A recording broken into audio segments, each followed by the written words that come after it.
Hello everyone, welcome to What If Naruto Was Trained by Dragon and Became Fairy Tale Dragon King Part 2. Before we start, please go support marioiale for writing that awesome fanfic. This is the translated version I made. There will be some mistake in character's gender, but of course Naruto is a male. Chapter 10, Who Are You Naruto? And the Return Home.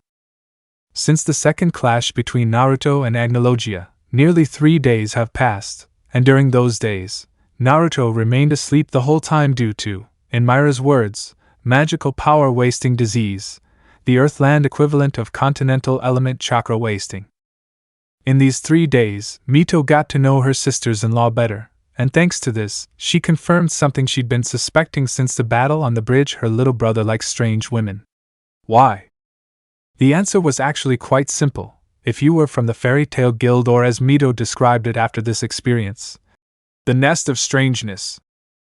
Urza, the most normal of the 4 people from Fairy Tale that she had met so far, turned out to be a closet pervert who enjoyed reading the same type of books as Kakashi, something that would surprise her, and that Jiraiya was sure would rejoice when and if he found out. He also discovered that the re-equipped mage really had little or no modesty. If the armor that helped him polish were any sign of it, the armor that did not show a ridiculously large amount of skin directly were fantasy suits that she would soon use to seduce her brother, when in Urza's words, "Oh, those ignorant sister-in-law, those suits are the ones I will wear the night that I will officially become Mrs. Urza Mikazuki." No doubt after seeing the schoolgirl cosplay, the Hexy nurse, the Playboy bunny costume, the maid costume, and the infamous seduction armor, Mito would need a few good therapy sessions with the Yamanaka. But well, at least she discovered that the magician's feelings redhead towards Naruto were pure and sincere. Mary Jane was even weirder because, well, in Mito's words, she's a bucking demon until the word Naruto is mentioned in a conversation. Then the cruel, cold, and somewhat sarcastic Mira turns into a nervous wreck and said wreck gets worse if Naruto is around her. And in Urza's words, "You should have seen her 6 years ago, she couldn't even look Naruto-kun in the eyes without blushing and fainting." However, Myra's feelings were also completely sincere. Juvia, or as Mito was christened after meeting her, the goddess of water and drama. Why the simple nickname? Before Mira said that Naruto would sleep for a few days before waking up due to excessive wear of his magical power, Juvia? She had already had 15 fatalistic theories where Naruto would not wake up. Her personal favorite was the one involving a certain Morpheus, and the dream realm where Naruto was taken and would not return. Although if you put aside the girl's overly volatile imagination, she was actually a very good person and friend who you could count on for whatever you needed, although definitely her way of showing her love for Naruto was a bit excessive if the sun-kissed yellow fairy symbol on her thigh was any clue. After a full day of being unconscious, Mito met Juvia's rival in admiration for Naruto, the infamous Sorano. The moment the celestial mage woke up, Mira had to pretend she was arrested, and with the help of Mito's adamantine chains, the demon put runes on her to restrict magical power. What no one except those of Fairy Tale and Mito knew was that said runes were not activated, so Sorano had access to her full magic, now because Mito described Sorano as Juvia's rival in terms of fanaticism. Simple: since they finished sealing her magical power, the albino stellar mage stuck to Naruto's sleeping body like a tick and refused to let go, with the excuse of, "When the older brother wakes up, I will be the first face he sees." Although Mito was not sure if that Sorano liked her brother or was just a very sweet little sister with a brother complex, although that doubt was resolved in her second day wakes up. Flashback 12 hours ago. It had been almost a whole day since Sorano had woken up, and as she had sworn, she didn't leave Naruto's side except to eat and go to the bathroom, and this attitude caused all of Naruto's girlfriends and sister to suspect the true feelings of the celestial mage for the blonde. So she simply decided to ask her. After all, Sorano had always been brutally honest. "If I like the older brother, I hope you don't have problems with sharing him with another one," was the simple answer she gave them. After that, the 3 mages shrugged their shoulders. Juvia's way of showing her love for Naruto was much rarer, so they didn't care about Sorano's form. End of flashback. Now, after having cleaned up the mess that Naruto and Agnologia created while they had their clash with the help of the female magicians and shinobi, the old man Tazuna resumed his construction on the bridge. leaving Sorano and Juvia to take care of Naruto's sleeping body, which was currently slowly and heavily opening its beautiful blue orbs, and once completely open, the first thing he saw was, "Hey, big brother, did you sleep well?" Sorano asked with a small smile. Naruto at that moment did what any man in his position would have done. He growled and covered himself with the covers, then muttered indecipherable things except for two words being these, "troublesome woman." And then after 2 minutes he finally seemed to realize his situation and screamed, causing Juvia to literally tear the door off its hinges. "Naruto-sama, why are you screaming? Are you okay? Does anything hurt?" were the 3 questions the water maid shouted as she frantically checked Naruto's body for any damage. "Juvia, I'm fine, you tickle me," Naruto complained in an attempt to contain his laughter since Juvia's hands and her extreme concern were tickling him. "Thank goodness he's fine." Juvia thought for a moment that Naruto-sama had hurt himself. Juvia said with obvious concern. "Juvia, 2 things. 1, because you ripped the door off. Considering we typically cause thousands of jewels worth of property damage, a door didn't seem like a real problem to Juvia," the rain woman replied simply. "Okay, it's understandable. As a second, thanks for worrying about me, but you're not exaggerating. I mean, I was sleeping. There aren't many things that could happen to me while I sleep," Naruto said, but Juvia didn't like that answer at all. How can Naruto-sama say that? He could have suffered a muscle cramp in his sleep, twisted his neck, had lower back pain. And so Juvia began to list the many things that Naruto could have suffered, causing the blonde mage to laugh nervously. His DS of the Emperor of Heaven made him immune to most of those things even when he was asleep, but it was good to see that Juvia worried about him, although in his opinion it was perhaps a little too much. "Okay, I get it. A lot could have happened now. Sorano, what were you doing in my bed? And why are we in old Tazuna's house and not in the tent?"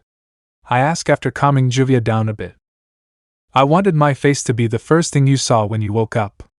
I read in a book what a good wife should do," was Sorano's simple answer to the first question, one that made Naruto sigh and mentally thank that as the future Dragon King he could take more than one wife. Although he shuddered a little when he remembered the words his mother used to describe their situation.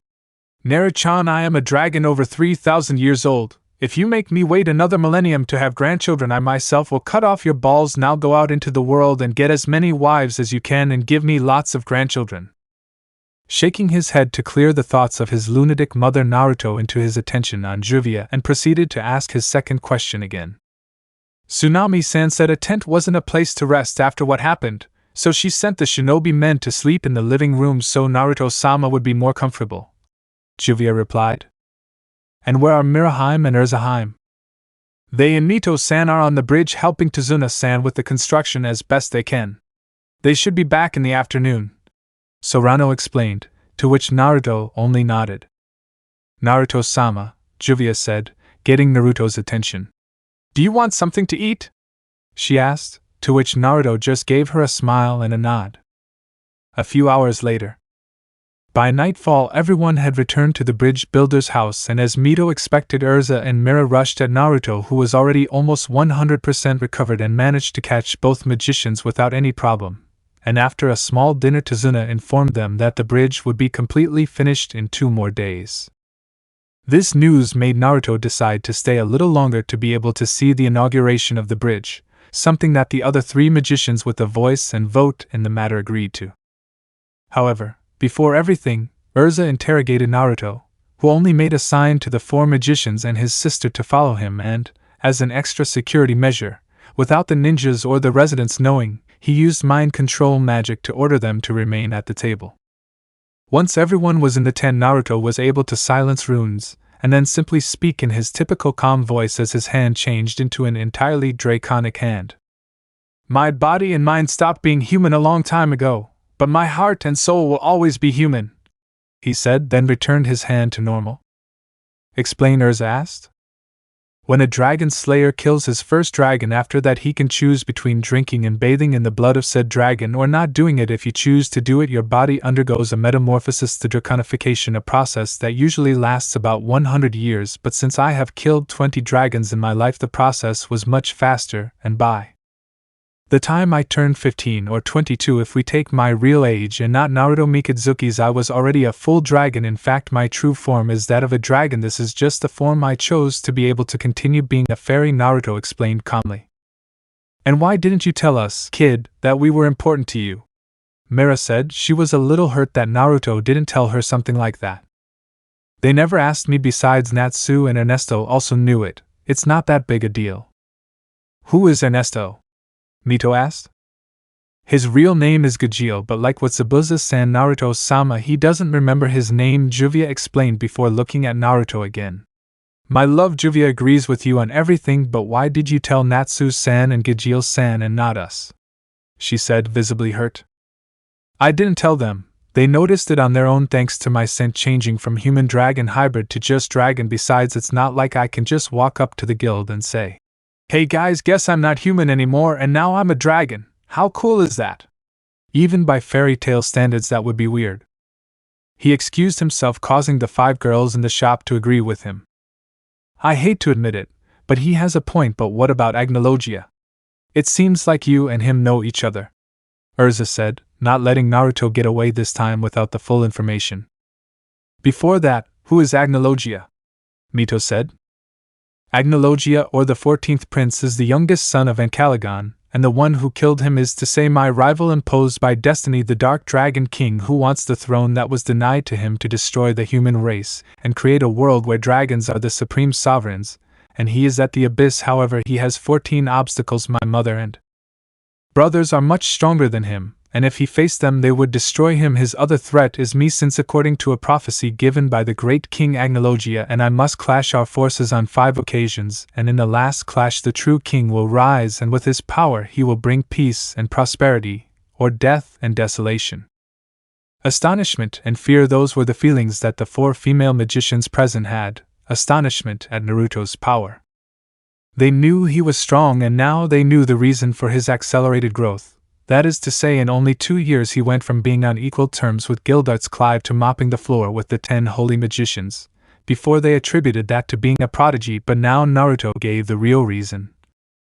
Draconification made him grow in extraordinary power, and from what they knew about dragons, now Naruto would simply become more powerful as the years went by.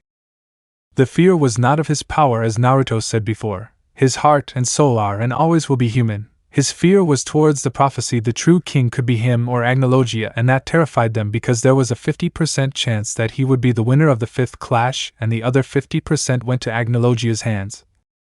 Something that they would not allow if they could do something. Naruto-kun, from now on you will not only train the children for the Chunin exam but also us, and you will also be in the training, Urza ordered. Huh! Was all Naruto could say. No way, the stronger we are, the more we can help you when the time comes, and the stronger you are, the less likely it is that Agnologia will be the winner of the 5th match, Mira said in motherly mode. I guess it's something I can do, he said simply, earning smiles from his girlfriends. Nero and I is stronger than I thought, Mito thought with stars in her eyes. Mito, you know I can read minds, right? Besides, the sparkles in your eyes would be seen from miles away regardless of whether you're a slayer or not, Naruto said mockingly, causing Mito to blush a little. Many in Konoha would pay to see such a scene. The all-powerful and cold Mito Uzumaki blushed in embarrassment. Mito-san, Juvia called, causing Mito to turn to look at her. Is Konoha planning something with the invitation to the Chunin exams? Juvia asked. She trusted her sister-in-law. In just these 2 weeks she had done a lot to gain the trust of not only Naruto, but the 3 mages, but Konoha was a very different story. It seems Minato wants these Chunin requirements to be 10 times higher than usual. I think they have planned something to attract you by showing their power for something related to a phrase that sounded like, dragons are attracted to power, or something like that, Mito said, causing Naruto to burst out laughing. That is so wrong and racist in so many ways that I don't know where to start anymore. First, we are not attracted to power. If that were so, Asterion and Leviathan would not have made their homes in the nations here. Second, we are greedy for something. You may or may not have bought 70% of the apartment complexes in Magnolia. And third, even if we were attracted to power, the only living beings in this place at the level of a dragon would be Kurama-san and Gyuki-san, or as you know them, Kyubi and Hachibi, Naruto declared, surprising Mito. The psychopathic, god-complex ball of fur in my stomach has a name, Mito said, amazed. Yes, Kyubi is a title for a certain fur ball. If you do anything to my little sister, I will hunt you down and make coats for my girlfriends with your skin. Do you understand?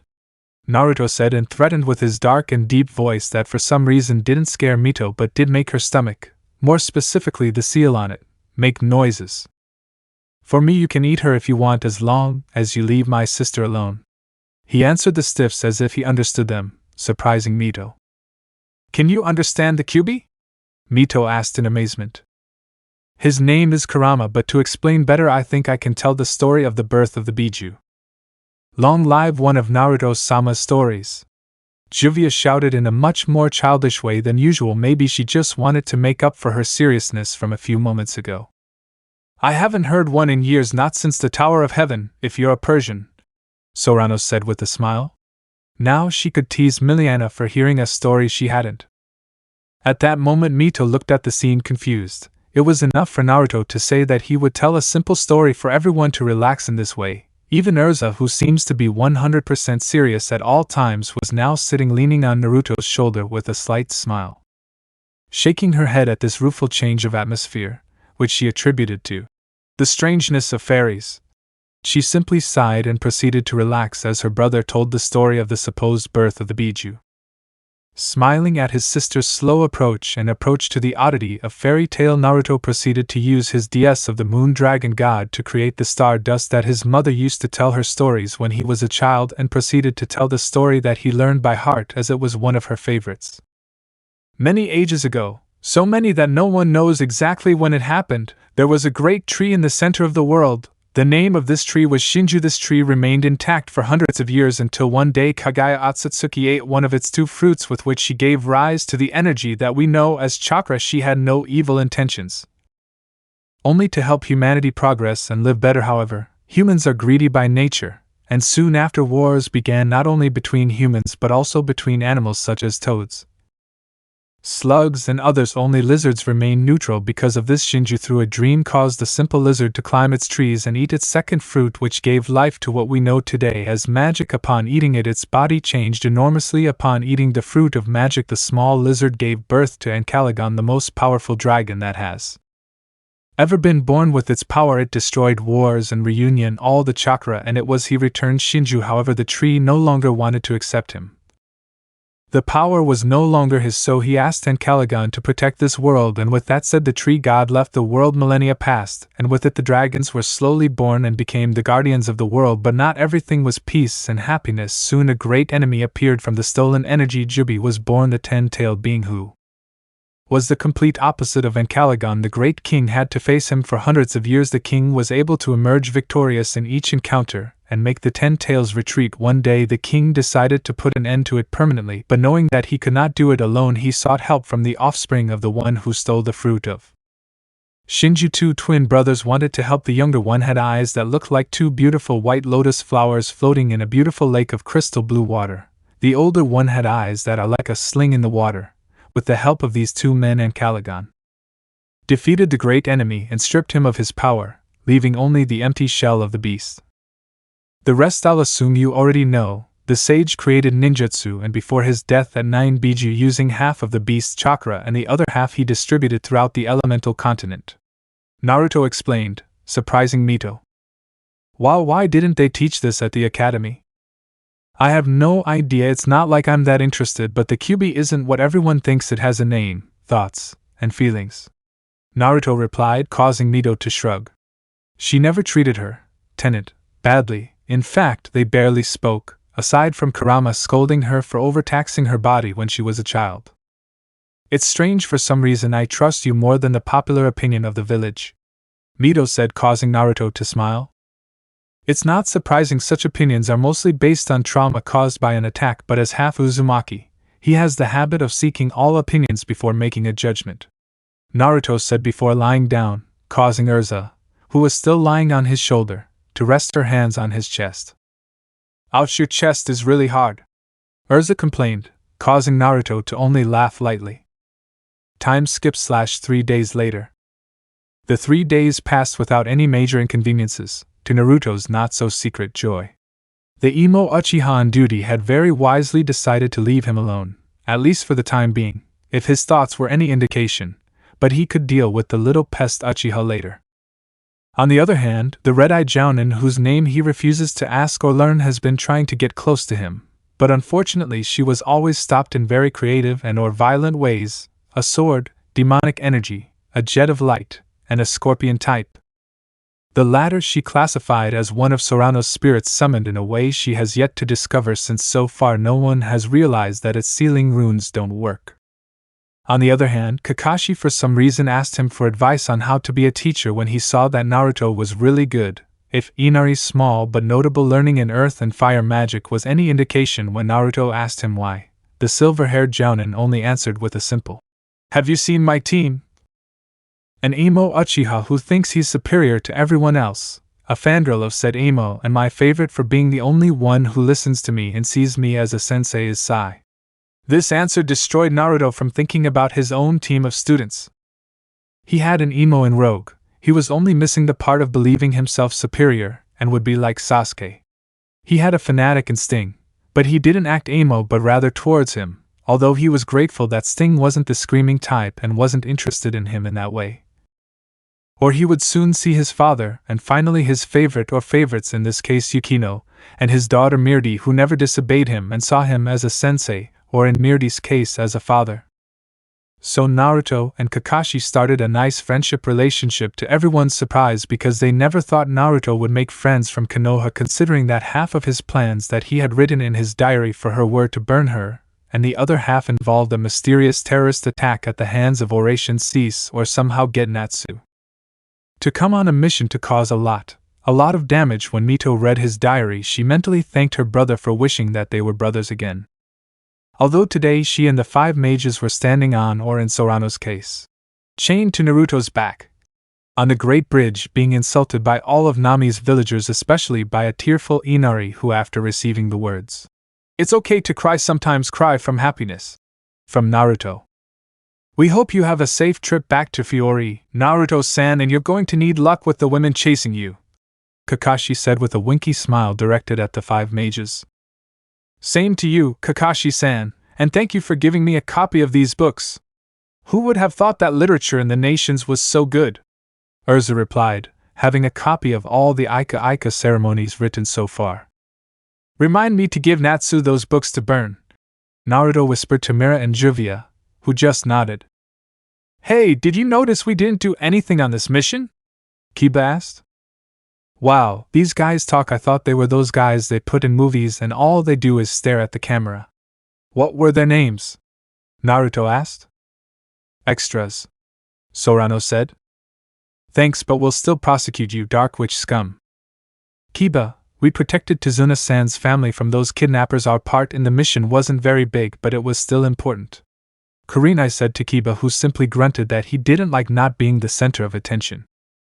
"Well, we're leaving. It's a long way to Fiori, and now that my important people know this and accepted it, I don't give a damn about keeping it hidden," Naruto said as he approached the edge of the bridge, and then jumped into the void.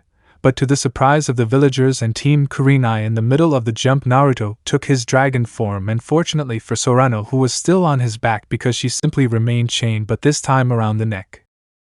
"It's better than waiting for the next boat until the Chunin Mito-sama requirements," Juvia said before jumping on Naruto's back. Shrugging, Urza and Mira simply said goodbye to Mito and Kakashi and then jumped onto Naruto's back. To make sure his girlfriends wouldn't fall in the middle of the road, he used his wood creation magic to make a sort of saddle where they could ride comfortably, including his prisoner. With everything ready, Naruto simply flapped his huge wings and rose into the sky and then began to fly towards Fiori. While that was happening, Mito and Kakashi just sighed and shook their heads. They knew that Naruto planned this to make Minato and Kushina feel even worse, something that Mito agreed with 100%, but her brother's methods were truly problematic. "Kurenai-san will be a problem. If it were just you and me, we could hide it or minimize the damage, but she will sing like a canary," said Mito through signs that only the Anbu knew. "I know your brother is a troublesome bastard," Kakashi replied, then gave a resigned sigh. "Well, Tazuna-san, Kaiza-san, it was a pleasure meeting you. We hope to see you again, and this time please don't lie," Kakashi said with a smile before starting to walk away with the other ninjas from the village who were still stunned. When everyone came to, the shinobi had already walked a good 100 meters and Tazuna could only manage to shout thanks for their help while waving goodbye until. What will we call the bridge? Kaiza asked. How about Naruto's Great Bridge? Tazuna asked. Why that name? Inari asked. I have a feeling that in the future that name will be a legend and will bring us good luck. And what better way to honor the man who, through his own pain, gave us back? Tazuna said with a clear smile. If Naruto could overcome his pain and bring them hope, they should name their bridge after him. Yes, it's a good name. Although the man you're referring to in Ishgar is seen almost as a god, his name there is already a legend. Kaiza said /thought, but they didn't have to know that they were saved by one of the gods of Ishgar or they might have a heart attack. The next day, Konoha gates. Man, I'm dead, a nap wouldn't hurt me at all, Kiba said, with Akamaru barking in agreement. For once I agree with Kiba. Sakura said this time as quietly as she could. She didn't want to scream near Mito again, or she was sure her kunai wouldn't miss this time. Then take a break, we'll hand in the report to Hokage-sama and Sasuke. No more crying at the council. They're from Fiori, a country much more powerful militarily and economically than us, and if you start crying, you'll only start a war that we're going to lose. Mito said with a smile that said it all. Ignore me and you'll die. Swallowing saliva, Sasuke only approached and then ran away, leaving only a cloud of smoke in his shape, something that greatly disconcerted all the genin, including Sai. After all, Sasuke was a hardhead who only obeyed his father and brother. Any advice on dealing with Kiba? Kurenai asked. He's a pervert. I threatened Kakashi with his precious Ika and he does what I want without saying buts. He answered simply and then walked towards the Hokage tower. The sooner he finished with the matter, the sooner he could ignore his parents and take the first very long duration mission in Fiori and spend a good time with his brother. Although if he had turned around he would have seen Kakashi hugging his precious book while muttering the word monster over and over again. Hop. The three jounin found themselves standing in front of the Hokage and the Konoha Shinobi Council giving their mission report, and as Mito expected, Jiraiya burst through the window. Minato, we're in trouble! Jiraiya shouted. Not now, Jiraiya-sensei, we are receiving the report of an A-rank mission. Kushina scolded. Excuse me, sensei, but I think that the appearance of Oration Cease and Nami raised the mission to S rank. Kurenai informed, causing a deathly silence in the room and Mito thinking of 1,001 ways to hurt the red-eyed jounin. What do you mean Prayer 6 was involved in the mission? Fugaku shouted, although they didn't know if it was out of pride that Sasuke fought with the Dark Guild, or concern for the same reason. That's what I wanted to tell you. A guy named Kaiza hired the Dragon King, Titania, Meijin, and Mizuno-Megami to get Cat out of Nami-no-Kuni and to counteract us. Several contacts he had in Fiori to hire Oration Cease. He said, clearly surprised this contradicted his information that Naruto was the true master of Oration Cease. We know Naruto, but who are the other three? Minato asked, confused, but to his surprise, Kakashi just let out a perverted chuckle, earning a glare from everyone. They're Naruto's romantic partners, and if it weren't for what I saw him do, I'd say my unhealthy thoughts about them, Kakashi said, causing Mito to facepalm. Kakashi was a good friend, but if it was something perverted, you'd lose him. What? My baby is a womanizer, Kushina said, causing Mito to sigh. She would have to fix this since she had lost Kakashi, who was still fantasizing about the image of Urza in her speed armor, and she didn't count on Kurenai. Mikitsuki Naruto is not your son Namikaze-sama. His mother is the dragon goddess of the moon, and regarding his love life no one has the right to interfere in it since as far as I understand in Fiori polygamy is completely legal. Mito said with her expressionless tone, breaking Kushina's heart. She hoped that Mito had been able to become friends with her son, but apparently it hadn't been like that. But anyway, when we landed in Nami, a man named Kaiza arrived on a boat with Fiori flags in which came Naruto Mikitsuki, Urza Scarlet aka Titania, Mary Jane Strauss aka Meijin, and Juvia Loxer aka Mizuno-Megami, As Jiraiya-sama already said, they were hired by Kaiza-san to get Gato out of the country after reaching an agreement that we would do what we were hired to do and they would take care of Gato and his henchmen. We began to walk towards the old man's house. He began with the report, causing Kakashi to come out of his daydream. After that we met Zabuza Momochi, who faced Mito-san and Naruto-san in a battle that I would describe more as he said freezing. He didn't know what he ended up using for said fight. Massacre would be the most appropriate term after all. If it weren't for the fake hunter Nin, Naruto-san would have cut off Zabuza's head, and with his eccentric personality he would surely have used it to put flowers. Kurenai said, causing Mito and Kakashi to get annoyed with her. Naruto was eccentric and strange, but he respected the dead and wouldn't have done that. As Naruto-san and Mito-san once said, after defeating Zabuza and being saved by his accomplice, we resumed our journey to the old man's house, and once there, Naruto Mikazuki proved to be a man perhaps too direct and a little absent-minded, but even so, his power is terrifying. Spare us any further explanations, Kakashi. I know that with your Sharingan you can perform a genjutsu that can transmit your memories. I want everything from this point in history. Minato ordered, to which Kakashi sighed, then asked Mito to give him a hand by supplying him with extra chakra.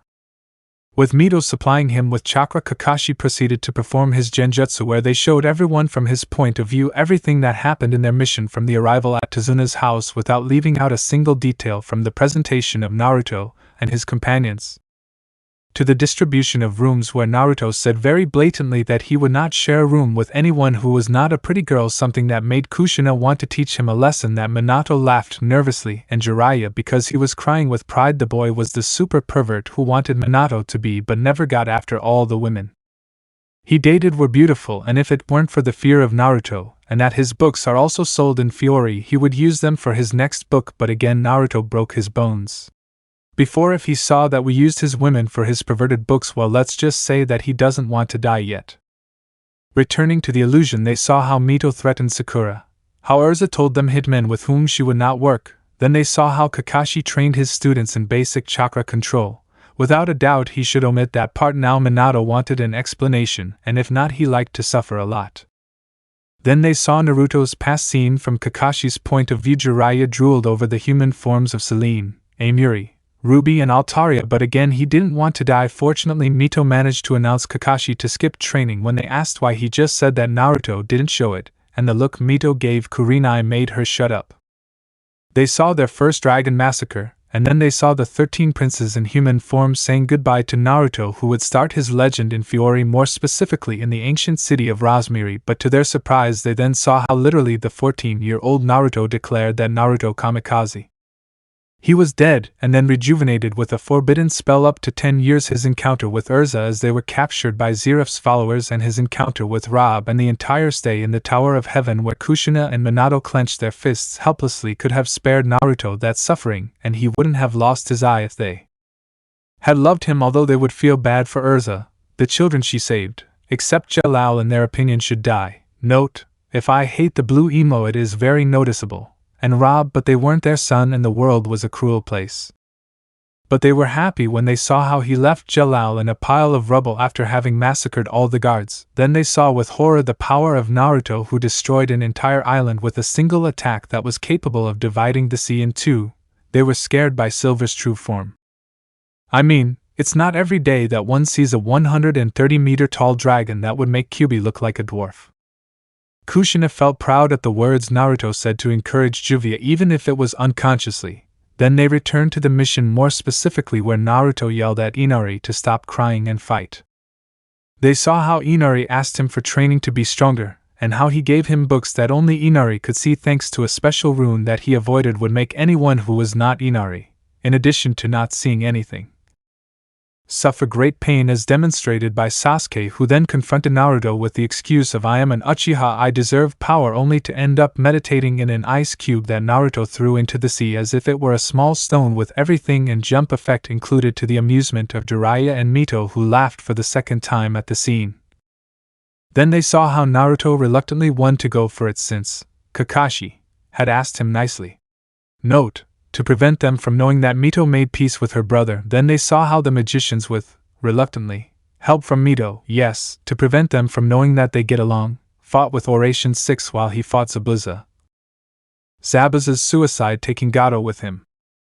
Then they felt horror when they saw 2 dragons, one golden with red runes on its wings and the same mark as Naruto on its head, and the mythical analogy of fighting in the skies, and to their horror Naruto turned out to be the golden dragon, and there the genjutsu ended. Then we said our goodbyes and came back here, Kakashi concluded. Jiraiya-sama, what did we see? Shikaka asked, now fully awake.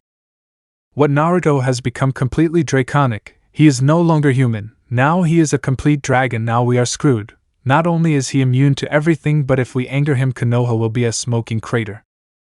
He said, practically panicking. Now Naruto was a being that they could not defeat no matter what they did, since dragons are only weak to the Dragon Slayer, and Dragon Slayer weapons which are lost.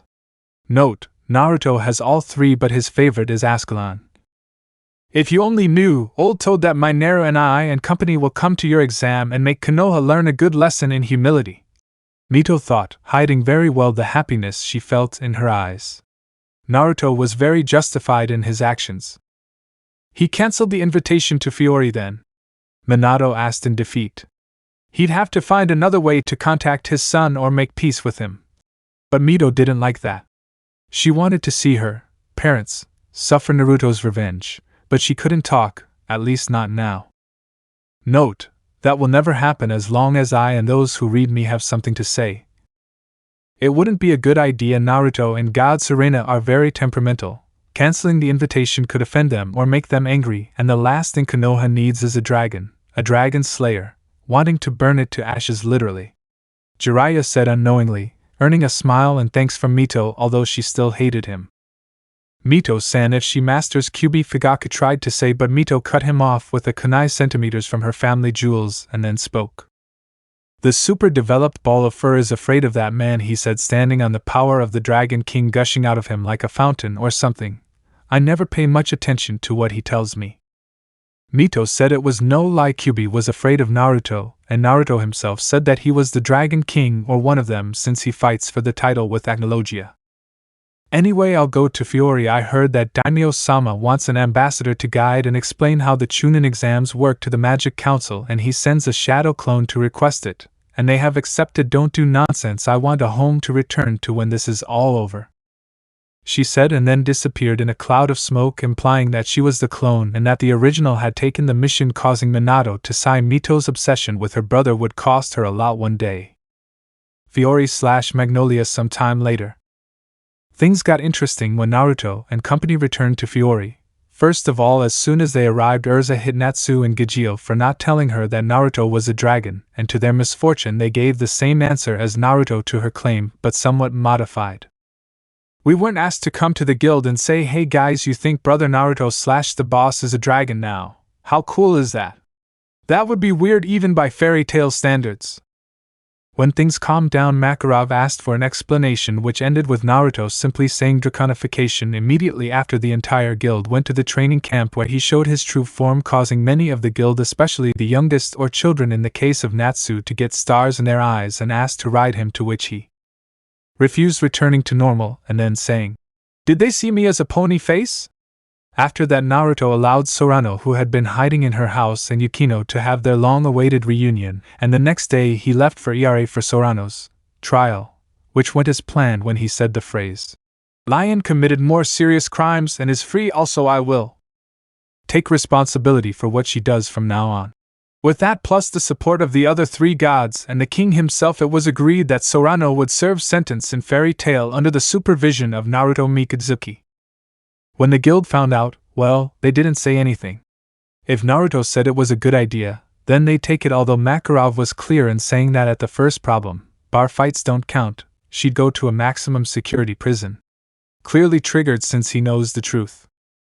Fortunately, the biggest problem was that she didn't want to share Yukino with the Strauss, but after Naruto said it was that or jail, she won, although reluctantly. Another thing was her fights with Miliana about who Naruto loved more, that came back and with force, to the amusement of Rob, who was happy to have his granddaughter with him again. Time to Chunin exam, 4 months 3 weeks. Chapter 11, Daily Life and Problems.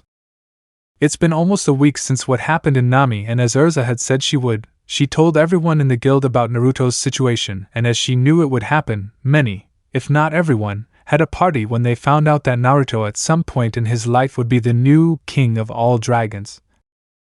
A position even above elemental dragon kings like Igneel or Metallicana and the 5 dragon gods, although they were worried to know that before that, their friend, brother or lover, depending on the case, would have to clash with Acnologia 2 more times. But when Mira said that from now on Naruto would train and take only 1 mission per week so he could focus most of his time on training, they calmed down a bit. After all, without serious training, Naruto was already a monster in power. With training, they were sure that he would eventually become the true king. And he wouldn't train alone. Besides, his 4 students also joined: Urza, Mira, Juvia, Altair, and surprisingly Kana, although her excuse was to see Naruto's body being worked on front row. In addition to his 5 lovers also joined: Simon, Sho, Miliana, Gajeel, Natsu, Gray, Elfman, Lisana, and Lucy. Sorano wanted to join, but the guild still didn't trust her enough, so Makarov suggested that she first spend more time with them, and then join the training, something that seemed acceptable to her, and that way she would have more time with Grandpa Rob alone. Although returning to the main topic, Naruto was currently standing in the middle of his training camp with his group. "Big brother, what are we learning today?" Sho asked. Naruto had been very quiet since morning, and that was strange. "We are studying the advanced forms of their magic," Naruto said, and then threw several books to everyone except his 5 lovers, his daughter, Yukino, and Lucy.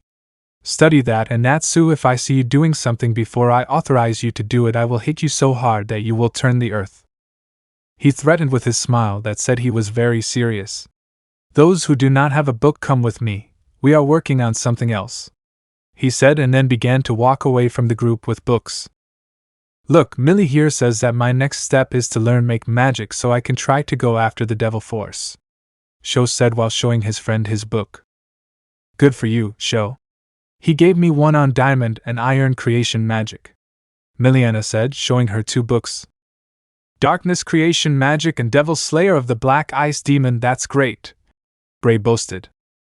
"Dragon Slayer of the Electric Flames, what the hell does that mean?" a confused Natsu asked. His rival's magic sounded better. "Steel Dragon Slayer, I guess it's harder than iron," Gajeel said with a shrug. "Blacklight Dragon Slayer sounds amazing. What do you have, Rogue?" Sting shouted and asked, visibly excited after all his magic sounded incredible. "Dragon Slayer of the White Shadow Dragon sounds good to me," he said calmly. But if you were a good listener, you could hear a hint of emotion in his voice. "Take over hybrid mode, what do you think Elfman and I-san means?" Lisana asked. She and her brother had the same book. "I have no idea, but if Naruto gave it to us, it must be something incredible after all, he's a man," Elfman replied. "Gravity magic, what does that have to do with my darkness?" Simon wondered, but then decided to trust his brother. He could be many things, including a womanizer. Eccentric, incapable of erasing the word impossible, but he wasn't a fool. If he gave him that book, it must be for a reason. With that said, everyone started reading, and as Naruto predicted, Natsu was the first to jump with excitement. He no longer thought that Gray's magic sounded better, that is to say, how to compare boring black ice with cool lightning bathed in fire. Meanwhile, with Naruto's group, he and the girls had reached a part of the training grounds that only he used for some reason he never understood. The entire field was for every person in the guild who wanted to use it, but then he remembered that the center of the field was the easiest to access, and he let it go. "Wow, you have a forge here," Urza said, drooling at the things she could make now that she knew there was a forge at the guild's training grounds. "I'm glad you like it," Naruto sounded, and then activated his re-equip, from which he took out a large fang and several scales clearly his. "The purgatory armor is powerful, but if you want to know the true power, this one will help you. The fang is mine, use it to make the weapon you want.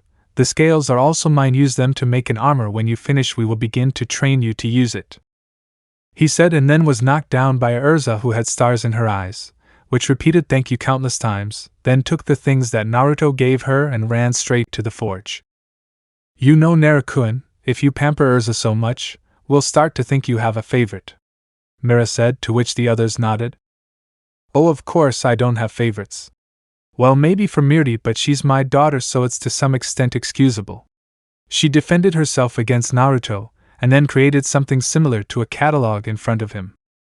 Look, you are a great user of the Satan Soul, and in this catalog I have several sealed demons that I have defeated in my career as a magician.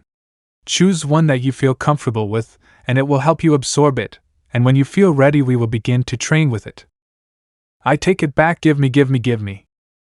Juvia Kana, her magic is the type that is used to learn the true God Slayer, not the fake one you learn in books. That crap is based on mixing darkness magic with elemental magic that a true god wouldn't even tickle. Naruto growled. He still remembered his encounter with Ord of Sephiroth, who proclaimed himself a god slayer until Naruto showed him the power of a true god slayer with his true lightning god slayer magic, which were white instead of the vulgar black of the fake ones. So that means my nickname will make sense now? Juvia asked. And what could I be? I don't know if you've noticed, but I'm a non-elemental card magician. Kana said. She wasn't bothered by the idea, but she wasn't like Juvia. In order, if now your name of Mizu no Megami would have an extra reason, and don't worry, I have this thing that I have no idea what it's called, but I know it's used to see your magical elemental affinity. He replied, causing Altair to open her eyes. That special lacrima was from the council and had been stolen shortly after Sorano's trial ended. Do you think about everything, or do you just like to be in control? Kana asked with ulterior motives, but unfortunately, Naruto picked up on it. Don't ask, Mira, he replied mischievously. After a week, he regained his memories of that day and knew that despite being drunk, he was the one who dominated Mira. We're here, said Lucy, who was covering Yukino's ears at the same time that Altair was covering Mirti's. If I know, whatever, give me a moment. Memory make. Clone! He sang, and immediately 3 clones appeared next to him.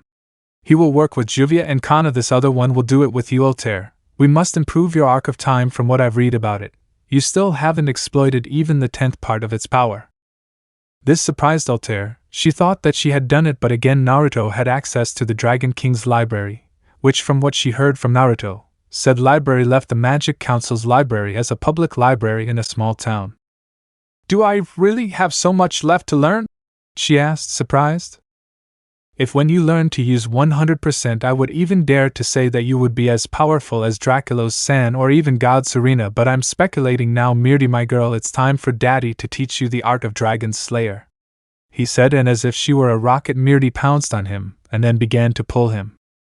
Come on, Dad, come on, I don't want to be left behind, she complained as she pulled Naruto with all her strength, which was surprisingly strong for a mage like her who specialized in ranged combat. Yes, I'm going, Lucy. Yukino-chan, my other clone, will teach you celestial body magic. Do what he tells you. It's difficult to learn, but the results are incredible, he concluded, finally taking his daughter and placing her on his shoulders before taking her to the mountains where her clearly beneficial training wouldn't be interrupted. If this is how it is with the adopted one, imagine when he has a blood daughter, Kana mocked. The boss isn't here, but we're an extension of his consciousness, said Naruto's first clone, with a lazy expression. And he knows I'm a hussy and likes me as such, Kana boasted, causing the 3 clones to shrug. Oh well, I don't really care. This way I can make sure that Mirti's purity isn't taken by just anyone now. Which of you bad boys will help me? Altair asked, causing Naruto to raise his hand with a lazy expression. Time skipped 1 week later.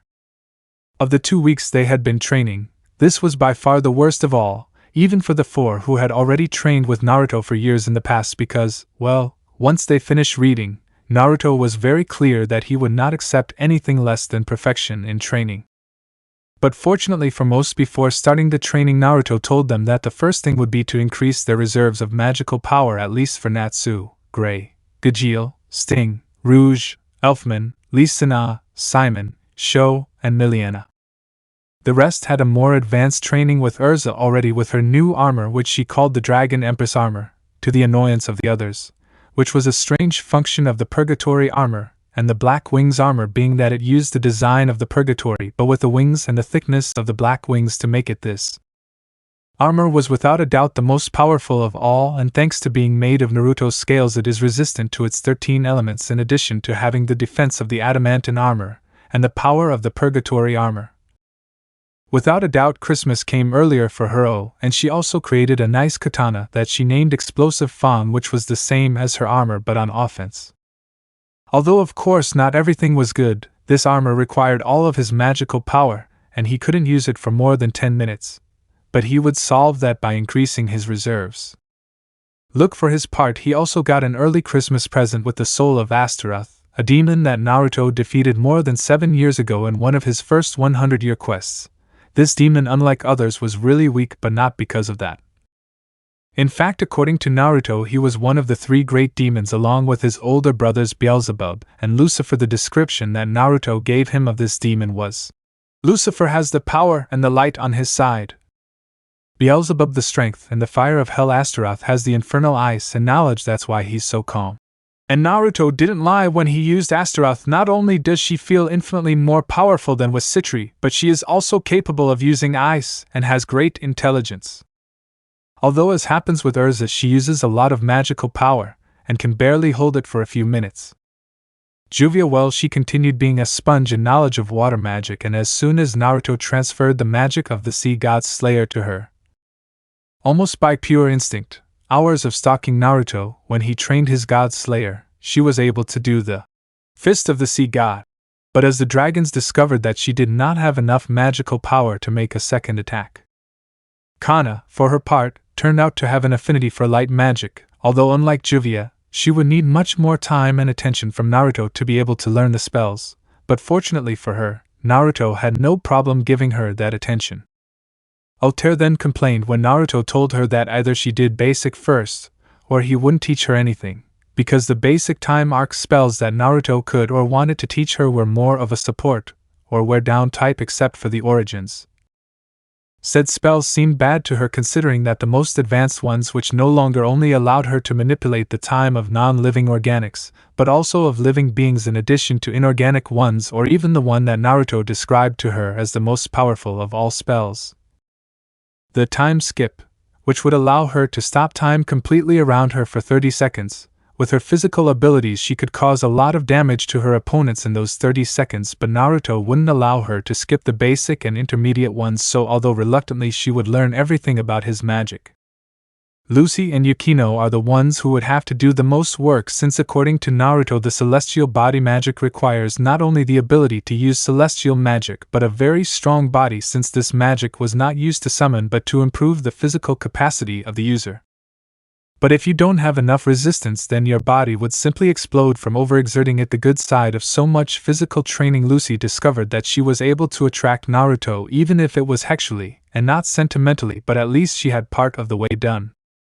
And finally, Mirti, Naruto had an extra motive besides training her to take her far away. Said motive was to turn her into a 3rd-generation DS of ice. Because of ice precisely? Well, Naruto told her that since her mother and grandmother used that element, it would be a way to be closer to them in a very convoluted way. But the girls seemed to accept the idea now. Fortunately for Naruto, having implanted 2 dragon lacrima in his life helped him so that the 3rd also came out perfectly, and after transferring part of his Arctic dragon magic to his daughter, Mirti officially became the 6th dragon slayer of the guild. But right now everyone who was training took a break, not because Naruto allowed them, in fact quite the opposite. If it were up to him they would train 24/7, but poorly Yusuke told him that was bad for their health, so they only did it for 8 hours a day. The reason why they are not training today is quite simple. Last night Naruto and Altair were called to ERA to a council meeting, something that neither of them seemed to want to do, but that allowed everyone to have a little break. It was the entrance/exit of the council building. At the exit of the Magic Council building we can see how currently 3 people, 2 women and a man, were leaving the building heading to the train station, but one of those people was in a noticeably bad mood. "I can't believe they made us travel 8 hours on a damn train to come pick up the ambassador of the country we want to destroy, no offense," Altair complained, then turned to look at the person she had come to pick up, who was Naruto's sister. "Calm down, I'm not offended. Konoha needs a lesson in humility. They'd been thinking they're invincible for years," Mito said calmly. "By the way, why did they send an ambassador?" Naruto asked with notable confusion. He had no problem with his sister visiting him, but if Konoha sent an ambassador, it was a matter of concern. Konoha no longer has allies. Suna and Kiri allied themselves when Kiri ended their civil war, and while they are not as strong as Konoha, they have been prospering. Iwa and Kumo hate Minato and Kushina, so there is no possibility of an alliance, and recently the strongest of the minor villages, Taki, is making negotiations with the grass Nadeshiko and others to compete with the Big Five. Mito explained. She didn't know why, but lately everything was going wrong for Konoha, and Naruto also seemed confused. He wasn't interested in his old village until just 9 months ago, and he hadn't moved a finger to screw them over, although he didn't lack the desire. In other words, they're desperate and looking for help outside the country. Altair commented, and Mito just shrugged. Her village didn't really matter to her. She had no loyalty drilled into her mind by force by the Chunin of the academy. The only good thing that came out of her depression. Basically, well, actually, my mission is simply to explain how the Chunin exams will unfold and little else. But honestly, I want to avoid Konoha for a while. Explicit myth. You can stay until it's time to go to Konoha, although there really is little to nothing to do, at least since I stopped the 100-year missions. Naruto explained. It was true. Fiori was a nice place for sightseeing, but not so much for working, being a mage of his level. I could really use a vacation. These past few months have been really stressful, you know. A few days at the beach would be good for us. Especially I'll be able to see you beat up the guys who get too close to Mirti. Altair commented that the past few weeks the entire guild, especially the strongest ones, had been under a lot of stress.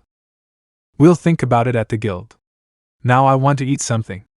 Then we'll go home and discuss this with everyone else, he said, then laughed at Altair and Mito's blushing faces as their stomachs growled. If I could eat something, the food on the ship was horrible, Mito said, trying to look serious. Well, you're in luck with the bad boy. Any restaurant here will serve us their best dishes at truly affordable prices, he said recently. Considering I usually advertise with the slogan, "The Dragon King eats here," it makes sense that we get free food in most cases, he said casually.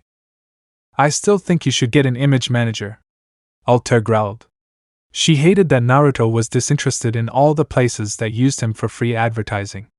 He would already be a millionaire if he charged, but of course, Altair didn't know that as heir to the 13 Dragon Princes, Naruto was much richer than the Fiori royal family. Some time later.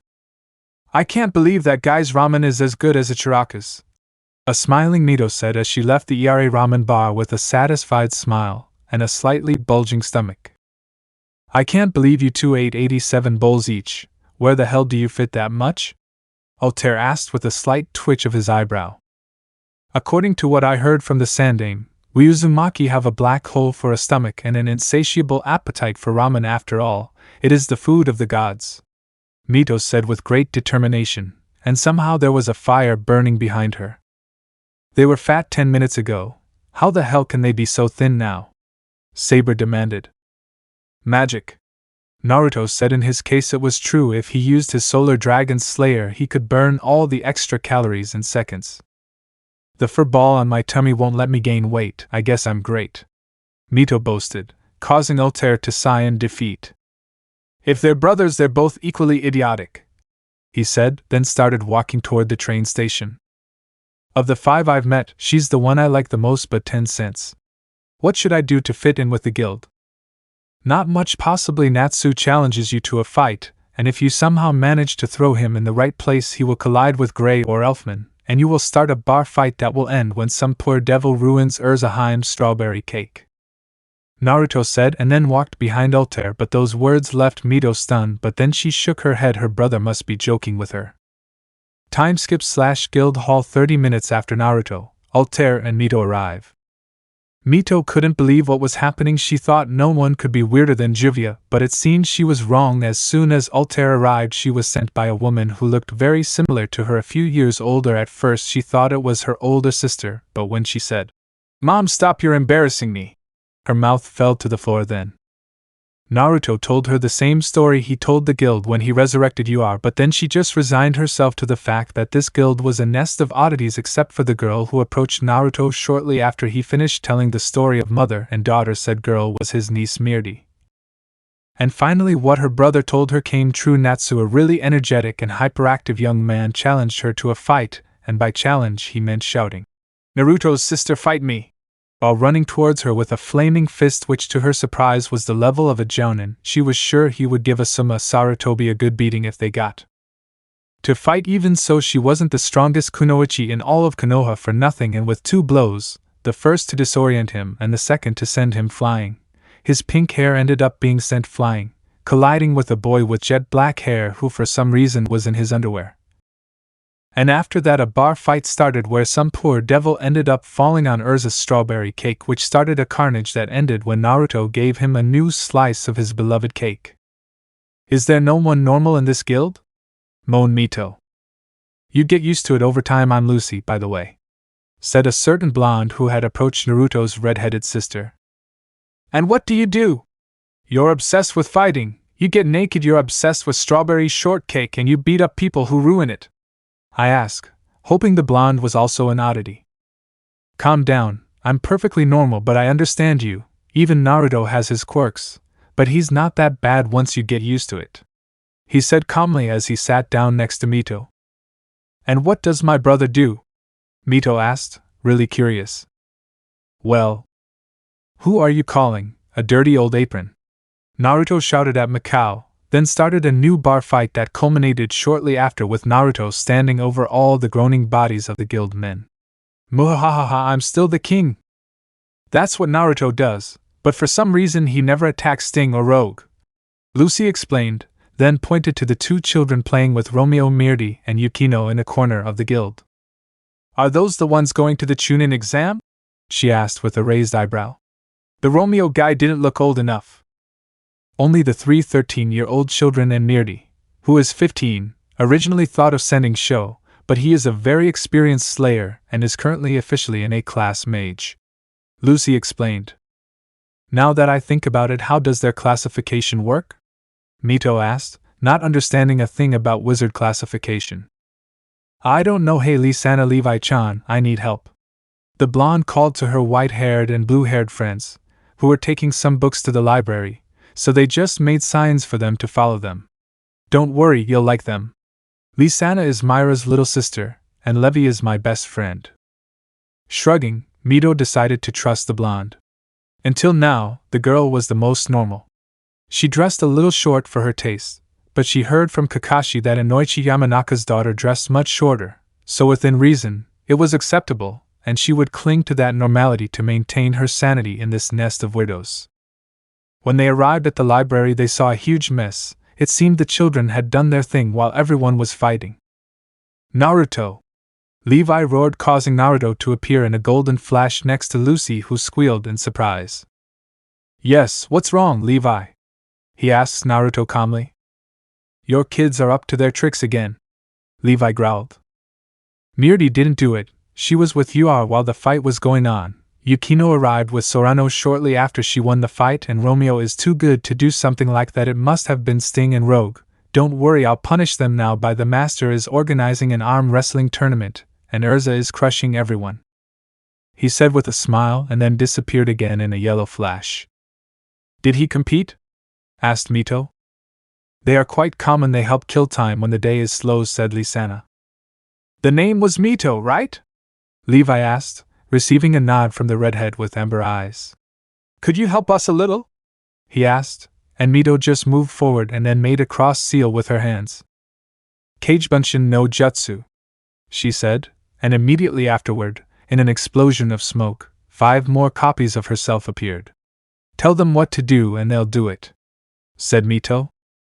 "Wow, it looks like Naruto's clone magic, but they don't seem to have personality problems," Lucy said as she looked at Mito's clones, who looked at her in confusion. "Can my brother clone himself?" she asked, impressed.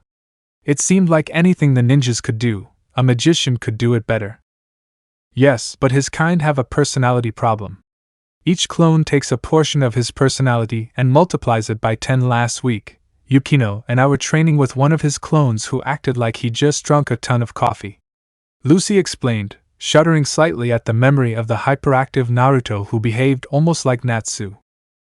"Well, it's not that bad, really. Now, while your clones organize the library, why don't you ask us everything you want to know about here?"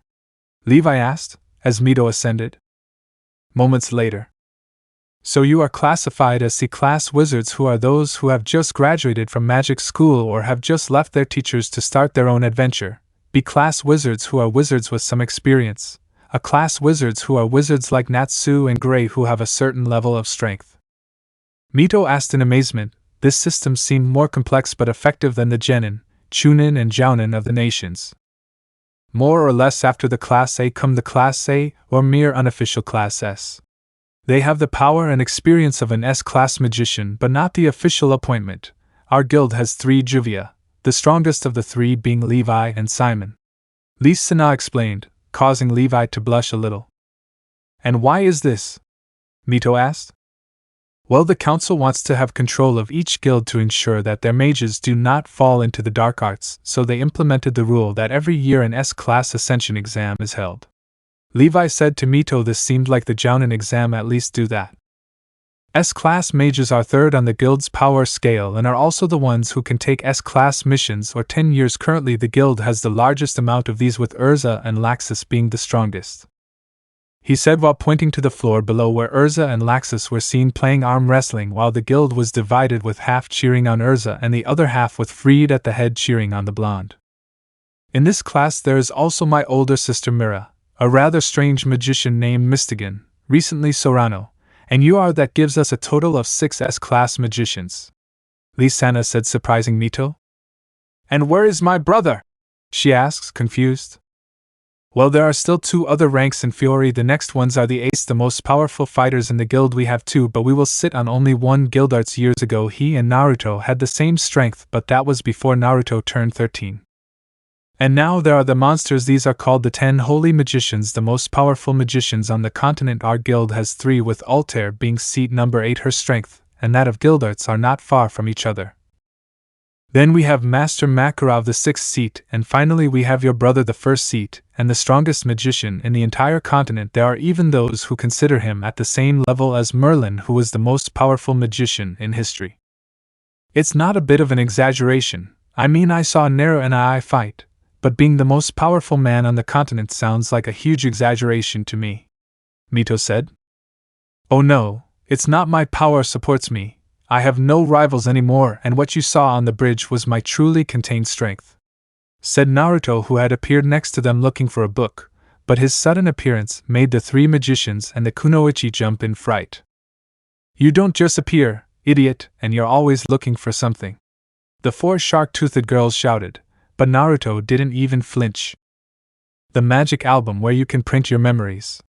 Mirdi just beat Gray in arm wrestling, and I want to immortalize the moment, Naruto said with a proud smile on his face. Second shelf from the right, Levi said. Although since you're here, you should tell your sister what your strength level is. I stopped being considered human, and now I'm considered a god throughout the continent. Even people outside the continent fear my name. Not even Tartars have the balls to face me, Naruto boasted.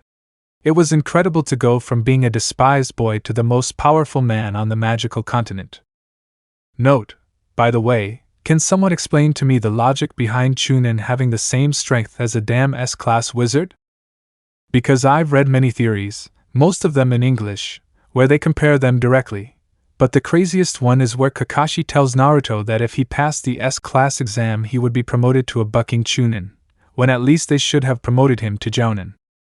In addition to that, they put Hinata and Lee, the latter with some sense through the internal doors, as on par with Urza and Mira, something that doesn't make sense. They would mop the floor with them. Maybe the board with its monstrous strength would have a chance, but I really doubt it. I don't know about you, but I attribute it to Naruto's superfans. Likewise, Naruto and Sasuke from the end of the series would already be comparable to Natsu and Gray from the end of Fairy Tail, but before that I don't see it. Bad boy, hurry up now, he's against Elfman, Altair shouted from the floor below, causing Naruto to just grab the album and disappear again in a yellow flash. After her brother disappeared, Mito just sighed in defeat. It wasn't as bad as it seemed at first. She would have to get used to the constant fighting, but the place showed such love for each member equally.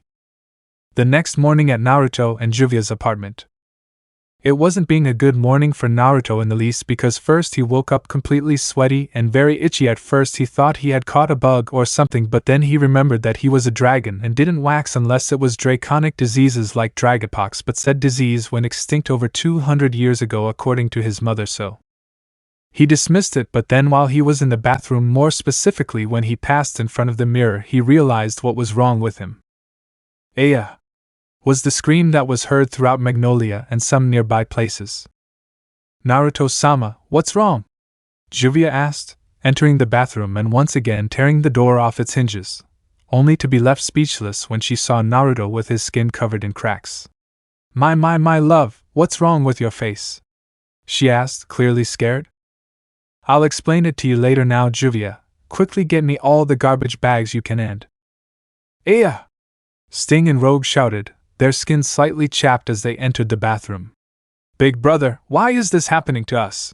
they both shouted, completely scared.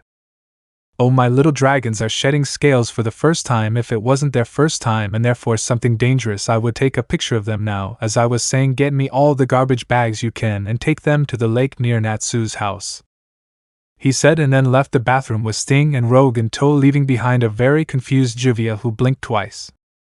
"I think Juvia missed a very important part of the story," she said to herself before shrugging her shoulders to go do what her boyfriend had asked her to do. Later in the guild, Juvia walked in ready to ask Mira for all the garbage bags in the guild's warehouse, only to see Altair and Yu waiting for her with unfriendly faces. And well, Rain Woman will tell us why Naruto entered our apartment with the dwarves in a sack. He broke the door to Mirli's room, then stuffed her in the sack and ran away like a soul carrying the devil. They asked mother and grandmother at the same time. "Ayaha! It's that time of year!" was the cry of a certain Iron Dragon Slayer who was sleeping in the rafters of the guild, only to then run off in the direction of the forest where Naruto had told him to go at this time. "What just happened?" Gray asked. He hadn't known Gijio for long, but he'd never heard him so scared. "Don't they know, especially you, Urza?" Laxus said from the second floor. "You know what?" Urza demanded. "Hey, does anyone know why my brother was running with Natsu and Gijil towards the forest with a sack that clearly had 3 children inside?" asked the newcomer Mito, who had seen her brother and the other dragon hunters running like demons towards the forest. "It's October 1st. A female voice, unknown to the entire guild, came from the rafters where she had been sleeping. When everyone turned around, they saw a very pretty woman with blue eyes and white hair, dressed in a traditional Japanese outfit. "Who are you?" Urza demanded, only to receive a sinister smile in response, followed by a white flash and the same woman standing in front of her with a critical look that disappeared after 2 minutes of awkward silence, replaced by a gentle smile. "I am Selene, also known as the Dragon Goddess of the Moon and Naruchan's mother, and also your mother-in-law," she said, causing the mouths of everyone in the guild to fall to the floor. "Excuse me, Selene-san, but what are you doing here?" Makarov asked. He wanted to act like a pervert, but he knew that with Naruto's mother it would be a terrible idea. "Oh, nothing bad, I just want to visit my son and maybe meet my daughters-in-law and see if they're worthy of my baby," he said, although the last part was said in a murmur that only Laxus would enjoy using this information to mock Naruto. "Well, that's wonderful. I hope you enjoy your stay at Magnolia, but it has to be the first day of October," I asked the teacher again. Dragons and dragon slayers of the 1st and 3rd generation shed their scales at this time of year. It's a fairly simple process. In fact, my little brothers and I shed our scales this morning very easily, but for us it's easy because we're over 1,000 years old and therefore have experience on the subject, but my Naruchan is a young dragon, so it will take him a few days," he said simply. "Is that why Naruto-sama asked Juvia for the garbage bags?" I asked Juvia and then received the same treatment from Urza. "Yep, our old scales, when they decompose, release a gas that is slightly toxic to humans, and if not handled carefully it can become a problem," he responded kindly, and he had also given Juvia his approval. The girl was like his younger sister, even with the way she spoke in 3rd person. "So that's why he broke into my house and kidnapped my daughter. He claimed to kill her just to get the same treatment from Urza and Juvia." "I don't know the answer to that, but that might be the reason," A few weeks ago Naruto-chan asked me for the ice dragon's lacrima, and I guess she implanted it in your daughter, and then transferred part of her magic to her, turning her into a third-generation DS. She responded without knowing it by activating Altair's maternal anger, who would kill Naruto's tracer for putting her daughter's life at risk by implanting a dragon slayer lacrima in her, and from the face she saw in Urza she thought the same as her. Then I'll go get the bags and bring them to you as soon as possible, Mira said, but to her unfortunately, Celine also appeared in front of her, but her critical gaze wasn't replaced by a gentle smile, but rather by an emotionless look. Your feelings for my son are pure, but I completely disapprove of what you did to get him into bed. He may have forgiven you, but I haven't, and listen carefully. From today on, I will keep a close eye on your every move, and if you repeat what you did on those occasions, I will personally make sure your eyes never see the light of day again. I threaten in an emotionless voice like the one Naruto uses when he's upset. Note: I have nothing against Mira, but for this I was inspired by a personal anecdote where one of my overprotective aunts threatened my cousin's girlfriend at a Christmas dinner, and as I mentioned before, Celine is a little overprotective with Naruto. Help me, Mira begged. Let's all calm down. The important thing now is to know one thing, said Kana, drawing the attention of everyone who was waiting for her to say something shameless. There are other things about dragons that we should know. Like a mating season where I can hit it hard, she said /thought, causing Celine to look at her with a flat gaze. You do know that Naruto-chan inherited my gift of reading minds, right? He asked without taking his flat gaze away, making many wonder what was on Kana's mind. I knew she inherited it from one of the dragons, not my mother-in-law, she declared, having discovered so much that many were worried about a negative reaction from the most powerful dragon of all. I like you, you have the balls to talk to me so brazenly, and you know what you want. Will get along really well. He accepted Kana so quickly. Everyone thought in amazement. I like decisive people. Now if you'll excuse me, I want to meet my granddaughter and make sure my clumsy, first-time father doesn't do anything stupid, he said, then disappeared in a flash of white. Now we know where Naruto got his habit of moving with flashes, no Mito-san? Lucy asked, trying to calm the atmosphere. But to her surprise, Mito was on the floor with a depressive aura, muttering things about huge breasts. Mito-san? Let her be, Lu-chan, understanding what she's going through, Levi said. If you say so, he said, and then turned to see Mira, who still had a scared look. This woman was more terrifying than Urza and Naruto angry. I think I'll take her to lie down for a while. I'll see you later, he said with a sigh, and then took Mira to his apartment. Okay, brats. Let's take advantage of the dragons being away and plan Naruto's birthday party. The master said it had been 5 years since they'd celebrated the blonde's birthday, and now they wanted to throw him a surprise party. Dragon Hunter Group. Once they arrived at the lake, Naruto threw his 3 offspring into the lake, and to Mirdi's dismay, their skin was cracked, something that scared her a little, but a brief explanation from Naruto about the situation calmed her down a little. And what do we do now, big brother? Sting asked, seeing Naruto, who was now without his shirt or pants. The skin will fall off on its own in a few days. For now, sit down, and whatever you do, don't scratch. It will only make the itching worse, and since it's her first time, you'll hurt the new scales, Naruto said, who could scratch himself since this was his 10th time shedding scales since he used the forbidden spell to become a 5-year-old boy, but he wouldn't scratch himself. He didn't want his daughter's first shedding to go wrong. So, are we staying here until the scales shed? Sting asked. He wanted to scratch himself, but he didn't want to hurt himself. He could stand the itch. There are board games buried under that rock and snacks with preservation runes in the one next to it. We'll be fine for a few days, Natsu said. He may be a fool, but he wasn't one for this kind of thing. Okay, now how did you deal with Mirdi's first skin shed that Mom did when I moved the masses? I hit you with a meteorite in the head because you were running all over Dragon King Island like a headless chicken because you were scared of your cracked skin, and you woke up a week later with your new scales, said Celine's voice, who was now sitting on the snack rock eating some fish sticks. Mom? What are you doing here? He asked, confused. His mother didn't leave the island except to show Ignia who the strongest dragon was, and that happened when she had nothing better to do and was bored. She's your mother / my grandmother, They all shouted in surprise. Yes. They say mother and son simply. Anyway, he's coming to see how you're doing, and to meet my daughters-in-law and granddaughter, he said, then disappeared in a white flash and appeared in front of Mirti. Oh, when you activate your boost, your scales will be beautiful. Too bad my son gave you ice magic and not moon magic, he complained as he squeezed Mirti's cheeks. Daddy, help me, he's hurting me, she begged, hoping her father would save her, but when he tried, he was sent flying with such force that his old skin was ripped off his body by Celine's punch, much to the shock and fear of Natsu and Gajeel. She knocked out Naruto / the boss with one hit. They both said in amazement. Naruto was so powerful that just by looking at them they would bow down to him, but this woman took him out with a single hit. He didn't knock me out, he doesn't have the strength for that, he just sent me flying, Naruto said as he got out of the rock with his skin no longer cracked, now even brighter and smoother than before, but he did have a black eye courtesy of his mother's punch. Anyway, I'll handle the dragonet's first molt. You should have molted before, so you'll be fine on your own, Celine said, then grabbed the 3 children and disappeared with them in a white flash.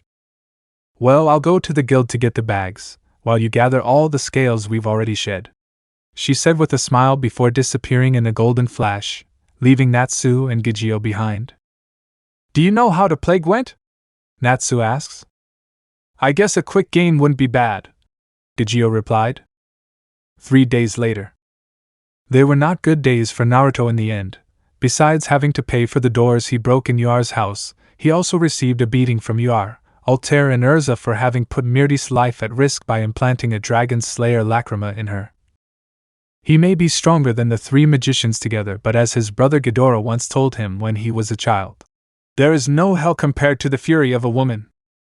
After receiving the worst beating of his life, he again received a complaint from his girlfriends except Mira for not telling him about her molting season, but their anger didn't last long when he told them that for some reason male dragons always forget about it. Something that made sense since according to Happy, Natsu forgets every year, but if that wasn't enough proof, Gajeel seemed to have forgotten until he woke up in the rafters due to the itching. But to confirm the data they would ask Celine, an ancient dragoness, if it was true or not. Then the second day, for some reason, the master forbade him to approach less than 100 meters from the guild, although luckily for him Lucy and her sister offered to keep him company until he could return. Something that seemed strange to him was that Juvia, the woman who never left his side for any reason other than to go to the bathroom, did not offer to keep him company in this mysterious exile, and when his mother, the dragonets, along with Natsu and Gajeel finished molting, decided to join, although for some reason it was impossible for Naruto to read their minds. The only good thing about that is that Celine brought him a note of apology written by Urza where she apologized for doubting him. Apparently his mother had told him about the problem of the dragon males to remember the date of the scales shedding season. Oh look, I found some old albums, said a cheerful Lucy. So originally they were in the guild, but when the phantom thing happened I stole them and brought them to my house. They practically have our life in the guild, said Naruto, who was currently playing chess against his daughter, and without him knowing Celine was taking pictures of him whenever she could. There's one for each guild member, even Happy, Natsu said. Naruto was like him when it came to memories, they both treasured them dearly. Yeah. Can we see them, big brother / dad? I don't see why not, go ahead, he replied simply. There were no photos of him being humiliated, at least not in the guild albums. If it was the Dragon King Island albums, then it was a different story. 1 hour and many photos later. Hey Naruto, now that I see this picture, you weren't wearing a cloak 5 years ago, Happy asked, showing a photo of the farewell party before the 1,000-year mission. Now that I think about it, Luce has a similar one in her closet, Natsu said before receiving a blow to the head that gave him a bump. Natsu, you shouldn't spy on girls' lockers, it's rude, Naruto scolded with a smile. Also, it must be a replica. Years ago, they sold all kinds of stuff related to the Dragon King, and I remember some kids had their own cape, Gajeel said. If it's a replica, I bought it about 3 years ago, Lucy said hastily, drawing the attention of Mito and Celine, who, despite Naruto's past, got along surprisingly well. After all, Celine wouldn't blame the girl for her parents' mistakes, and Mito couldn't hate the woman who gave her brother the love his parents hadn't wanted to give him. It's funny, isn't it? Rouge's older brother lost his cloak about 3 years ago or so.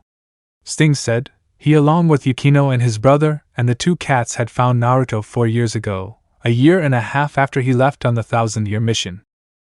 I didn't lose it. I gave it to a girl who was lost in the world, and I told her that when she decided to start her journey and our paths crossed again, then she would return it to me. Naruto said calmly while looking sideways at Lucy, something that was noticed by his mother and sister, who looked at each other and then nodded. Well, it's already 8 at night, so everyone go to bed. Mito-san, would you accompany Lucy-san home? Of course, Celine-sama, Mito said. These 2 are planning something, and if it weren't too troublesome, I'd measure up in the game, Naruto thought. They heard the dragon goddess say, everyone went to bed. Naruto ordered, to which everyone nodded reluctantly, not wanting to incur the wrath of the woman who could have beaten Naruto. Chapter 12. I Hate My Life. 2 hours have passed since Lucy revealed to Mito about her history with Naruto, saying that the sister of the most powerful wizard of all was shocked by the story of how Lucy Heartfilia had been about to take her own life due to the pain of not being loved by her father, and having lost her mother only to be stopped by Naruto, who encouraged her by telling her that the sky is more beautiful after the storm and giving her his cloak, but not before making her promise that when their paths crossed again she would return it. When did you fall in love with him? Before or after the cape? Mito asked. What? I don't, she said, but froze when she saw Mito's look. It was obvious he didn't believe her. Am I that obvious? She asked, trying to hide from Mito's piercing gaze. Quite a bit. Now I want to know, why haven't you spoken to him more than a couple of words? Lucy asked. She liked him and hoped that at least one of her future nephews would be halfway normal. It's just that he's so great. He's a magician who hasn't failed a single mission, whose power is so great that he'll even be crowned the 2nd Dragon King in the future, and I'm just a simple girl who has nothing to offer him but her slightly more developed body than normal. Lucy explained, earning a blow to the head from Mito. If we follow that logic, Sorano has less to offer. I mean, she's clearly a fan of my brother, and she's obsessed with the fact that the first thing she sees every morning is his face. I mean, yes, she's pretty hot if I have to admit it, but well, there. Mito froze. He didn't know what to say, and he had just called Sorano hot? You don't have much experience cheering people up, do you? Lucy asked. My only friend is Kakashi, and he's more like a second brother. I became so obsessed with finding Narani that I don't have any more friends, and I really don't know what to do. Mito explained that she had never cared before, but now that she had her brother she didn't know what to do other than plan a way to make her stay in Fiori permanent, but that was easy. She just had to become an ambassador permanently. I thought I was your friend, Lucy said, pretending to be hurt. She had seen Mira do this before to manipulate Urza with questionable success when the red-haired mage said her only friends were Miliana and Juvia. Fortunately, Mito was just as clueless as her brother and fell for the trick and hugged Lucy, who didn't know how to act now. I know. I'll help you with my brother, and you help me make more friends, Mito said, her eyes twinkling at the thought of forming ties within the guild. But everyone in the guild sees you as their friend, well, except Mirti, but to her you're her weird aunt. Lucy thought her part of the deal was easy. She just had to do a few performances here and there, and Mito would have new friends in a day or 2. I guess it's okay. Lucy said she knew she would possibly regret it, but she could lose since she was considered an indecent mage because for some reason she always ended up with little or no clothes on the missions. Getting close to Mikadzuki Naruto turned out to be surprisingly easy. Maybe it was because he was part of the guild or because Naruto was a really trusting guy, but it was enough for Lucy to tell him that she wanted to talk to him alone for a few words.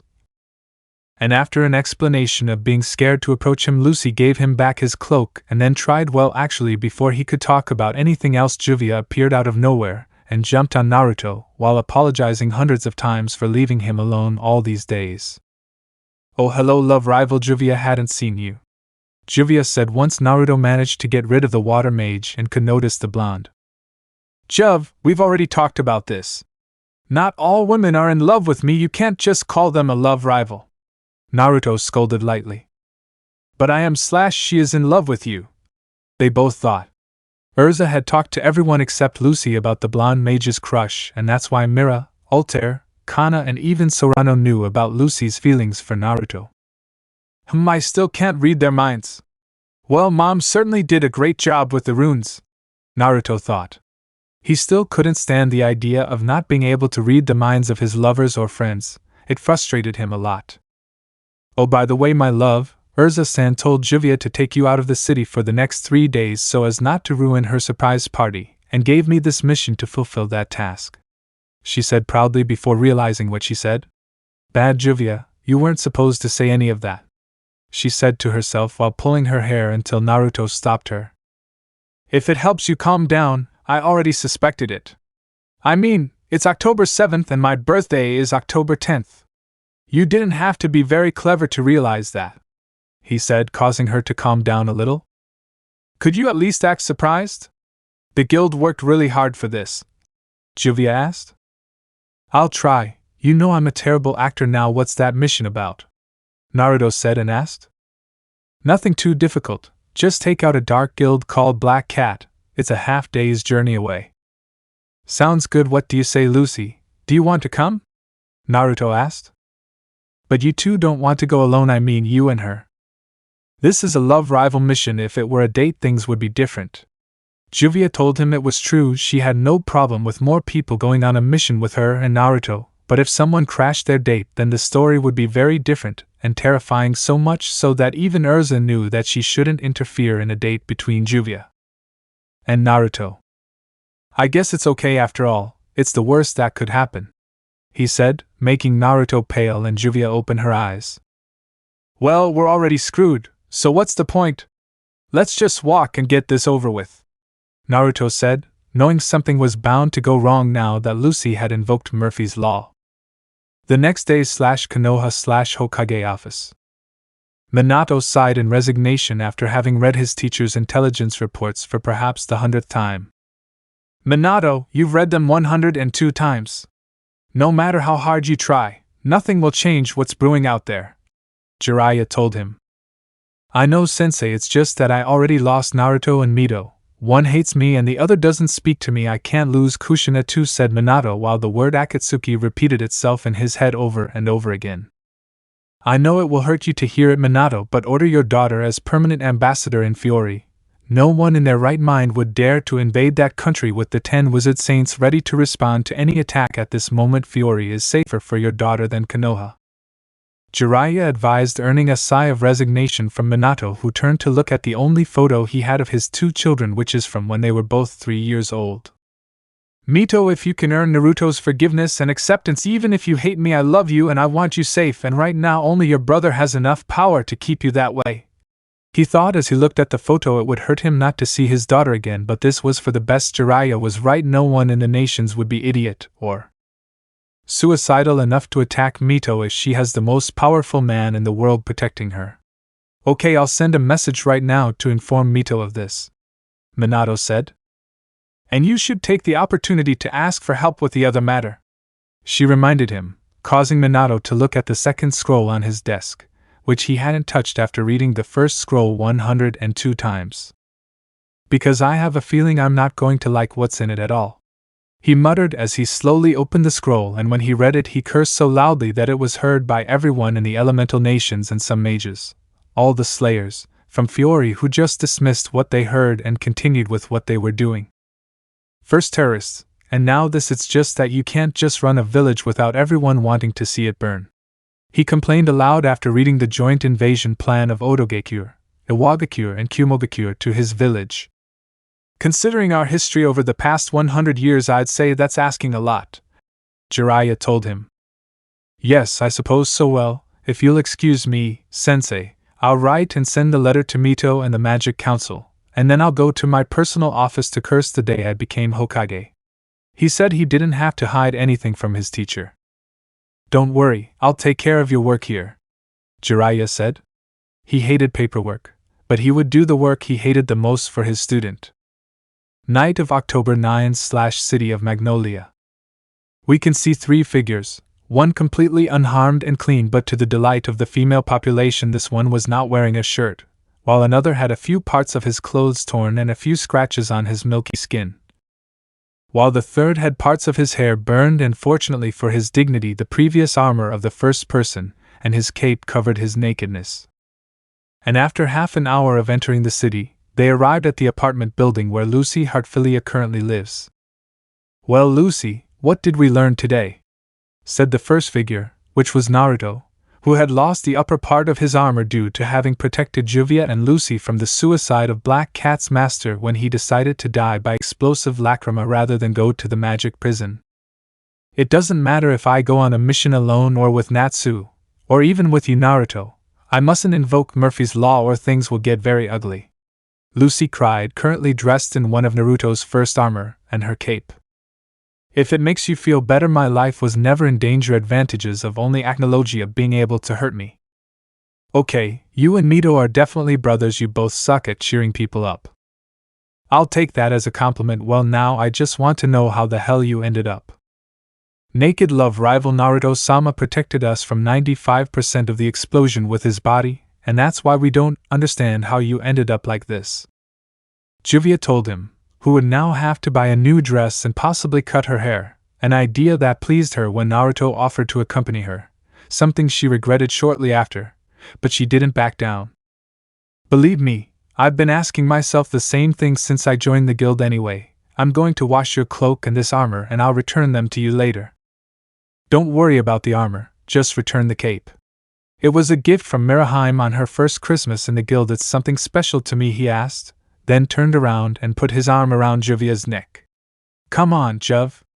I want to take a hot bath and then go to bed. Today was a long day," he said, then started walking towards his house. "See you tomorrow, love rival, and don't worry, you'll do better next time," Juvia shouted cheerfully as she waved goodbye. "I hope so.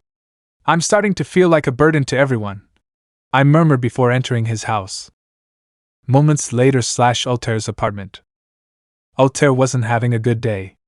First, Hades called her to ask why she hadn't reported in, and shortly after Jelal did the same, and when both calls ended she could only wish that the two of them would soon commit the same stupidity that Porla committed so that Naruto would erase them from the face of the earth permanently. Then she receives a letter from the council where they summon her to a meeting on October 11th, which made her assume that they would at least respect Naruto's birthday, but when she realized this she immediately knew that it was a matter related to the elemental nations and one that will possibly bring her even more stress. "Altair, are you okay?" Yur asked her daughter, who was currently squeezing a stress ball really hard. "My life is starting to get to me, God, I wish this would all be over soon," was Altair's response. "Well, no, I can help you, but why don't you go for a walk? I heard on the street that your boyfriend recently came back, and from what I heard, he's not wearing a shirt." She told him she still didn't like the idea of a womanizer like Naruto dating her daughter and that her granddaughter loved him like a father, but they were both happy with him in their lives, so she would have to accept it. "I don't think it's a good idea to go see him, at least not right now, probably. I'm being taken by the one who brought me here, that damned shitty council, and its emergency meetings," was Naruto's shout that was heard all over Magnolia. Forget the probably, he also received the letter from the council. "Well then, enjoy tomorrow's party and relax a little, after all, we only live once. That loses its effect coming from you. I mean, in case you forgot, you were resurrected by an accident of Naru," Altair replied. She did know the true story of her mother's resurrection, but she agreed to keep it a secret. After all, although Naruto had made peace with his sister, he hated the power that resided in his left eye. "I know, but not everyone has a son-in-law who disrespects the laws of nature, so I'm an exception to that rule," she said with a mixture of pride and hatred. Pride at having such a powerful son-in-law and hatred because that son-in-law was a confirmed womanizer. "Give yourself the chance to get to know him. He's a blonde, ramen-loving idiot who forgets the names of 90% of his enemies. But he has a big heart. If you knew him better, believe me, you'd like him, flaws and all. I suppose I could help him with Mirdi's training and get to know each other a little better, but I'm doing it for you, not for the expert. I make it very clear to him," to which Altair just nodded, knowing that Naruto would win his mother over one way or another. At the same time, Naruto's house.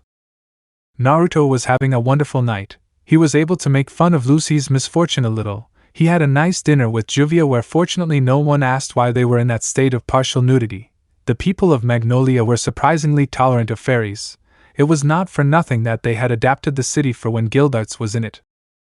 They then went back home to take a bath only for a very happy Mito to jump into his arms as she showed him the letter where Minato and the fire daimyo asked her to be the ambassador of High-no-Kuni permanently, although Naruto found it strange because there was no explanation, but since Mito was happy he dismissed it. But then Mito told him that he also had a letter which after finishing reading he let out the biggest scream force he had ever said in his life. "I don't understand why you hate being a council member because you're on the council," Mito asked after reading the letter after his brother calmed down a bit, which took about 20 minutes of shouting and cursing. "It's no coincidence the king asked me as a personal favor and I accepted. Then I found out that little Hichjalal was a counselor and has dedicated every meeting to screwing up my existence," he said through gritted teeth that Mito was surprised they hadn't broken. "The bath is ready, love," Juvia shouted from the bathroom, making Naruto sigh, but Mito had other thoughts. So faster than Minato's Haration she disappeared from her brother's house, but not before asking to be the godmother. "Godmother? I think the change of scenery must have loosened a screw for her. Well, that alone will make her fit in with the guild." After shaking his head once he realized what went through his sister's mind, Naruto just made a mental note to talk to Urza so that she would stop corrupting his sister's delicate mind, and then proceeded to go to his bathroom. And after finishing his relaxing bath he went to his room where Juvia was already asleep, or so he thought, because as soon as she was there he lay down next to her. The rain woman spoke to him. "Naruto-kun." "What did you call me?" I asked, surprised that Juvia didn't call him Naruto-sama. "Juvia was talking to Mito-chan while you read the letter and the 20 minutes after where you cursed in several languages, and she told me to try to find a more affectionate way to call you than Naruto-sama. Does it bother you?" she explained and asked, terrified at the idea of Naruto being upset with her. "It's not just that I'm surprised, it's everything. What did you want?" he replied and asked, returning to his usual attitude. What did Mito-chan mean when she ran away shouting, "I want to be the godmother"? She thought you and I would have Hex, you know. She's spent a lot of time with Urzaheim and well, it's taking its toll on her. Juvia understands, although she wouldn't mind having children with Naruto-kun, she wants to wait until they are married, she said as she snuggled a little closer to Naruto, falling completely asleep after a few seconds. No doubt she was really exhausted after walking the last 4 hours due to the mysterious locomotive failure that occurred right after Lucy said things couldn't get any worse. No doubt she would take advantage of the council meeting to pass a law making all phrases that invoke Murphy's Law illegal. "Good night, Yutiki," Raindrop whispered and then kissed Juvia's forehead, making her smile a little. October 11th / Council Chamber. The previous day was one of the best in Naruto's life if we take away the fact that the guild realized that his reaction to the surprise party was horribly acted out, but that was something everyone expected. After all, Naruto was very smart, and everyone knew that no matter what they did they couldn't fool him, but the only thing comparable to his intelligence was his lack of acting talent, or as Celine confirmed during a drinking competition organized by Kana, it's not that he has no talent but that he is terrified of acting due to reasons she didn't want to clarify. She only told them, "He hates falsehood and in his eyes acting is a form of it, that's why he's a terrible actor." Something that convinced everyone. After all, Naruto hated lies, but Ur didn't buy the story. The moment Celine said this, her mother's mind understood that there must be more to it, so she decided that she would take advantage of the promise she made to her daughter to find out why a man as powerful as Naruto was afraid of acting. Other than that, the party was like all the fairy tale parties. Everyone drank, laughed, and ended up in a full-blown brawl. Yes, a party like all the ones held in the Fairy Guild. But the next day was not the best in Naruto's life because he and Jelao once again entered into conflict when the meeting began, and it was only when Org decided to end the discussion of the two holy magicians that the meeting could begin, and as Altair supposed the meeting had to do with the nations, more specifically with Konoha. Let me see if I understand this. Konoha is on the ropes because a ninja deserter from the village planned a joint invasion with Kumo and IWA, which they will carry out during the Chunin exams, and since they have no allies, they are asking us for some support. Naruto asked, already imagining that if he accepted, they would send him, Not for nothing was he known by the Rune Knights as the ultimate war deterrent. That's right, I know your supposed father's only motive for the alliance is to try to win your forgiveness, but we can't let innocent people die if we can do something to help. They're not our citizens, why would we be interested in them? Seagrain asked. The letter says that each village has 2 Jinchuriki and that if we capture them we can keep them. I have no idea what they are, but from the little explanation our information network gave me they are weapons of war. Grand Doma explained, causing Naruto's anger to grow to the point that his sun dragon magic suddenly increased his body temperature to the point that the others could feel the immense heat. Jinchuriki, or human sacrifice, is a human who has sealed inside their bodies a biju, or tailed beasts with the power of a lesser dragon up to the power of an elemental king. In the case of the strongest, most of these are boys and girls who didn't have a section, and were forced to carry this great burden, and as payment their villages usually hate them and treat them like something worse than trash. Naruto explained, avoiding the fact that his little sister was one of these sacrifices, making everyone except Jalal upset. So this is what we will do. Naruto Dano, you along with God Serena Dano and Draculos Dano will lead a small group of 900 of our best Rune Knights with the intention of helping in the invasion, but your secondary task will be to subdue the Jinchuriki, and bring them here to offer them a place they can call home without fear of being used as weapons of war, of course, before they will have to swear loyalty to the kingdom, and that they will help if necessary. Grand Doma proposed. Draculos Dano is on a long-term mission for His Majesty in the neighboring kingdom. I know it's possible that he won't return for another year or 2 if the council allows it. I would like to propose myself for this mission. I have worked with God Serena Dano in the past, and although our personalities clash, we have always managed to complete our missions with great success. Altair proposed. Not a bad idea. Altair Dano is the 8th Saint Mage and her power is undeniable. I support her request. Org said. Any objections? Grand Doma asked. Any comments? I asked again, only to see Naruto raise his hand. That's not about your rejected proposal to make phrases that invoke Murphy's Law illegal, he said, and Naruto lowered his hand. That being the case, I'm officially adjourning the meeting. It wasn't as bad as I thought it would be, thought Altair and Naruto, and then tried to leave the room, but... Oh, I forgot. Have you already found the 2 missing participants for the second team? Ah, goodbye. They both said, and then Naruto proceeded to take Altair by the waist, and then disappear in a black flash. Do we take that as a no? Leiji asked, and everyone nodded. Moments later at the train station. How could we have forgotten it took 2? Naruto wondered as he began to hyperventilate, but fortunately for himself and the city, he was calmed down by a couple of slaps from his brunette girlfriend. Naruto, I need you sane, don't lose your mind, she said quietly but with a dominant tone. Okay, just give me a minute, he said, taking a few more breaths. Okay, I'm fine now. You have a plan, please tell me. I don't have anything at the moment, but let's go back to the guild and see if anyone has an idea, and if Natsu or Gray offer, I swear I'll send them to the hospital. How about we set some conditions along the way? Naruto suggested, and Altair just nodded. Later fairy tale.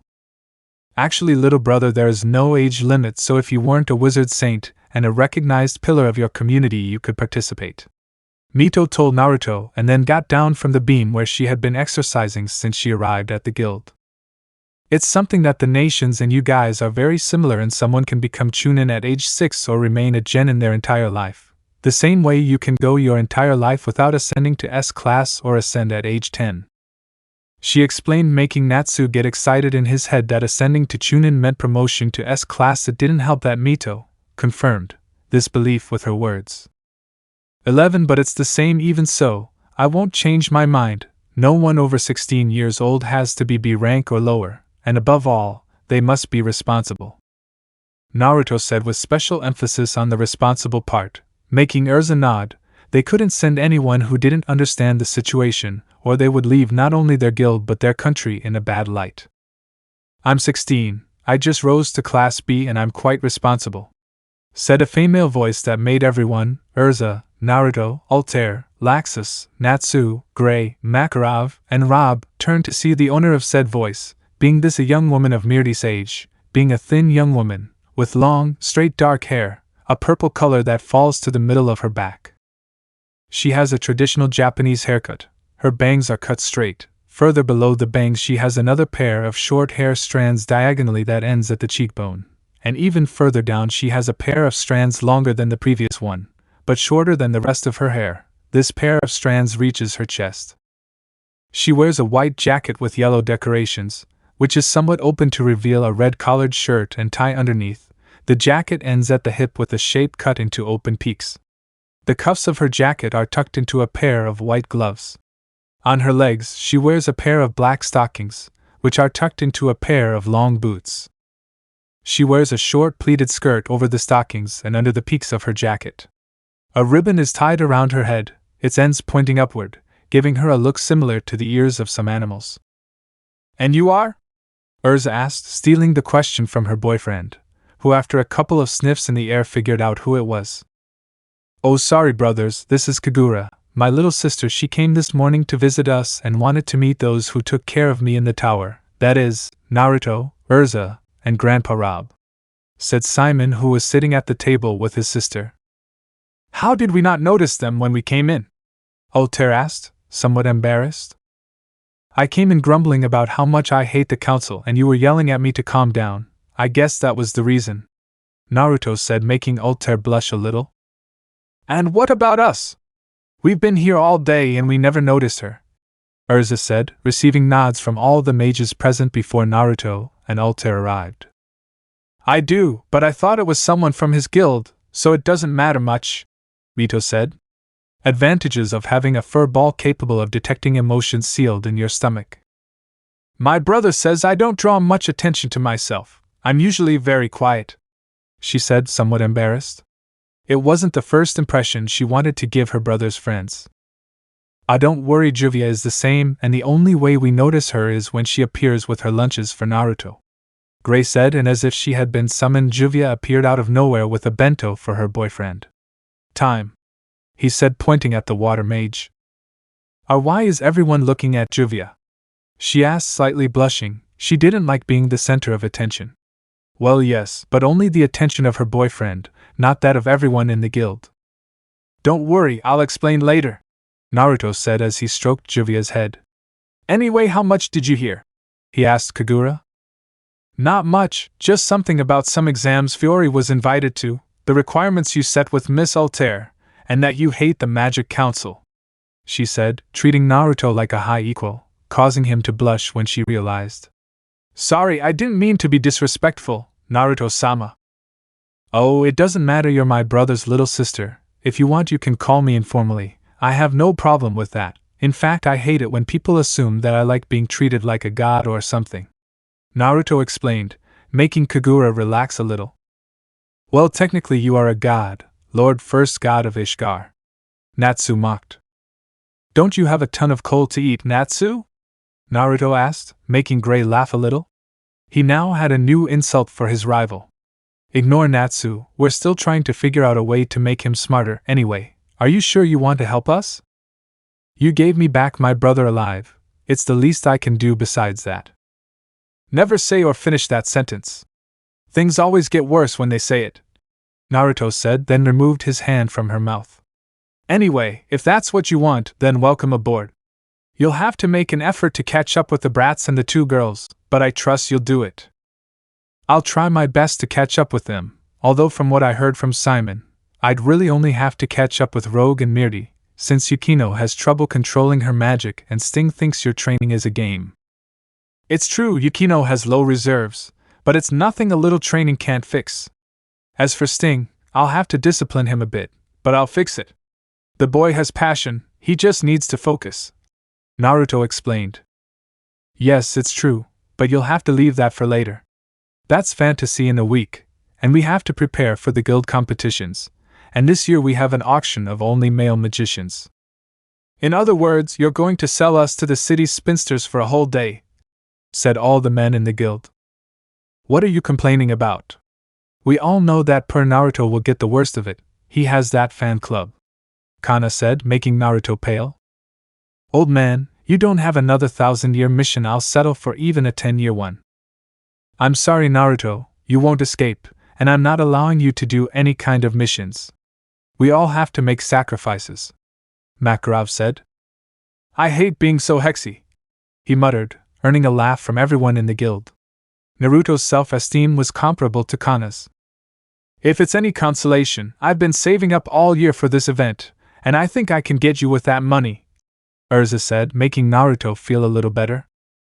Oh, hello, confused girl from abroad. What's this fantasy thing? Mito asked. It's a festival where the guild organizes several events. The main ones are the float parade, the fairy tale mystic contest, and the newest event, the people auction, Rob explained.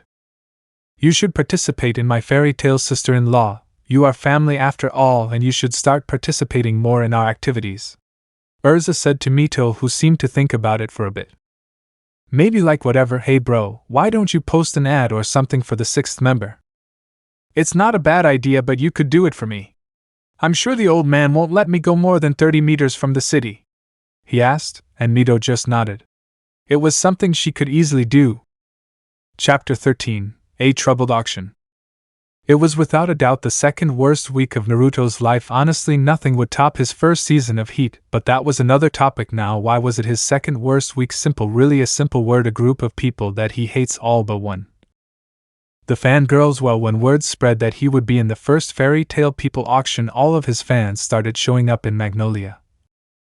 Not all of them were bad. He even got to see some of the girls from the Tower of Heaven now being beautiful young women who came to give him moral support. The truth is, he was very grateful that at least they weren't fangirls. Well, most of them, after all, in the tower. Naruto already had a fan, and speaking of her, when Sorano found out about the auction, she and Urza started a competition to see who could get the most money to buy. In the end, their competition ended with Urza, Mira, Juvia and Kana forming a coalition to make more missions, that is, to have more money. Sorano for his part allied himself with Lucy, Altair and Yukino, although the latter went more to spend time with her sister, but even so the adorable girl ended up involved in this.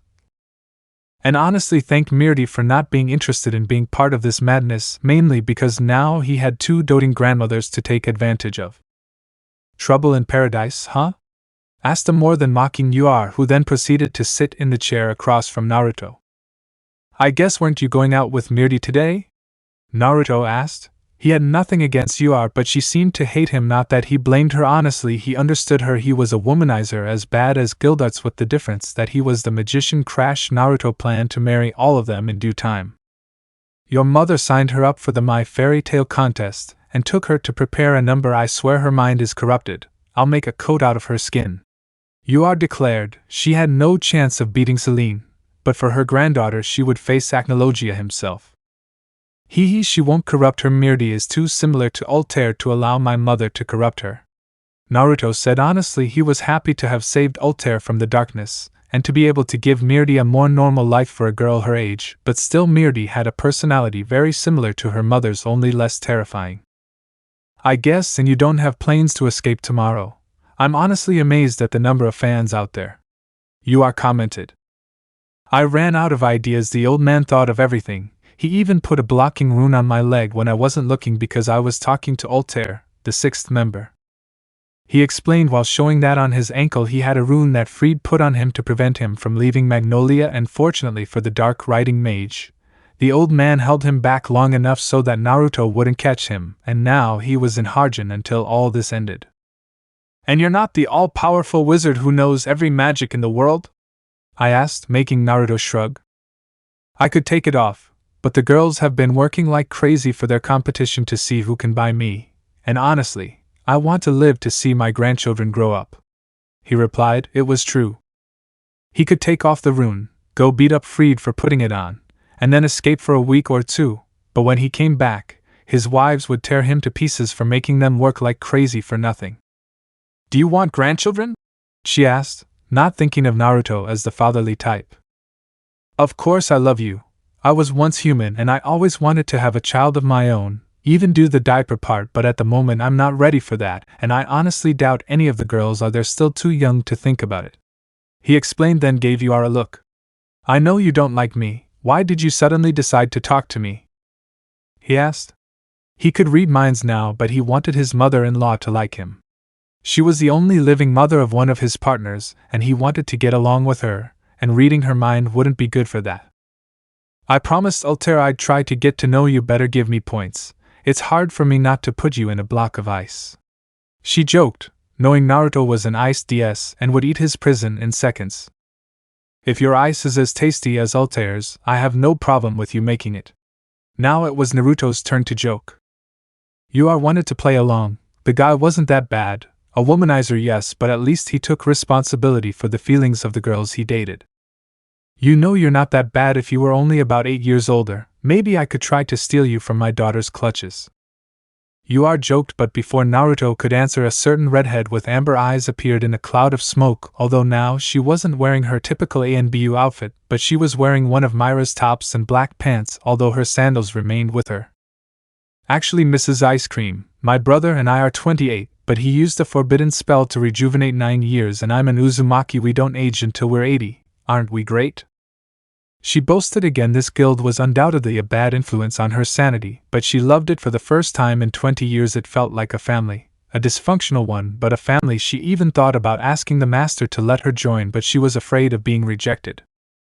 I already knew. My daughter told me we were just joking around, although because of the clothes I thought you dressed as a kunoichi all the time. You are asked. Mito never took off her ANBU armor except to sleep. That's why it was strange to see her on one of Myra's outfits. Lucy and her group had a mission where they had to disguise themselves as kunoichi, and my clothes were stolen, so I had to improvise a bit.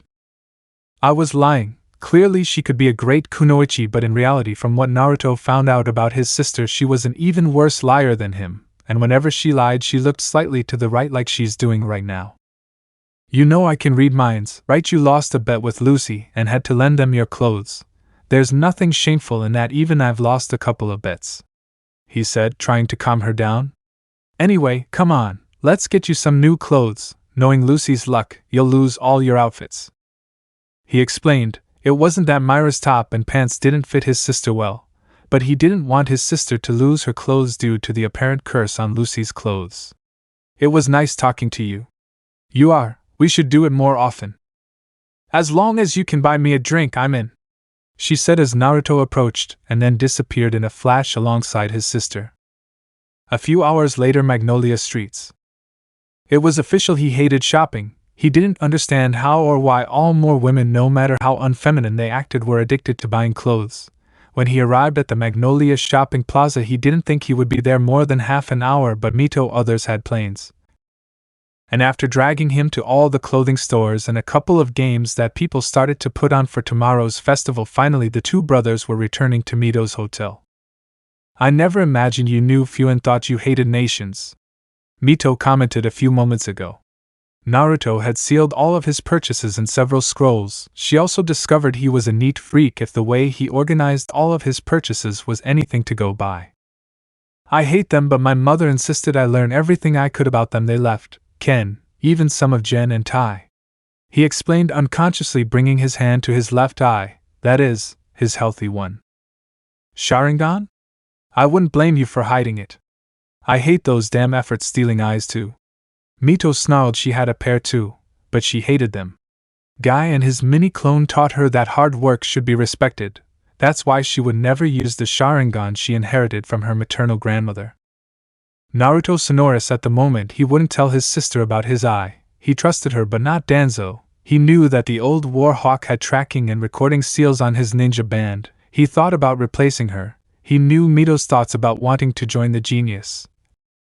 He loved the idea. He even had 1 or 2 designs in mind for a guild-exclusive kunoichi outfit to give her when she finally decided maybe he was spoiling her too much, but he had 20 years of unjustified hatred and lost sisterly relationship to make up for.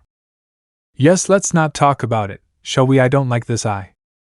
Okay, she replied, then turned around only to see a blue-haired girl who, when she noticed she saw her, hid behind one of the streetlights.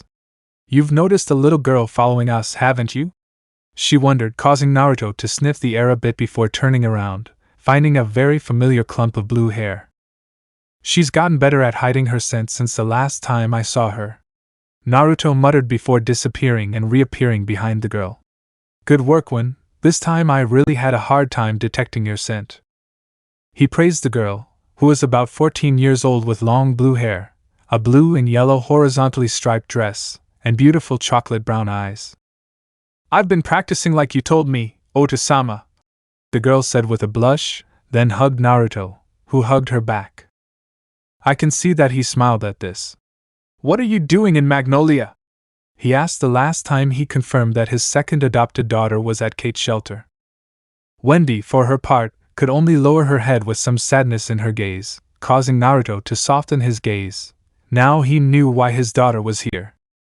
"So the old man has finally left?" It was more of a statement than a question. When he met Wendy, the Kate shelter master told him everything about the guild and asked him not to tell Wendy. Naruto of course ignored her request. She had the right to know. She felt a little hurt when they told her that all her friends were just an illusion, but being such a purely girl, she decided to stay with the teacher until she took her last breath. "It was last week Charles and I came back the day after that, and we split up to look for you around town," the girl explained, before Naruto hugged her back. "You're a great woman, Wendy. Others would have opened that place if they found out the truth, but you decided to stay and keep the old man company. I'm so proud of you," he said, causing the girl to shed a few tears of joy. "Thank you, Oto-sama," she said in a whisper, but for a DS, it was perfectly audible. "Well, I should introduce you to some people, and I also need to talk to the teacher," he said, then led Wendy to his sisters.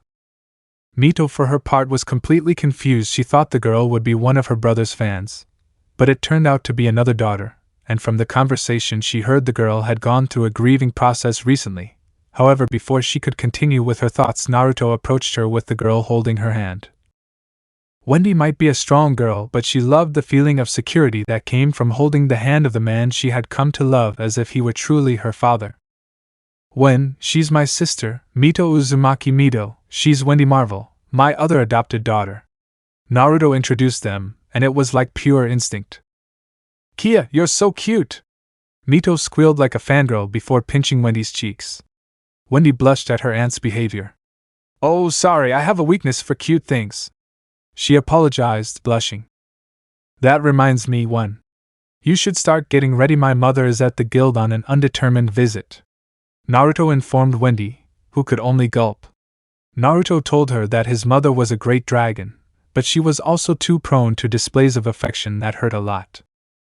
Later, back at the guild, a six-way battle was raging in the guild. Why did this happen? To know the answer to that, we have to go back an hour in the past, where after Naruto returned to the guild with his sister and daughter, he introduced Wendy as his other adopted daughter, and that caused Celine to take the girl who was hoping her father would save her. But unfortunately for her, Naruto had locked himself in the guild office with Makarov. After 20 minutes of cuddling and pinching cheeks, Celine finally let go of the little girl who went to try to eat something. She had gone almost half a day without eating and was dying of hunger.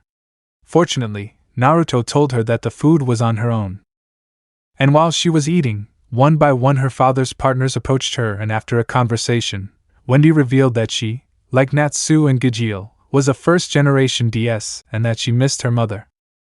This was what started the fight, because if Naruto was the father, then one of them should act as a second mother. Urza claimed that she would be the best mother, as she was the only one who could love and discipline her when necessary. Mira debated that, saying that as the best cook in the guild she should be the mother to avoid poisoning the girl.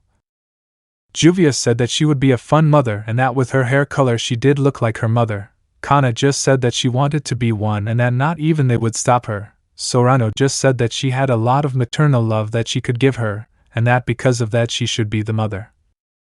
Altair claimed that she had more experience raising girls alongside Naruto, and this argument unleashed hell. Normally the guild would unite to try to stop them, but this was a fight where only 2 or 3 participated, not all 6. Right now everyone had formed a barricade behind Celine, who was currently watching the fight with a big smile, not because she enjoyed seeing the chaos, although there was some of that too. She was smiling because both Mirti and Wendy had chosen her over Ur to protect them, something that made the Ice Master somewhat jealous. For almost 20 minutes all that could be seen of the girls were Urza's flying swords, Myra's dark magic, Juvia's water, Altair's ice, whatever Kana had in her card spells, and Ares' wool and Scorpio's sand, who fought alongside Sorano's light magic.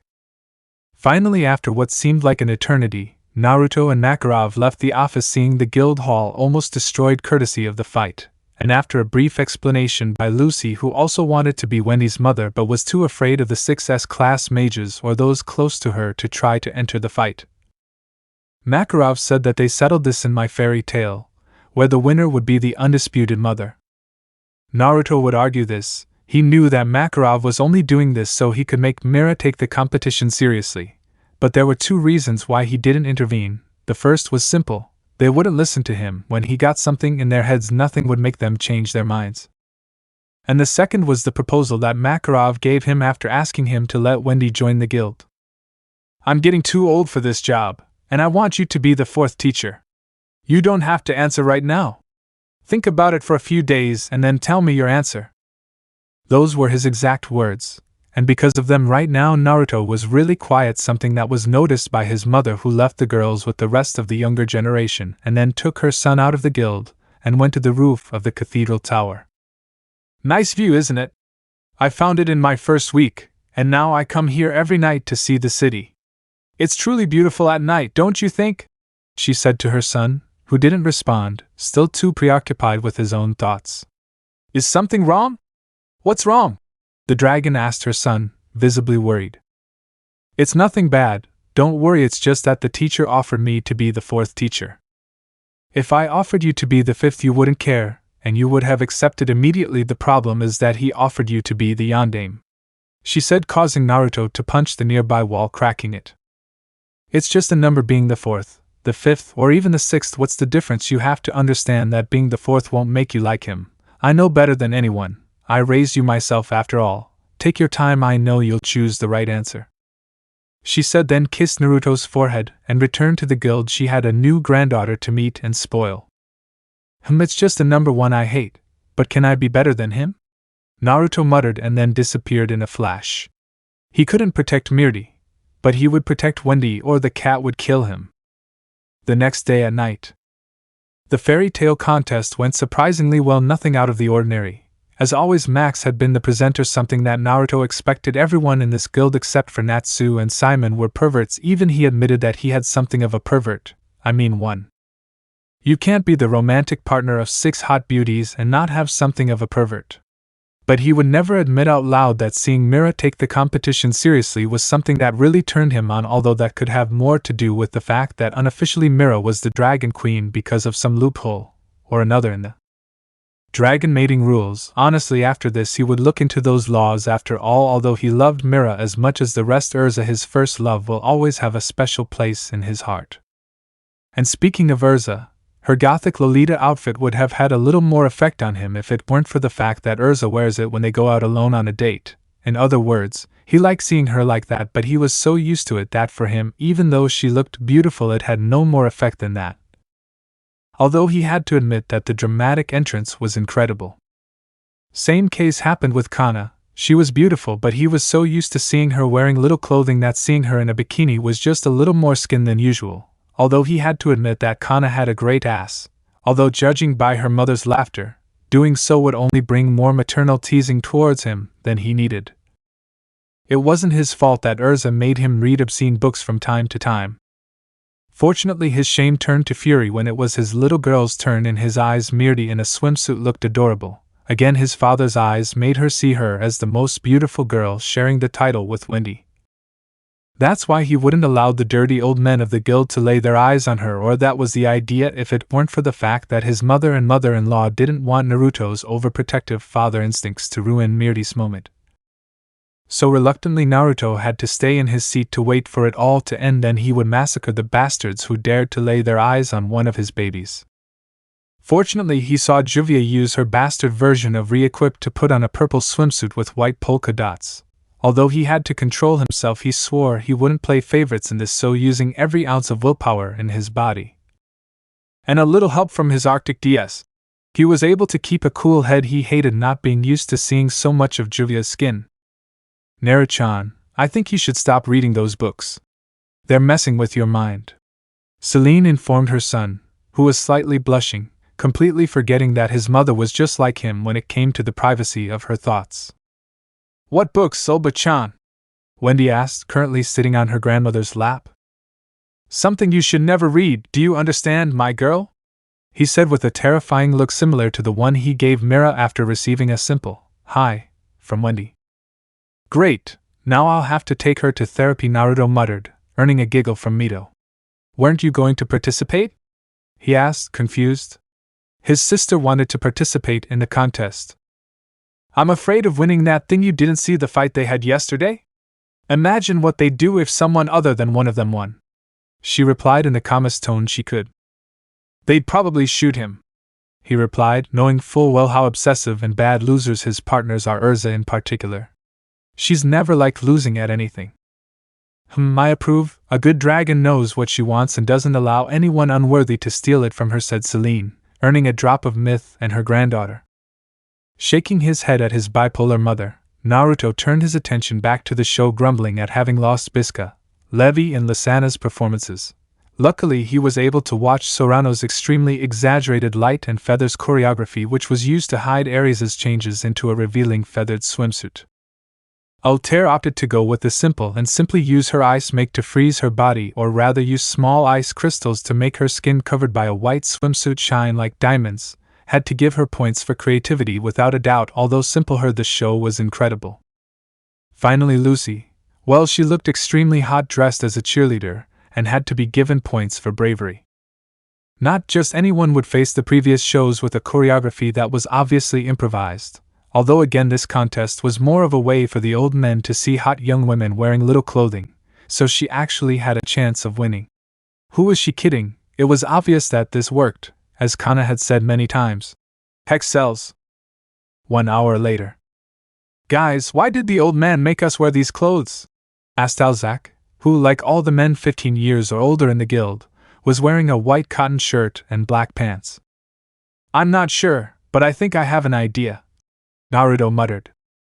I just hope it's not what I think it is, Laxus murmured now. Before anyone could ask about the two blondes' theories, the teacher climbed onto the stage next to a stool and began to speak. All right, ladies of Fairy Tail, the first men's wet t-shirt contest is about to begin, he informed the little master, receiving a great deal of cheers. Old bastard, I knew you were planning something, Naruto, Gajeel, and Laxus growled. Yes, as they say, brats. Now Miss Juvia, if you would be so kind. The teacher smiled, causing everyone to turn to see the aforementioned, who was still next to the stage with her hands extended above her head. Juvia, I'm so sorry, Narakun, but the teacher promised Juvia's group a trip for 5 to a beach hotel if Juvia did this, said the rain woman, who had a large water bubble suspended over all the men's heads. How come we didn't see that? Gray asked no one in particular. Old bastard, go for it. Naruto tried to shout, but he never finished because Juvia dropped the big water bubble on them, leaving everyone completely soaked. After a few seconds in which the men were stunned, they slowly began to stand up. It was really uncomfortable, although the pants were relatively waterproof. The wet cotton shirt stuck to their bodies, revealing everyone's developed muscles. That's a nice six you have there, baby, let me drink from it. Kana shouted to Naruto, who was blushing a little, not from embarrassment. He got over that emotion a long time ago, but from anger. Kana, for God's sake, are there any girls present? Urza chided her. She thought that too, but she never shouted out loud, at least in public she had an image to maintain. Ka-san has said worse things when we're alone, Mirti informed, causing everyone to turn their gaze to Altair. I'm a completely liberal mother, she said simply. Denying the maternal negligence of Altair, everyone turned to see the contest. They were surprised to see that Alzak, Macau, and Ritas had already been bought, but again everyone has their tastes. Gray was the next, being sold for 450,000 jewels. Natsu was the next, and as everyone expected, he was bought by Lee Sena for 500,000 jewels, but not before receiving paternal/fraternal threats from Naruto and Elfman. Jet followed shortly after with a good 510,000 jewels. His friend Roy followed shortly after with 550,000. The big numbers started to appear with Gajeel, and no one believed that little Levi would dare to buy for 1,500,000 jewels. Elfman was bought by Evergreen for 2 million, and so one by one they all left until finally only 2 remained. Currently the bidding for Laxus was at 10 million jewels, since he was bought by a girl in the guild secretly in love with him. Luck, old man, you're going to need it, Laxus said to Naruto, who was now crying for the hell that was coming. He only wished that his girlfriends could buy, although he was surprised to see the seven making some kind of peace treaty. Mito was right, he liked the weirdos. Just this morning they were fighting to the death to monopolize him, and now they were in a strange alliance where he was the peace pipe. Very well, ladies and gentlemen, now comes our luxury item, the first holy magician, famous for being a Casanova, and the man who steals the size of any woman in front of him. Rot! Naruto growled, tired of having a wet shirt, and decided to put on a little show by raising his body temperature, turning the water on his shirt into steam, making him look even more desirable. Not bad, brat. Now, since it's a luxury item, we're starting high. I have 100,000 around here, the teacher said, ignoring Naruto's insult. 150,000, a fan shouted. 300,000, Urza shouts. Little by little the cider was increasing. 500,000 from the fangirls were quickly counteracted by 600,000 from Kana, 700,000, 800,000. Her heart raced when her fans began to ally themselves, gathering the absurd amount of 450 million. Fortunately, her sister, daughters, and students added their savings to the cause, adding the amount of 500 million. Later it would compensate. Mito, Sting, Wendy, Mirti, Yukino, Rogue, and Kagura the dwarves were saving her skin. With that figure she was sure that her fans could not compete. She regretted breaking her sacred rule, never ever tempt fate, because her fans got 600 million. We're sorry, big brother, we don't have any more money, Sting apologized. Although Naruto wasn't angry with him, the boy did what he could. It wasn't his fault, it was his. He shouldn't tempt fate. Calm down, dwarf. If I don't survive, delete my browsing history, he said dramatically, causing many to squirm at that comment, but Sting took that literally and would delete his idol's history if he didn't outlive the fans, even if he had to study to find out what the hell a browsing history was. Well then, it's 600 million at 1, 600 million at 2. Makarov said. No doubt his son was dramatic. It wasn't so bad having an army of girls chasing you. 750 million. Celine's voice said, causing a deathly silence in the guild, one that was broken by the master. 750 million at 1, 750 million at 2, 750 million at 3. Sold to Miss Celine. Congratulations, great purchase. Upon hearing that the auction was closed, many of the fans, if not all, were disappointed. Naruto, for his part, well, he literally melted in his position, completely relieved. He had to build a statue for his mother when he had time. He wouldn't use his silver make. His mother deserved a statue handmade by her own claws. Don't be so dramatic. I just saved my baby from a bunch of crazy fanatics. Any mother would have done the same, Celine said with a straight face. Her son was sometimes the king of drama. Kushina would have left us to our fate with the excuse that she would make us stronger, Mito told her, making Celine hate Kushina even more and write down in her agenda to help Mito with her paternal issues. If she didn't do it, the girl would be totally dependent on Naruto. She wouldn't teach him DS. She didn't possess magic, but that didn't stop her from being a maternal figure to the girl. Hey, mother-in-law, not to be nosy, but where does he get all that money? Kana asked with her usual audacity. In DKI there's a vault with my family's treasures. That figure won't lower it much, although you'll have to pay me until there's a ring on your fingers or a mini Naruto running around. You don't. Mother! Naruto shouted, completely red now. He was really embarrassed. I want more grandchildren, for father's sake. You just don't understand. Can we discuss my hex life? I don't know, never? Laughing nervously at the mother-son argument between Naruto and Celine, one by one everyone began to leave, leaving only Mito as the last one. She wanted to see the end of the argument. She supported Celine. She wanted more nephews to pamper and spoil. What would Shikaka-sensei say right now? Troublesome, indeed, he said nervously, and meanwhile in Konoha, a certain Jounin felt a strange and regretful pride towards his former red-haired genin.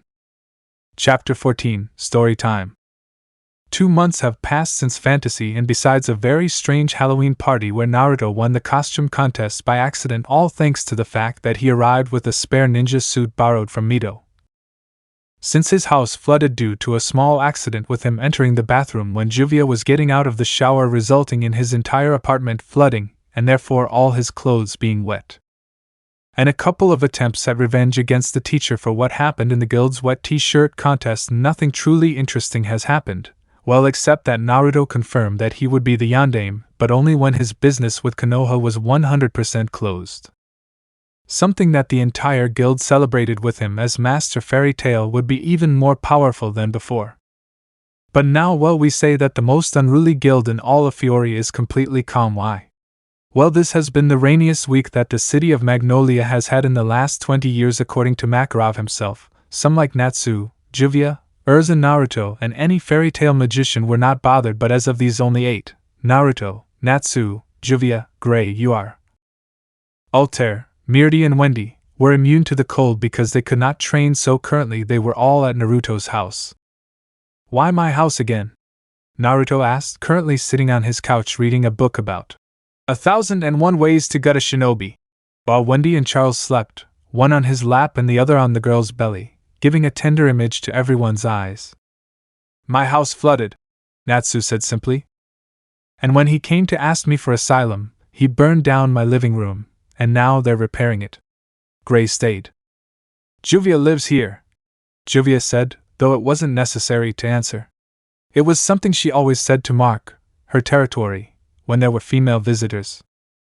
I'm here to take care of this pair and their miniature versions so they don't destroy my future home, Urza said, pointing at Natsu, Gray, Sting, and Rogue. And the rest of us live in the same building, but on different floors, Altair, who was currently enjoying a nice hot chocolate, concluded. We didn't just want to hang out, we haven't been spending much time together lately, big brother, Cho said as Miliana walked over. I guess you're right. Well then, what do you want to do? Naruto asks. There's little we can do when it's raining, no offense, Juvia, Gray said, then dodged a stream of boiling water courtesy of the rain woman, who after failing, only playfully stuck her tongue out at him. You have to teach me how to do that, Naruto said. Throw boiling water maybe later, Juvia replied, imagining all the time she could spend with her boyfriend. Juvia's mind. We can see how Naruto was standing on a pile of men with burns from boiling water on their bodies while a blushing Juvia was behind him. Oh my beloved Lady of the Rain, thanks to the skill you taught me I have managed to eliminate all the evil ones who wanted to take you away from me. Oh Naruto-kun, you were so brave, Juvia said as she threw herself into her lover's arms, and then they both disappeared in a golden flash. Out of Juvia's mind.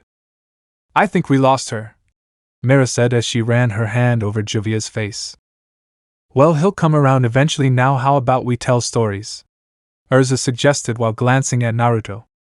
You just want to know what I did on my 1,000-year quest and about my first fight against Acnologia, the blonde replied, smiling.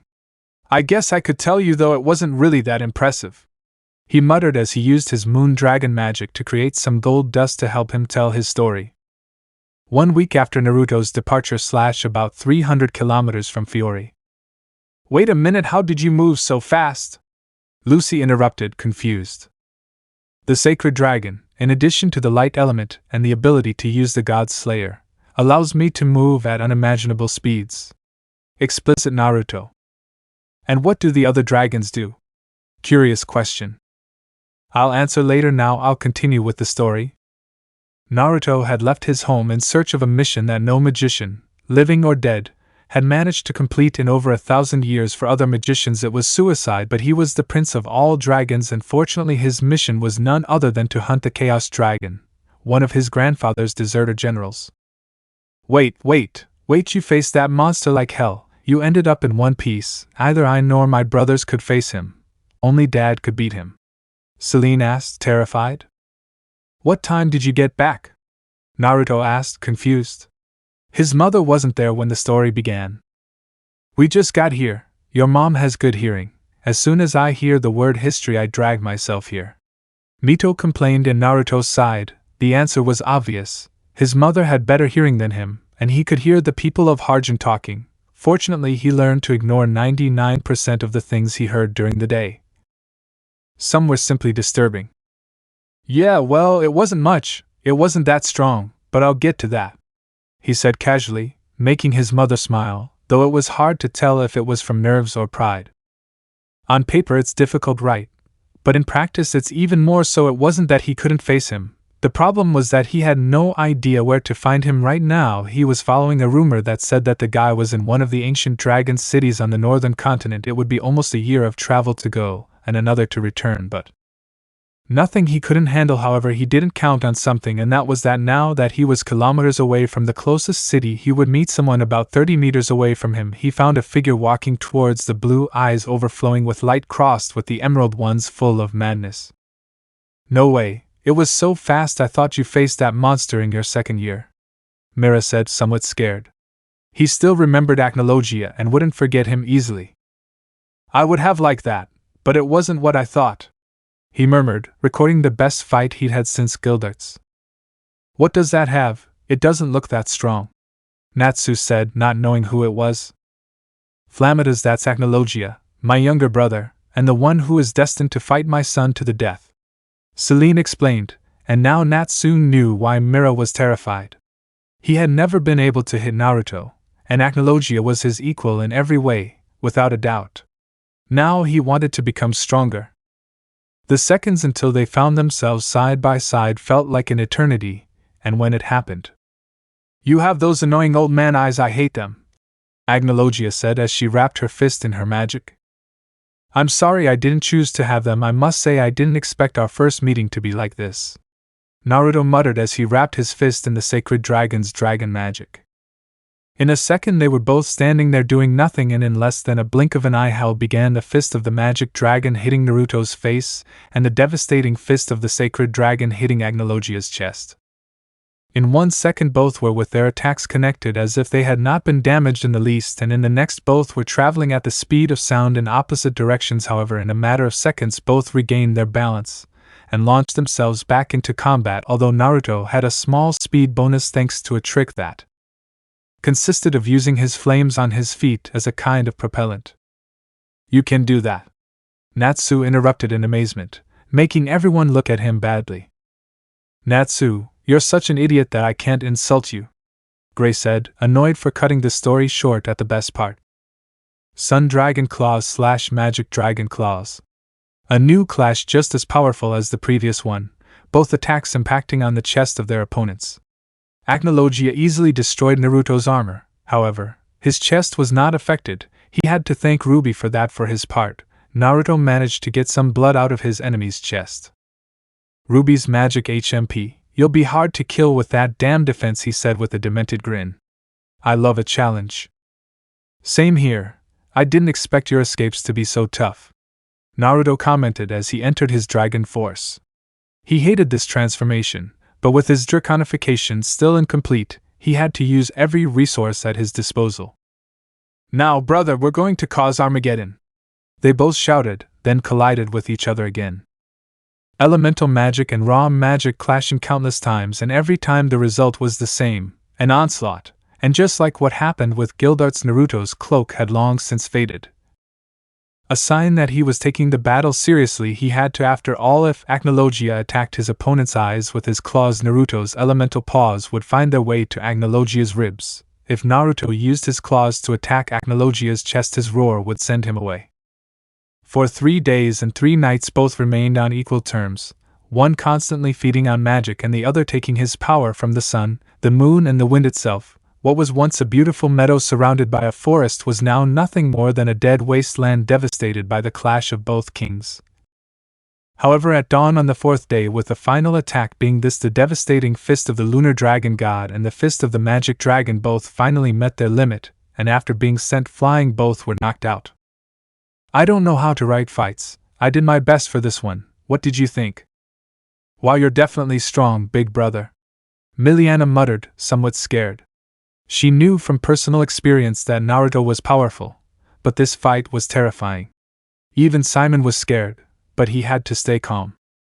He had to be the coolest older brother to Kagura, who had a sparkle in her eyes as she watched her hero's first fight, recounted by him. "Hey, Yukino, Rogue isn't where we know him," said Sting. "I think so," they both said with a nostalgic smile, just like Naruto. some time later. Everything hurt, almost like deja vu from when he'd been captured for not knowing about the anti-magic handcuffs all those years ago. But now he didn't feel those annoying pieces of metal on his wrists. He slowly opened his eyes, and the first thing he saw. "Lisana?" he asked, confused by the image of the girl in front of him who was a carbon copy of his little sister-in-law. But when he looked at her closely, he noticed a huge difference. Her chocolate-colored eyes were identical to those of "Did you cut your hair, Angel? It suits you." "Who's Angel?" "I'm Yukino, my friends, and I found him in a crater and brought him to our house," she said, causing Naruto's momentarily slow mind to process the information and scan his surroundings. No doubt they were orphans, the place was a mess. "You're not one to talk shochi. Your room in DKI was a potential disaster," Celine informed Naruto, blushing slightly. "No, don't say those things, Mom," she murmured, earning a triumphant smile from her mother, still with a touch of embarrassment for her baby, and a jealous look from Mito because Kushina couldn't be like that with her and her brother. Was it so difficult? With his environment analyzed, Naruto would apparently only pay for the children's help, but first he had to recover, so with his magic of the Emperor of Heaven he just inhaled all the air he could, and in a matter of 2 minutes, he was completely recovered. His magic would still take a couple of days to fully recover, but he could work and defend himself with what he had. "Wow, that was impressive," said Yukino with bright eyes. "Not impressive, that was my Sky Emperor Dragon magic. With it I can heal any wound, I can even regenerate lost limbs," Naruto said proudly. He adored this magic as much as that of the Moon Dragon God. "Wait a minute, if that's true, why didn't you regenerate the eye you gave me?" Urza asked, pointing at her blue eye. "Technically it's still his eye, so unless it's destroyed somehow, it won't regenerate no matter how hard he tries," Celine explained. "That means if he somehow lost this eye, he'd get his own back," Urza said in surprise, and both dragons just nodded. "You guys are weird," Mito muttered, but everyone heard him and couldn't help but laugh. "Normal is overrated because you think there isn't a single normal soul in the guild," Mira said. "What about Wendy?" "We're working on corrupting your impressionable little head," Altair said this time, causing Naruto to sigh, and in a moment Wendy was in Urza's armored arms. "And they're going to corrupt my baby," Urza growled, having narrowly won the Miss Fairy Tale contest and also won the right to be Wendy's mother, a very overprotective and possessive mother. "And this is with an adopted child. I want to see what she'll be like with her own offspring," Naruto thought, though he dismissed the thought quickly. After all, his mother hated her other children, and they hated her, honestly. "Now that I remember, I should hunt those bastards down," Naruto said. There was no point in hiding it from his mother. He would read her mind and find out. "Bring me their heads when you get back, but now continue the story, yes?" Celine asked, and Naruto showed themselves, however the rest were confused. "Emperor of Heaven, you are Naruto Mikazuki, the most powerful magician in the world?" Yukino asks, and Naruto approaches only to see the girl's eyes fill with stars. "It's great, my friends, and I have been looking for you. Please take us as your apprentices. We promise not to disappoint you," she begged, giving Naruto déjà vu again. "Why?" Kana asked. "When we met I was, well," Urza started off a little nervous.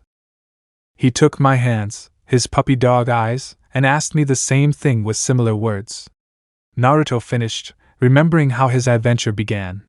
He certainly didn't regret having gone to that village so many years ago. "Okay," Naruto said without further ado. He had already taken apprentices. How bad could this girl be? She seemed to be the type of student that Urza was. "So fast?" Natsu asks. "Yes, now shut up," Naruto said. Later. Naruto had been in the makeshift shelter of the 3 dwarves and 2 cats for almost a whole day. He had recovered half of his magic and had checked on the 5. He found out that Sting and Rogue were children of the twin dragons, something that we'll find out. After all, his cousins Skyadram and Wislogia were never the paternal type, but well, it wasn't that surprising. After all, his cousin Metallicana had adopted a human child. He honestly didn't know whether to be worried about the brat or the brat. "I mean, how?" Mirdi asked. "Worrying about who his father is, who is possibly the worst example of a father for a child, or worrying that he would end up being a Metallicana 2.0. A metalhead who has a slight problem with fire dragons? Asked Celine, the metalhead. She was always like that, always fighting with Igneel. Yes, that's it. He also discovered that Yukino was Sorano's long-lost sister, and after a call, a scolding, and a promise to skin them alive when their mission was over, Naruto began planning how to reunite with the sisters. What? Said everyone who wasn't familiar with Prayer 6.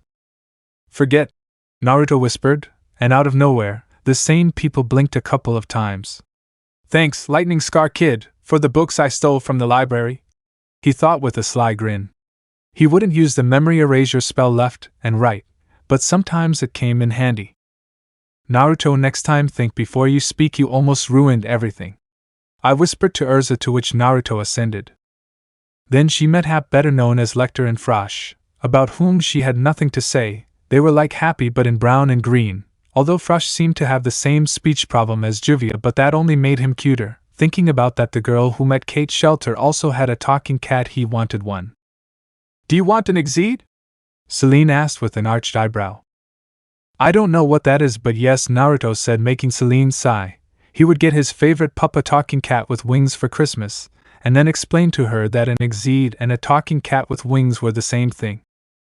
After a thorough inspection, a few scoldings for eating only sweets and meat, and a few pleas from Sting, Naruto finally took the 3 children and 2 cats and began explaining the rules and their current situation. To say that the blonde-haired and youngest Natsu was excited to participate in a 1,000-year mission was an understatement. Rogue and the cats were also excited but calm, and Yukino, she was terrified, but I'll protect you with my life from Naruto was enough to calm her fears a bit. Plus the rules they set out calmed her down a bit more. He would follow the clues while the 5 of them searched for Simon's little sister in the villages. In exchange, he would help them complete their training, or in Yukino's case, give her a magic of his own. His journey slowed down a lot, so he had to travel at the children's pace, but finally, after 2.5 years of leaving Magnolia, he found his objective, and after leaving the dwarves in a town that was a safe distance away, he finally left at his maximum speed to face the Chaos Dragon. To say I wasn't impressed was a lie. Until recently, Behemoth was the largest dragon the world had ever seen, but this one was at least twice as big. Shining platinum scales covered its body. Its wings were identical to Acnologia's, but in shades of platinum. It would certainly be a tough fight, right?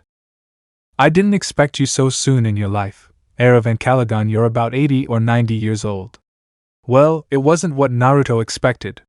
He expected you to roar at him and send him flying off the mountain, but he seemed calm. Physics 17, Mental 102, Biological 25. Naruto explained, still confused but without letting his guard down. Did you grow up in DKI? He asked, and Naruto just approached. From your mark on your forehead I deduced that it was Celine who found you, although from your smell I deduced that you spent a lot of time with Aim Yuri, and Altaria. I hear that you made Ghidorah very angry. Okay, this was already terrifying. From their smell I deduced that it had been more than 10 years since I had seen the 3 of them together, and this guy could still smell them. That's not it, Sochi. That old man can see through the chaos, and that's why he knows everything about everyone in the world. It's even said he can see the future, Celine explained. I could, Naruto murmured, gaining his mother's attention. His flesh was tough, that's all I can tell you, he said calmly, causing Celine to almost have a seizure. When she returned to the island, she would beat Raijin to death. That bastard told Naruto about the dragon's ways. It didn't bother him that he did it, but cannibalism was something he didn't want his son to do. But there was no turning back now. Naruto had eaten the powers of 21 dragons so far. 20 were only from their elements, or derivatives of these, but the 21st had to be the damn chaos. Well, he couldn't do anything except wish for his son to use that power well. He just hoped he didn't acquire the Oedipus syndrome that most offspring of reproductive age acquired. He loved his son, but that was a mother's love, right? Mom, for God's sake, you're my mother. I would never see you like that, Naruto shouted, scandalized. He would have nightmares of him sleeping with his mother for months, although thinking about it, it wasn't such a bad idea. Stop reading my mind, his mother shouted, making Naruto look at her with a face like, what right do you have to say that? After all, he inherited that habit from her. Can we continue the story before the children are traumatized? Urza asked, pointing to the infants. Natsu, who were confused, should give them the talk later. He was also pointing to Juvia, this last one, because he was wondering if Celine was a rival of Amor or not. Naruto decided to talk a little more with Chaos, discovering that Acnologia possessed a spell capable of temporarily controlling the one considered the king's right-hand man was terrifying.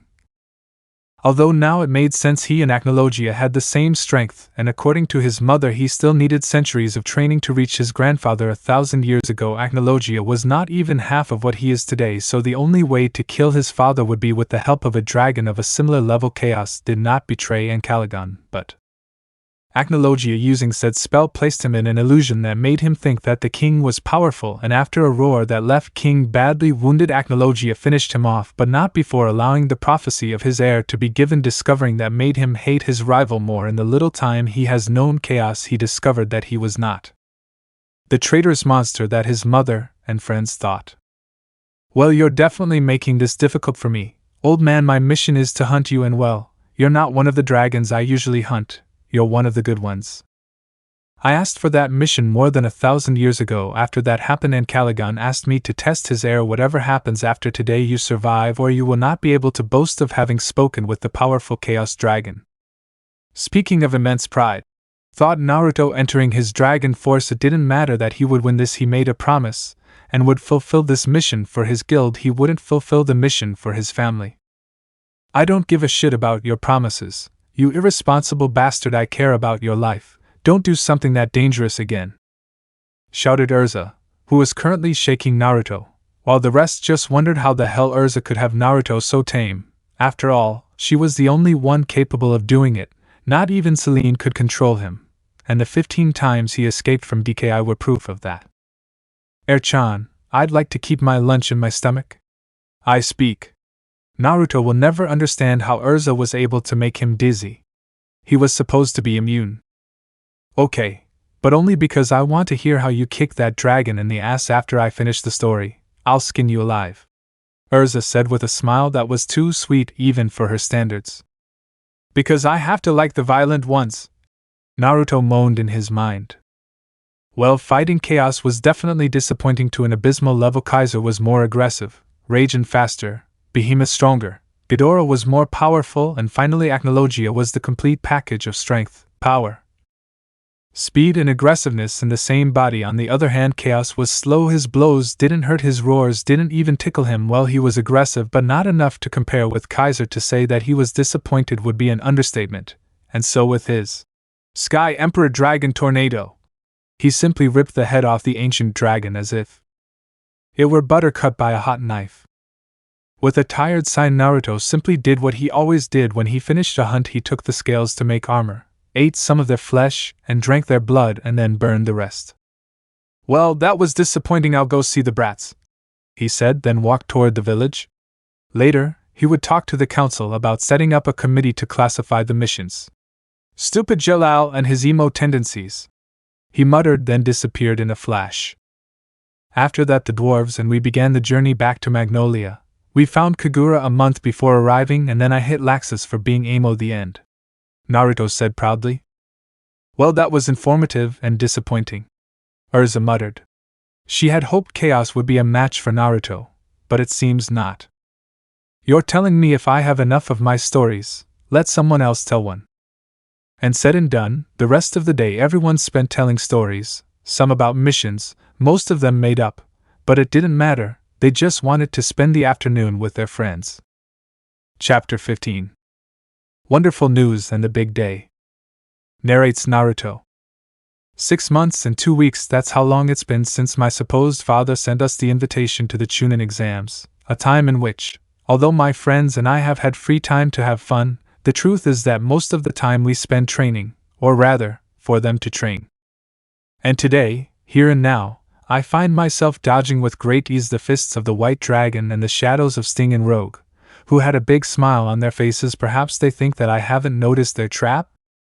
A trap that could have worked on any opponent other than me, Mirdi and Wendy attacking me with Sky Dragon legs and eyes from above, nothing my forearm couldn't block and counter, Kagura and Yukino coming from behind me with a joint attack between Libra's gravity and Kagura's own gravity. That was fun since I taught them everything they know but not everything I know, an absolute denial. and their possibly best attack against me was history. Seeing that they couldn't beat me unless the 6 of them joined forces, my 6 offspring did just that. Now it was 6 versus 1, and despite the numerical disadvantage, I continued to have the advantage at all times, and by the end of the day, all 6 of them were on the ground tired and struggling to breathe. Maybe I overdid it a little. The truth is that not in 2 more weeks would they face the Chunin exams, and so in this training combat, I fought against them with all the power I possess, with the seals that restrict 95% of my power, of course. Normal narration. While Naruto was mopping the floor with his students, a few meters away they were watched by the rest of the good group, all except one person. They're able to keep up with Naruto's 5% pace all day long. They've certainly grown quite a bit in just 6 months, Juvia said in amazement and happiness. Huh? 5%? A scared and confused Mito asked. Of course, older brother Naruto only shows a tiny part of his power. Or do you remember the feeling Acnologia gave off in the Land of Waves? Sorano asked. Even though she was unconscious, she felt the tremendous pressure exerted by the evil dragon and the warm power of her brother that counteracted it. Mito just trembled as she remembered that day. Even before her birth she had been exposed to the Kyuubi's power and killing instinct, and just facing Acnologia had made her almost wet her pants, even Kyuubi being the arrogant ball of fur that he was told her to stay away from that monster if he wanted to live. But her brother had enough power to neutralize the feeling of death that the dragon of the apocalypse could generate, so having to contain his power so as not to accidentally hurt the one he loves did not seem strange to her. But everything he had done so far was only with 5% of his true power. That was terrifying and great. I say, after all, how many people can boast that their older brother possessed the power to make Kyuubi tremble with fear? As far as she knew, only she could do that, although Sorano would argue it. Now that I think about it, I haven't seen Mira-chan all day today, Mito said, making Urza turn to look at her. She's been feeling a little weird since the New Year's party 2 weeks ago. She insists it must be nothing but Naruto didn't buy it and sent her to Polyuzuka. For a few seconds Mito seemed confused until she remembered the kind and nice old lady from the forest who seemed to hate everyone except Naruto and Wendy. The latter understood who could hate that adorable girl. Later she found out that she hated all humans and her brother was saved because he. Do you think she's okay? Mito asked, worried about the second most normal of his sisters-in-law, Urza being unfortunately the most normal. Mirane will be fine. I don't think anything serious is wrong, Lisana commented. Meanwhile, Mary Jane Strauss, the demon of fairy tale, was scared, confused, and above all happy for what Polyuzuka had told her. She had at first she thought it would be a side effect of having fully assimilated Astaroth into her body. But that was not even close to what was really happening. She was pregnant. That's why she was incredibly happy and confused. According to the takeover book that Naruto gave her when she joined the guild, due to the unstable environment of her body, it would be completely impossible for her to become a mother. When she read it, her heart broke. Maybe when she was younger she behaved like a hitch with almost the entire guild, but that did not mean that she was a woman and wanted to have children of her own, Naruto. I swore to her that I would find a way for her to have children of her own, but from what I knew I hadn't discovered anything, and that had her confused, and she was terrified because she didn't know how Naruto would take the news. The baby was his, no one would discuss it, and only he had touched her that way. You think about that too much, Brat. I know the dragon brat more than many, even more than his own mother, and I can tell you that when you tell him, his brain will shut down for a few minutes, and then he will scream at the top of his lungs, "I'm going to be a dad." This comment made by the guild doctor made her laugh a little. It was true. What was she afraid of to begin with? She knew her boyfriend and knew that Naruto wanted a big family. I know I'm still confused. I mean, my uterus is supposed to be hostile and I could never get pregnant. Well, it's just a hunch, but maybe you should ask the brat's mother, she might know something. With that said, Mira left there ready to face her boyfriend and her family to tell them what Polyuzuka told her, and when she got home to wait for the others, she just relaxed and waited for the others to arrive to tell them the happy news.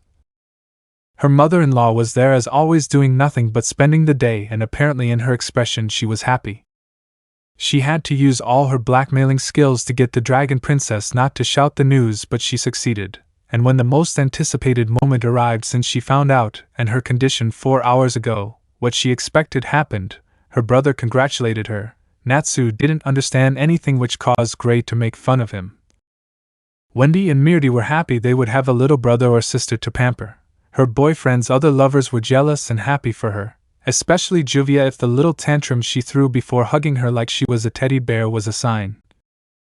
Myth, as a good pampering aunt, as soon as she told her the news, she left there to look for things to buy for her first blood nephew or niece. And finally Naruto, as she expected. For a few minutes his brain stopped for about 5 minutes until he finally reacted, screaming at the top of his lungs, yelling that he would be a dad. And then he picked up Mira and started to spin her in the air until he remembered that she was a Satan soul.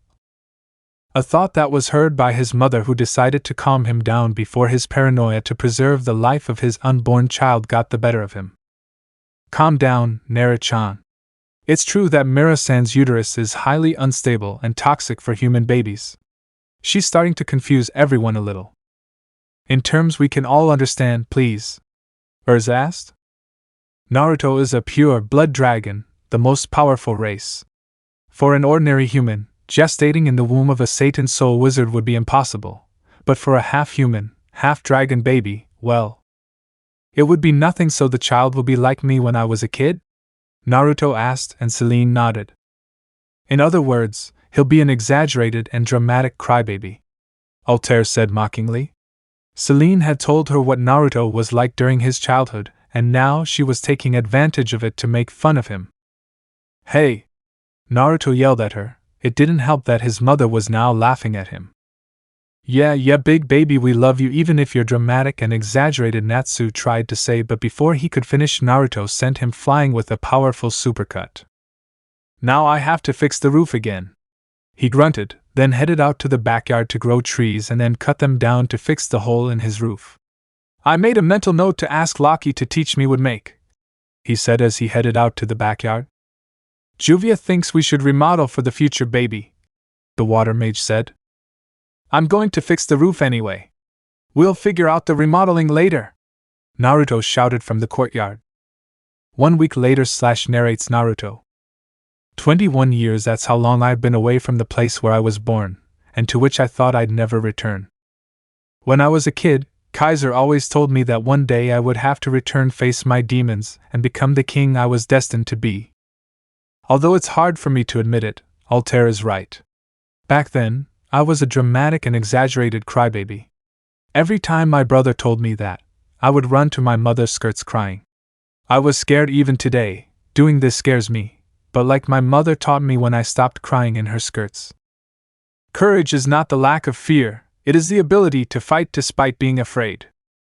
That's why I'm going to Konoha now. The original plan was with my entire team plus the offspring, God, Serena, Altair, and my sister. Now that's changed to just the offspring, the 2 holy wizards, and although I want my sister here where she is safe, I'm afraid she must come. She is the ambassador of the Land of Fire, and as such she will be our escort. Urza protested a lot, as did Natsu, but when I told them they would be taking on the prayer mission, the 6 of them, along with Lamia Scale and Blue Pegasus, were happy to stay.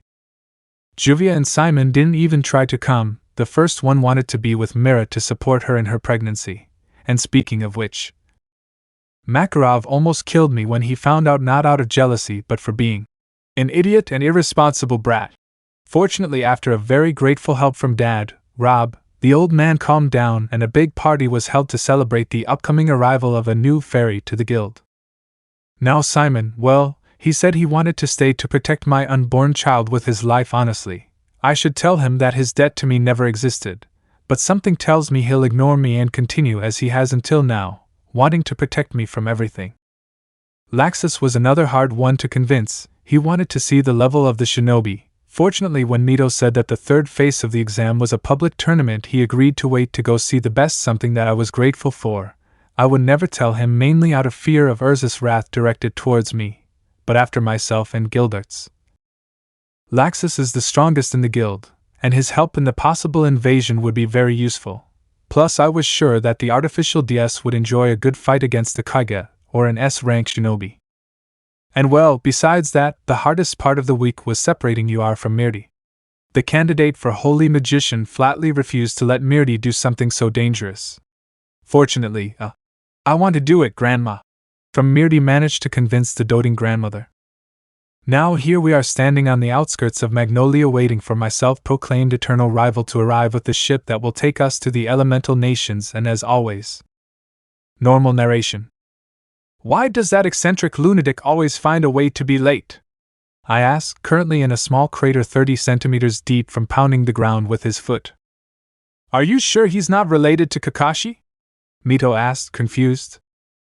Believe me, when you meet him you'll confirm that they're not related, Naruto told his sister, who was only ascending. With that everyone continued waiting, and finally after another half hour of waiting the damn flying ship finally arrived, and under it was the strangest type Mito had ever seen. It even competed with Guy in weirdness, and that was saying a lot. This was God Serena, who appears to be a middle-aged man with light eyes and medium long, wavy, orange hair that rises in the back forming something very similar to very large rabbit ears. He has thick eyebrows and has a scar over his nose. He wears a white shirt with dark touches tied with a belt. On the back he wears a peculiar and distinctive kind of large pointed wheel on the back that resembles a wheel of Dharma, giving the superficial resemblance of a divine figure, particularly the Buddhist deity Sakura, this being his greatest feature when it comes to clothing. Oh Naruto, Altair my friends, I am ready to undertake this dangerous mission with you and show those pathetic ninjas the superiority of magicians. During that entire speech, the eccentric magician made at least 10 damn poses, each one more exaggerated than the last. Honestly, Naruto would never understand how the demons were able to change poses so quickly, but it wasn't like he was interested either. Yes, what you say, Serena, Naruto said, and then hit the second holy mage in the face, sending him flying back to the flying ship. That was for making us wait 2 damn hours, Naruto said, and then he got on the ship followed by Altair and some surprised children and Mito, and once everyone was inside the ship, it rose and headed towards the elemental nations, more specifically to the village hidden among the leaves. Chapter 16. Alliance not in a million years. Again, where are Clumsy 1 and Clumsy 2? I asked Naruto, exasperated, seeing his students. It hadn't been a good week since they arrived in Konoha. Her sister had to wear a mask of indifference when they were in public, which honestly worried her. Mother had done a good job repairing her mind, and Konoha was screwing her again. Then he had to endure the constant harassment from his parents and godfathers, who wanted to talk to him. He easily avoided them with the argument of, I don't know any Naruto Namikes. I am Naruto Mikazuki and I was born in Fiori 19 years ago. It worked. At least it discouraged them enough to stop trying for the rest of the day. But not only did he have to deal with that, but also that damn warmonger Danzo and his puppets trying to kidnap one of his precious offspring if he wasn't in a good mood. And especially now that his most troublesome students were. They said something about a strange guy who smelled like raccoon, blood, and sand, and they wanted to see what he was. Yukino replied, making Naruto's eyebrow twitch. Altair, take care of Yukino. You 3 go in there and don't come out unless you've passed the damn exam or you're dying. Naruto growled before going out to look for his 2 students who seemed to have a taste for getting into trouble at the worst possible times. And I thought Serena would be the problem here. Oh well, she is a problem, but at least she can take care of herself, plus she seems to have made some friends. Altair laughed, remembering the strange guy who befriended Serena. At least now Naruto would be free of the mage's constant challenges as long as the green thing kept him entertained. Meanwhile, with the 2 dwarves and their cats. Maybe straying from the instructions Naruto gave them wasn't such a good idea because, well, as usual, Sting had decided to make Naruto proud by doing something stupid in the purest Natsu style. And the first thing that came to his mind, followed the smell of sand and blood, and now here they were facing a rather strange boy and his 2 brothers. As well as an even more emo rogue, a girl they hated because of her squeaky voice, and some poor unfortunate soul who shared a team with the girl and the emo, and unfortunately a 3-way fight was about to break out if the red-haired boy's lunatic glare was any indication. Sting, remember me? Why do I hang out with you? Rogue asked her brother.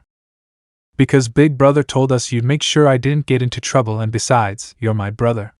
Sting replied. You 2, I'm interested. What are your names? The red-haired boy asked the twin dragons. Sorry, Tanuki boy. I didn't hit that way, Sting said, obviously angering Gaara and causing his brother to facepalm. Is your friend crazy or just an idiot? The strange catboy asked. The second, and if you don't move your ass right now towards the request room, I'll kick you there myself. It was the deep voice of their master that said that, and immediately after both third-generation DS turned around and saw a more than pissed-off Naruto, which caused their offspring to lose all the color in their bodies. Your older brother! They both shouted as they hugged each other. Move was all he said, and both young DSs started running toward the academy. I'm sorry for what those two may have caused. With your permission, I must see that they don't do anything stupid. He was. Sakura began, somewhat scared. Naruto Mikazuki comes as an escort and teacher of one of the teams of the Fiori delegation. There are direct and strict orders from Hokage-sama not to disturb them, Sai said, and the last thing he said, looking directly at Sasuke, who only snorted. He deserved the power that Naruto gave him, the brats, and he would get it. Naruto of the 13 Dragons, from how the stories described him, I thought he would be older. He's definitely hot, thought the redhead sister with a small blush. Meanwhile, with Naruto, the youngest dragon prince was walking without taking his eyes off his two students, and yet he also dyed his mind on the red-haired boy. He indeed smelled like raccoon and blood. No doubt his uncle Shikaka had trouble sleeping, which caused him to take it out on the poor boy. Unfortunately, Naruto wouldn't take him to Fiori. Even if he repaired his seal, the boy would still be unstable and very violent. His only option was to take his uncle out, eat him and regurgitate him in DKI, where only dragons and Biju could enter. However, he didn't want to kill the boy either, so he had to ask for help. That's why he looked up to the sky. Brother Kaiser, tell Brother Ghidorah that I need to speak with him, Naruto whispered. Seeing the sun, the king's star did not harm him. On the contrary, it strengthened him. Did Big Brother say anything? Rogue asked. I'll teach you the dragon language later. Now hurry up, there's less than 90 minutes until the exam, he replied, as if nothing had made the two pups start running faster. Later, Shinobi Academy. After a more severe scolding once she met with Yukino, she and the twin dragons entered the exam room, where they saw their friends standing by a window. Was your getaway worth it? Kagura asked. The older brother wasn't as upset as usual. I don't know why, but he talked to the son, Rogue commented, making some shinobi laugh at Naruto. He must have asked Uncle Kaiser for help with something. I don't know how it works, but I know the son tells him things, Wendy said. Leaving that aside, no one knows what the exam is about, Sting asked nervously. Being in a classroom made him feel like that. Written tests weren't exactly his strong suit. We don't know, Dad said, and I quote, If it's a written exam, you have my permission to skin Sting if you fail because of him, said Mirdi. To Sting's horror, he liked her skin. With the teachers. Once both sensei left the little wizards in the exam room, they decided to go to the teacher's lounge, and unfortunately, they arrived just at the moment when Mirdi told them about skinning Sting alive. Do you really have something against Sting, Big Brother? Reader asked, astonishing every shinobi present by seeing a talking cat. Of course not, he's my precious offspring. I just don't want another Natsu destroying Fiori. That's why I'm stricter with him than with the others, Naruto replied calmly before sitting next to the last one at the first empty table they saw. And what about your obvious favoritism for Wen and Mirdi? Altair asked this time, making all the shinobi present pay attention. I don't have favorites, they're just my daughters. It's normal for a father to focus more on his daughters than on his students. Are you sure you're not having a little trauma because of Minato? The newcomer Mito asked, to which Naruto just snorted, making Altair smile. She definitely adored her sister-in-law. She was the only one capable of measuring herself in Naruto's pants so easily. From here, everything was like a Naruto canon until the part where Sasuke asks Kabuto about the arena team, but here he asks him about Fiori teams. Fairy Tail Team 1, consisting of Sting Eucliffe, Rogue Cheney, and Yukino Agria, in charge of. She began, then gulped when she read the sensei's name. Naruto Mikazuki, aka the Dragon King. I have no information on his magic, but in the last year he's made 30 B rank spells. That should be imposed on 3 genin. They shouldn't be able to do a B rank mission, Kiba said. They are students of that man, Kiba-san. Do you remember that he turned into a dragon in Nami? I reminded Hinata, making the dog boy shudder. He still remembered that man. That's wrong, but I'll explain it to you later. Now let's go to Team 2. This is made up of Wendy Mikazuki, Mirti Mikazuki, and Kagura Mikazuchi, in charge of Altair Milkovich alias the Time Magician. I also have no information about their magic, and like the others they have not done D-rank missions but 20 B-rank missions. International espionage is a cause of war, Mr. Four Eyes. If you don't want me to tell Naruto-sensei this, tell me right now where you stole that information, Kagura said, pointing her escape route without drawing it at Kabuto's neck, who only gulped. It's not necessary, we heard everything, Kagura-chan. Be sure that Altair and I will get all the information out of her, said the calm voice of Naruto, who appeared next to Altair once Kagura finished her threat. I don't know what you're talking about, this information isn't stolen, Kabuto said nervously. Missions in Fiori are highly classified. No one other than the mage who performed them, the master of his guild, and the Magic Council has access to such information. You will tell us everything, or I will let Naruto and God Serena burn this village to the ground. After all, as Kagura said, espionage is the cause of wars, Altair said, and to give more credibility to her words, Naruto released a small thread of fire that burned Kabuto's remaining cards. Fortunately for whoever you ask, before both wizards did anything else. Mr. Mikazuki, Mrs. Milkovich, I must remind you that our countries are in talks for an alliance, Ibiki Marino began, earning a look from Naruto, who stretched his hand as if it were a sword, causing the person in charge of I to tense up a little. He knew who Naruto was, a magician whose word was law in Fiori unless the king himself said otherwise, a terrifying man without a doubt. Shining sword of the silver dragon, Naruto chanted, and immediately his outstretched arm transformed into a silver sword that made the supervisor tense even more. Talks for an alliance, you say? Do you really think that Fiori will now attempt an alliance with you? For espionage, any possible alliance between Konoha and Fiori is out of the question. There isn't, it doesn't exist, and it won't exist. From now on we will only continue with this exam out of mere courtesy, but when we finish we will leave, and any shinobi of the leaf found there will be seen as enemies and killed at first sight, Naruto declared, and then with a movement of his hand decapitated Kabuto, to the horror of the younger genin who had not yet had their first death and joy of the other villages. Konoha had lost all opportunity with an incredibly powerful nation like Fiori. Now if they played their cards right they would have a possible alliance with the magical continent. Chapter 17. Solution to the problem. The atmosphere was very tense. Ibiki knew he had messed up. Minato's orders were clear regarding Naruto and his group: don't bother them, don't interfere in their business, don't harass them. And he broke the second of those orders, and as a result Naruto, the most capricious and powerful magician in all of Fiori, had officially declared that he had screwed up any possibility of an alliance with Minato and the council. Everyone had seen the scene, and those of the Shinobi Council knew that the alliance was already screwed the moment that Genin, Kabuto, opened his mouth with information about Fiori. The mages and dragons were jealous with their information. They treasured it a lot and only shared it with other mages and dragons, never with a non-mage, much less with a shinobi. And they had as a guest a damn dragon hunter, part mage part dragon. If Kabuto messed with someone he shouldn't have.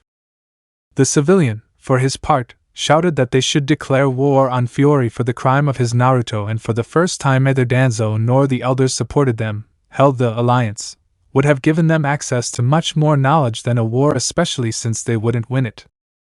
We didn't have spies in Fiori, Shikaku Nara comments out of nowhere. Even so, convincing him otherwise will be impossible. As we know, he is stubborn and foolish like a worthy Uzumaki, no offense to Kushina. The Uchiha matriarch said to her friend who said goodbye to him. It was true. Something must be possible, Hamura said, causing everyone to start thinking of a solution. There's nothing to do except hope. He's just a whim, and the other two mages convince him to make more negotiations, Minato himself said, knowing that some language would suggest a marriage, something truly absurd. They had nothing to offer Fiori in that regard. The king was 10 times richer than any feudal lord, and the closest thing to nobility were the 10 holy magi, and with Naruto as leader, that would never happen. With the sensei, all the jounin of Konoha except for Kakashi, Guy and Mito glared at the sensei of the Kabuto team, who at first glance was not fazed by the looks of his teammates, but inside he was foaming at the mouth. The snake Sannin Orochimaru told his best man Kabuto that if they asked him something about Fiori Group to keep his mouth shut. But it seemed that his subordinate could not help but boast, and now that cost him his life. Although on the good side Konoha lost its last possible ally, so it was not a great loss. At least this way he could destroy them more easily. He just had to avoid touching Mito and his students, and everything would be fine. Or if Orochimaru knew very well that the Namikaze twins had reconciled, and of Naruto's absurd protective instinct towards his sister, if the rumor that he sent a guy who tried to pick her up in Fiori to the moon with a punch was any kind of indication, just because of that, even though Mito's body was tempting, he decided to ignore her. He wouldn't get into trouble with a monster that would destroy every cell in his body before he said anything, nor with the bad and ugly older brother of said monster. Note: Mito hasn't done anything yet, but in terms of power level she and Altair are on par, and Altair is currently much more powerful than Urza. For their part, the invited jounin from other villages quickly began their personal plans to try to gain the favor of the magicians, some being more stupid than others. Back in the request room, Ibiki and Naruto stared at each other for a while. The former had a look full of terror and was nervous, while Naruto had a calm look. He really hadn't planned on making the alliance, and the snake boy gave him the perfect excuse to deny it now. He just had to find a way to get the Jinchuriki or Biju in his absence, and return to each, where he would order all the dragons of his faction not to allow the entry of any shinobi. It was good to be the king sometimes. And speaking of which, the only reason he stopped looking into the shinobi's eyes wasn't because he was bored. He was Natsu Dragneel's older brother. He had the greatest patience in the world. The reason he stopped seeing Ibiki was because he had detected a familiar smell of lightning and water. His smarter brother had received his message. "Altair, let's go, let the shinobi do their thing," Naruto said, to which the ice mage only assented. "Good luck, Firefly, if it's a written exam." He ulted Sting before leaving, causing the other 5 to glare at Sting and making Luz's poor DS swallow hard. Later, the academy hallway. "My brother is here, I need your advice. Can you take care of Serena and the dwarves by yourself?" Naruto asked his girlfriend, who looked at him with a flat face. She had been taking care of not only those he mentioned but also him. If it weren't for her sister-in-law, she would be alone taking care of 6 children, 3 talking cats, and 2 children in super-powered adult bodies. "I'll take that as a yes," he said, and then jumped out the window. He wouldn't stay to listen to Altair's complaints, mainly because he was still afraid of female wrath. Later, 50 kilometers from Konoha. After Naruto jumped out the academy window, he used his mother's ability to move between dimensions to get to the place where he felt his brother's scent, and he had to seriously talk to him about his mania for always choosing mountains and steep cliffs as sharp points for his meetings. "It's been a long time, brother Ghidorah." Naruto began using the dragon tongue despite being in his human form, confusing his brother, who after a few moments realized where they were, in the land where slingshots in the water and the most beautiful flowers were seen as gods, the nation of betrayal.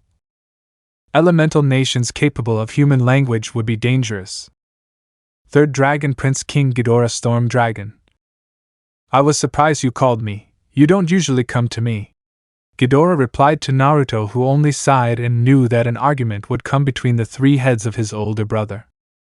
"You tend to be a constant pain in the ass with your ramblings and your struggles to get your heads to agree, yet if anyone has the solution to my problem, it's you, the smartest dragon of them all," Naruto commented calmly, making his brother's 3 heads smile at him. "Oh, and what problem could you have, sir?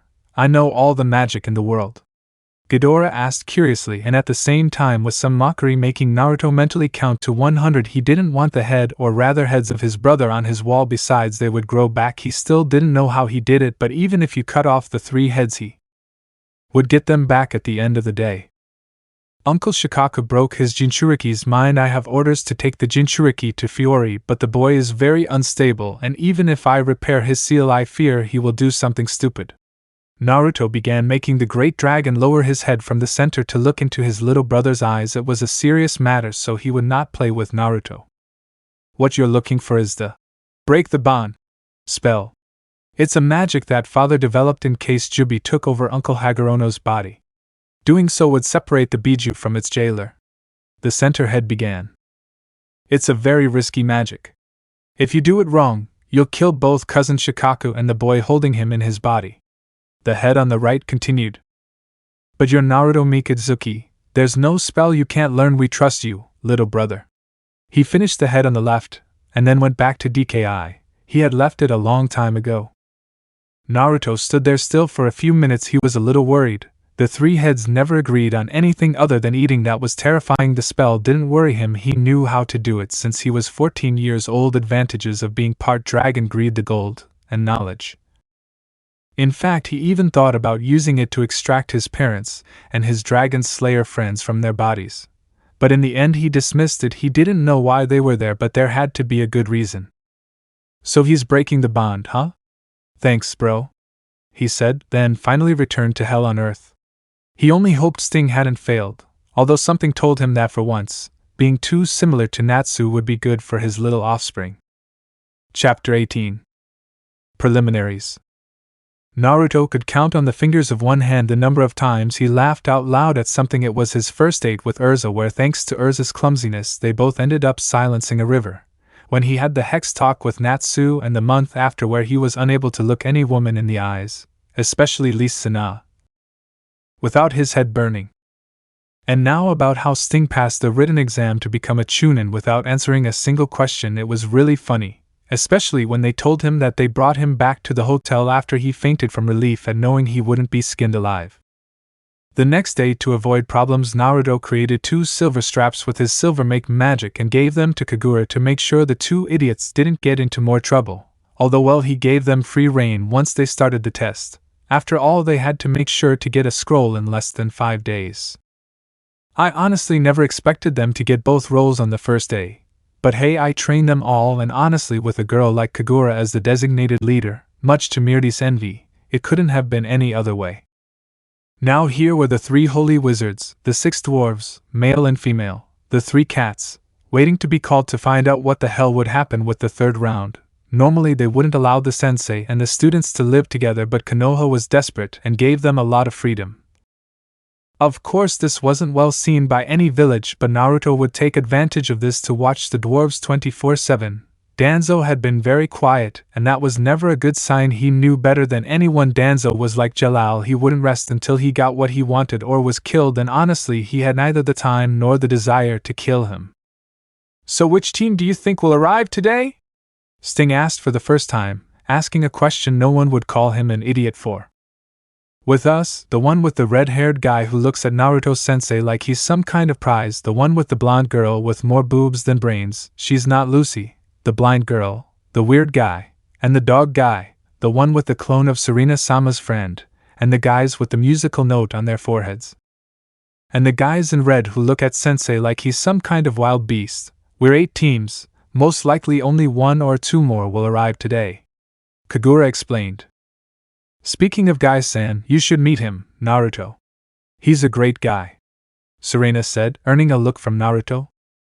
The less I have to do with Konoha shinobi, the less it will hurt me to leave them to their fate when they invade, was Naruto's simple response. He had ordered the return of the 900 rune knights with a letter for the council. Grand Doma responded this morning with new instructions. They would no longer help Konoha. They would just obtain the Jinchuriki, and that was it.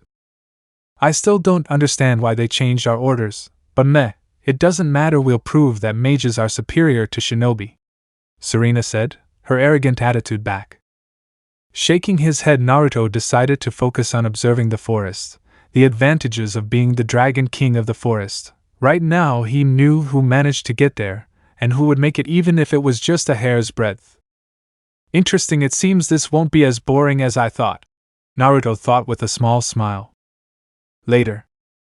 An interesting selection without a doubt, the 2 teams of fairies, one of the rock, one of the waterfall, one of the sound, one of Suna, 4 of Konoha, one of Kumo. 11 teams were somewhat disappointed that there was none from Kiri. Recovering his uncles Saiken and Isabu would be more complicated that way.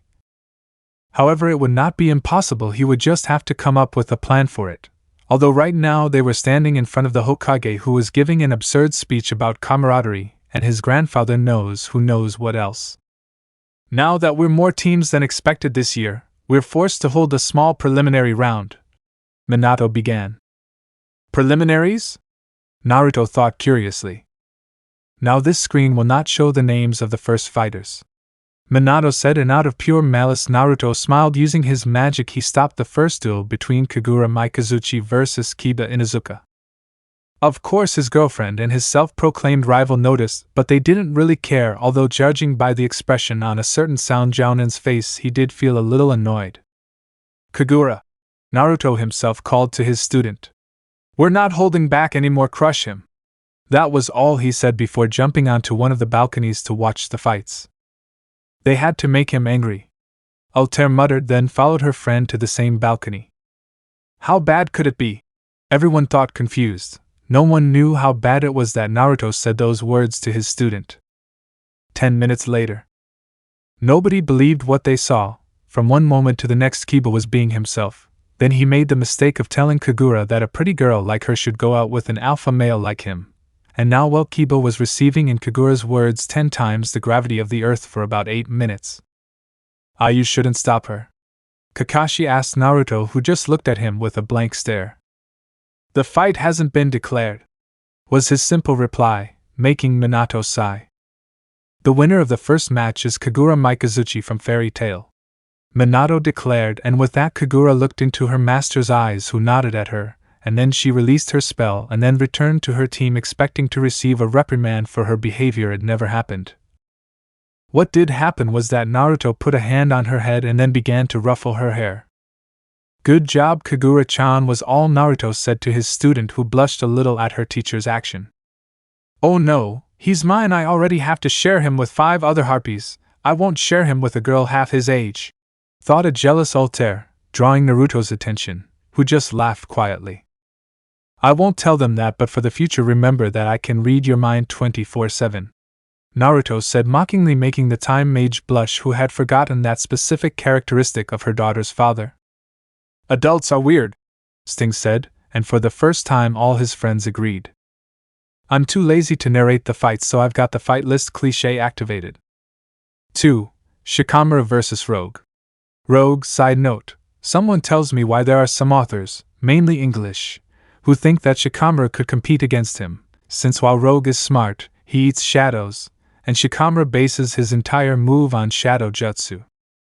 3. Temari vs. Tenten. Temari getting Naruto's attention. Anything that causes pain and or humiliation to a leaf shinobi gets Naruto's attention. 4. Ino vs. Wendy. Wendy. Ino is an emo fan, so there's nothing else to say. 5. Samui vs. Kin. Samui. Nothing here caught the magician's attention. 6. Yukino vs. Sakura. Yukino. It's Sakura, for God's sake, she's useless to the -1 billion. 7. Shino vs. Mirdi. Mirdi. Bugs can't stand the cold and she's the ice DS. 8. Doza vs. Chuji. Equality of powers. 9. Sasuke vs. Saku. Sasuke. 10. Sting vs. Oma. Sting. 11. Fu vs. Karui. Fu, and caused Naruto to discover the Jinchuriki of his uncle Chome. 12. Takinin vs. Kuratsuchi. And Naruto discovered his uncle's son Goku's Jinchuriki. 13-14. Takinin vs. Iwa Nin x2 Empate. 15. Gaara vs. Lee. Gaara, but Naruto and Serena stopped him before he could permanently hurt Mini Guy and earning an unnecessary, for Naruto, physical thanks with a youthful hug from Guy. 16. Niji vs. Hinata. A horrible and dishonorable victory on Niji's part that confused Mito because of Hinata's meek attitude when she thought of her as a pompous hitch. 17. Kankuro with direct pass. End of list. Okay, this was not at all what Minato or anyone from Konoha had planned. Of the 15 participants in the final round, only 2 were from Konoha, and one of them because of his inflated ego, Sasuke, and the other with his problem with destiny, Niji, would cause a very bad impression on the magicians. And speaking of which, it seemed that their teacher was a true tyrant when it came to training them, since except for the antics of Sting, who never took the fight seriously, all those from Fiore swept away the shinobi. He couldn't do anything. He invited them to Konoha thinking that his son would have forgiven them over time, but that wasn't the case. On the contrary, he seemed to hate them more than before. Then the wizards legally massacred their opponents with barely any effort. Now he could only hope that Itachi and whoever trained Niji could make them improve and not leave them in the bad eyes of their clients, or rather the few that they had left. Now the best he could do was rig both matches, and with that Sting would face Niji Hyuga and Sasuke Uchiha would face Rogue could only pray to any deity that they both, prodigies, in their clans could count on her son's favorite students. This thought made Naruto laugh. His favorites were his daughters, not the twin dragons. Besides, they had not yet shown their power. Sting had not yet shown the white shadow and Rouge had not shown the black light. The two would win their fights almost without problems, although Winnie's fight against Kuratsuchi had him worried. He would take care of her personally. Who knows, maybe it was time for a second element for her. Chapter 19. Training Month. Narrates Naruto. Who would have thought? A whole month to train them 4 years in my time room, although using it in Konoha would be a bad idea. With Danzo there, he would try to steal the runes that allowed access to the dimension. I wasn't worried about getting trapped. I would just have to use my mother's ability and make stops in Idolos and the dimension where we are all cartoon characters to recharge my magic, and we would return to this dimension in a day or two. But I still didn't want to and don't want to take any risks, so I returned to Fiori with my offspring, Altair, and my sister to Fiori, leaving several Mito clones with Enges to pretend to be us. I was surprised that Serena wanted to stay and take care of Mini Guy, but I've never understood her eccentricity, so I just left it like that, and that was it. Now here we were, my whole team, the babies, and I, waiting in an open field. Of course, only I knew who we were waiting for. Normal narration. So you won't be training us until some people arrive to help you with these three? Kagura asked, pointing at the DS who had dragon parents. Don't worry, I can smell them, they should be here soon. Naruto replied, confusing everyone except Mira. It turned out that carrying a baby dragon in her womb had greatly strengthened her senses, but she didn't recognize any of the scents she perceived. They smelled a bit like Naruto. Maybe they were some of his brothers or some dragons allied to them. She knew there were some. After all, Naruto told her that there were a few dragons allied to their cause. So who's coming? Mito asked, hoping to make a good impression on his brother's friends. He's referring to me and the twins Tomato, said a voice from the sky, and when everyone turned around they were speechless. In front of them was a dragon as big as Naruto in dragon form, only his scales were red and his eyes were pink. Ruby 8th Dragon Princess, Impenetrable Armor Crystal Dragon. Everyone was scared except Mito. She was furious like all Uzumaki. If they called her Tomato, she went into rage mode, but fortunately the fox in her guts took control of her legs and arms and prevented her from lunging at the dragon with the impenetrable armor. Now she was crawling slowly with her teeth, but nothing and no one would stop her from beating up the lizard that called her Tomato. Meanwhile, said lizard saw one by one the humans that her little brother saw as family, but especially the females that she considered worthy of being her companions, and when she got to Mira she just smiled, and Naruto knew that his sister would do something that would embarrass him. Oh, so the rumor that you reproduced with a Satan soul was true, commented the red dragon, making Naruto growl, scaring his friends. Do you have a problem with that, Ruby? Naruto asked, causing everyone to take a couple of steps back. To everyone's surprise, from one moment to the next the dragon began to shine, and when their vision returned to normal they saw a beautiful girl about Naruto's age who had him in a key with her right arm while she was rubbing her left fist on his head. Oh, my little brother, he's going to be a father, I'm so happy, she said, and in no time stopped rubbing her knuckle on Naruto's head. Leave me alone, Ruby, I'm not a kid anymore, Naruto said, then broke free from his sister's grasp and subdued her with her own ki. Well, you seem like it, you're still easy to tease, you're so cute, she replied, and then in a way no one believed was physically possible, she captured Naruto with her legs and threw him away from her.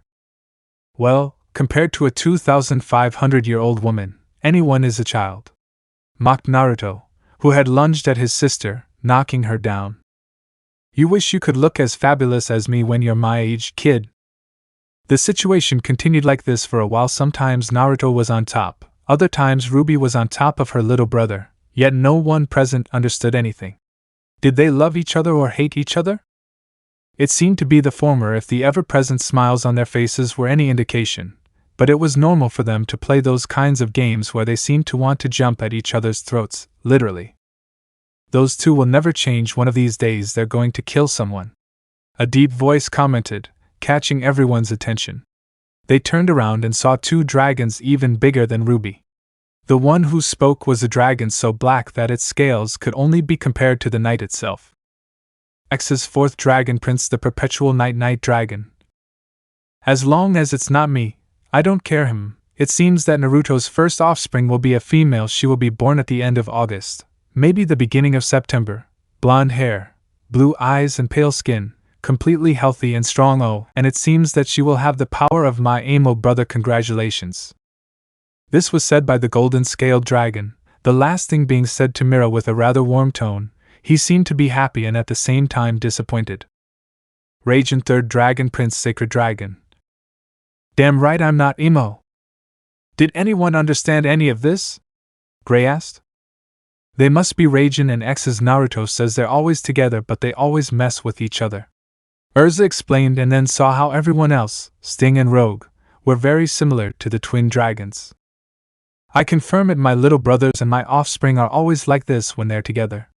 Celine said with a sweet smile and then began to radiate all her killer instinct directed at the, in her words, four unruly offspring. Stupid offspring, there's a city and my future granddaughter near you. She said with an otherworldly tone that made the twins also turn into human form to hug Ruby and Naruto, who had stopped fighting for fear of their mother/sister. Mommy. The four of them said, although Naruto did it hoping to save himself from his mother's wrath by seeing himself weak and pathetic in his mother's eyes. Needless to say, it didn't work for him. A beating and several hours of healing magic from Wendy and Naruto later. So you want us to help your offspring train to fight an emo guy with a rage and complex, one with a superiority and inferiority complex at the same time, and the jailer of Uncle Son Goku's cousin, said Ruby, currently the only one of the three dragons in human form. Basically I need to focus on the other three, especially Yukino, but that doesn't matter. Can you help me? Oh, of course, leave Alteria's granddaughter with Aunt Ruby. I want my scales to go to a girl and I don't see you in the mood. I'm not going to have this conversation with you again, Naruto complained, to the amusement of the twins and Celine.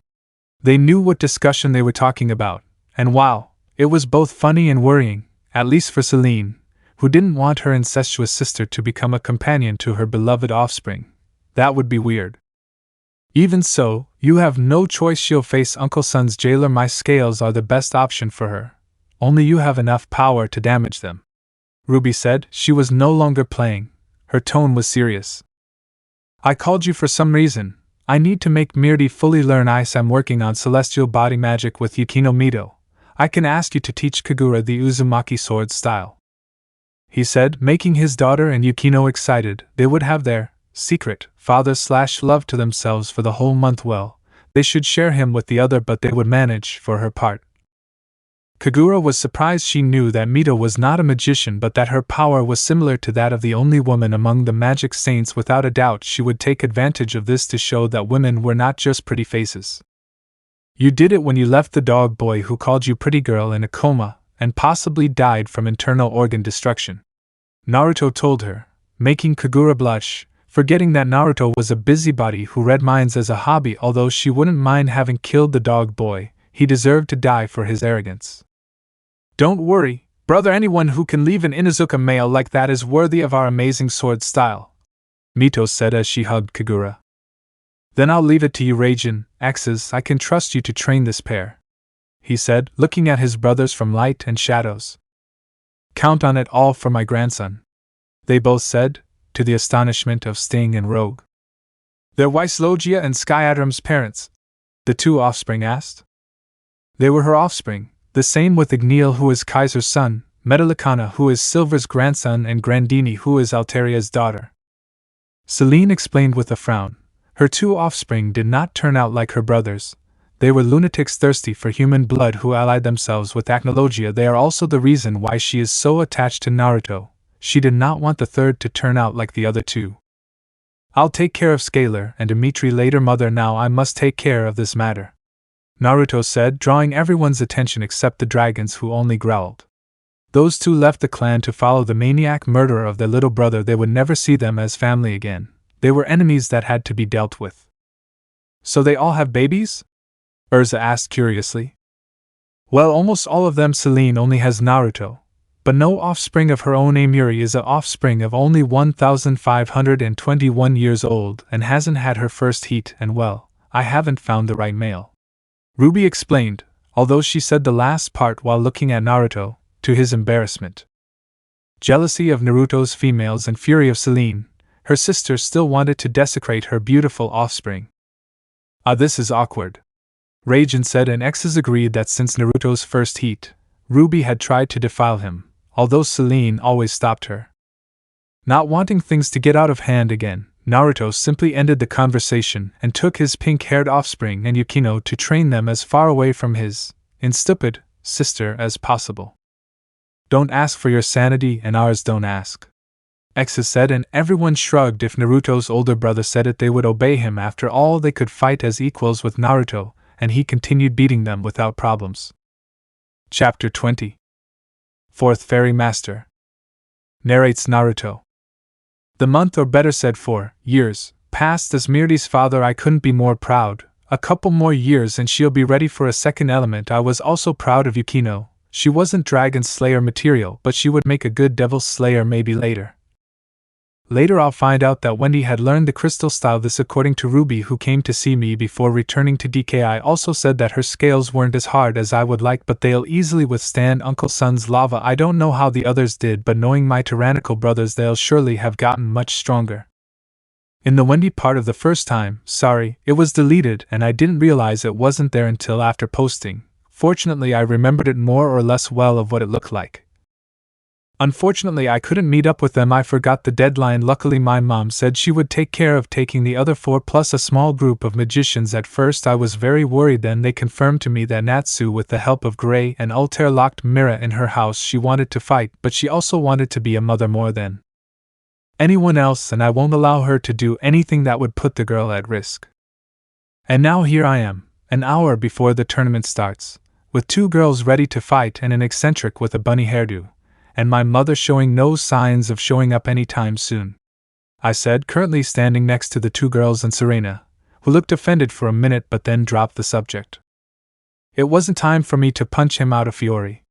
We needed all the firepower we had, and he's a valuable asset. Mirdi, is it normal for me to do that? Yukino asked. It seemed strange to see me talking to myself. He does it when he's anxious. Ul says it helps him relax? Mirdi explained. I'm not old, just a little nervous. I clearly lied about being anxious. They're synonyms, Daddy, or at least they go hand in hand. Mirdi told me, making me sigh. I wouldn't fight and lose to my daughter again. She's right, Nara-chan. Being anxious and nervous go hand in hand. My mother's unmistakable voice told me. And he didn't come alone with the group I thought he'd bring. Oh no, he literally came with almost every powerhouse in the guild and a couple of crashers. Here in front of me were 5 of the 6 mages. I have S. Mystigan or Jelao, which I don't want to spoil. I still remember how the master tried to kill me when I told him I already knew about him. I'd never seen him more bald than that day. Laxus, who for the first time looked really anxious. It was like seeing a Natsu, only blonde and on a lot of steroids. Sorano, maybe I should have taught her something too. Anyway, I'll do it when this is over. Urza also looked anxious, and finally the overprotective grandmother. Only Mira was missing and the 6 official S-class mages would be complete. I wasn't surprised to see Natsu, Gray and Gajeel. They had declared that they would come and there would be no human force or mind that would make them change their minds. Not seeing Simon and Juvia either meant they wouldn't be separated from Mira until I returned permanently to take care of Myra's pregnancy. What I did wonder was to see Eric, Macbeth, Richard, Wally, Racier. I said, looking at Oration 6 and how everyone except Altair and the S-classes looked at me as if asking for an explanation. God, mouths are very loose, especially yours, Natsumor, when you're drunk. That's why I didn't tell them. I told them and everyone wanted to debate, but they couldn't. They were right, they were. You forgot the trial, you pair of idiots. Do you have any idea how hard it is for me to imitate Mr. Rabbit? Mito yelled at us while shaking me and Serena. We're both much stronger, but she was the most terrifying force of nature, a furious woman. Mito-chan, Please know that my brat and Serena-sama had a very good reason for not going to the trial. The master defended us and all I could feel was guilt. The reason was that we completely forgot about the matter. It didn't help that none of them had tried to contact us either. The master is right. You're both very important mages. You should have better things to do, Urza said, but she clearly knew we forgot, at least I did. But she's always been my support, and that's why, even though she might beat me up in private, she was helping me now. Normal narration. Leaving that aside, Makarov-chan, why did you come with almost all of your elite mages? Serena asked, and Makarov just smiled, and Naruto had a bad feeling. Well, Naruto, the guild and a very drunk guildarts voted through a communication lacrima, and a unanimous election was reached. Makarov started, and now if Naruto had a bad feeling, especially when he mentioned guildarts drunk, whenever they made him bounce drunk, it was because they wanted him to vote in favor of something that Naruto would say no to, and because of his friendship with Naruto, the Crash Mage would also say no. For that reason, I officially Makarov Dreyer, third master of Fairy Tail. Now all the S-class mages surrounded him. It was definitely something bad. I name you Naruto Mikitsuki, the fourth master of the guild. He finished, and immediately after all the S-class mages held Naruto, and with a resounding I began to throw him into the air. But man, I'm not ready. He had to speak in a staccato fashion every time he fell into his friend's arms, otherwise it would be a lot more awkward talking to the old man. You'll do well, boy. Now Sting Rogue will do us the honor, Makarov asked, finally making them stop throwing him in the air, and now in front of him were the twins holding a new cloak with the writing, "Fourth Master of the Fairies." Congratulations, big brother, you deserve it. Dirty traitorous worms, I raised them, and well, I expected that I would beat you a lot, especially you, Sting, was Naruto's thought. Maybe if he had treated them better, they wouldn't have betrayed him. Now my friend, there is no option. It was unanimous, although Guildarts-san being drunk sounds a bit like a fraud to me, but you'll find that out later, Serena said, and Naruto could only sigh. Now he officially had no options to be the guild master, and he would hate it. I'll teach you the shadow clone. It's useful for doing the work you hate, like receiving and or giving mission reports or paperwork, Mito said, and Naruto's face lit up literally at that news. Hey, I know you're all happy, except for you, Naru. You want to kill something, but I think this thing about requirements is about to start, Celine told them, silently enjoying her son's suffering. She knew he didn't want to be the fourth master. Being the fifth was another thing, but the fourth was something he didn't want to be. You're right, bad boy. Now go to the Kage box and use that face to show them how annoying they are. This was said by Altair, making Naruto smile. At least being in a bad mood would help. Chapter 21. The Hyuga Fate. Narrates Naruto.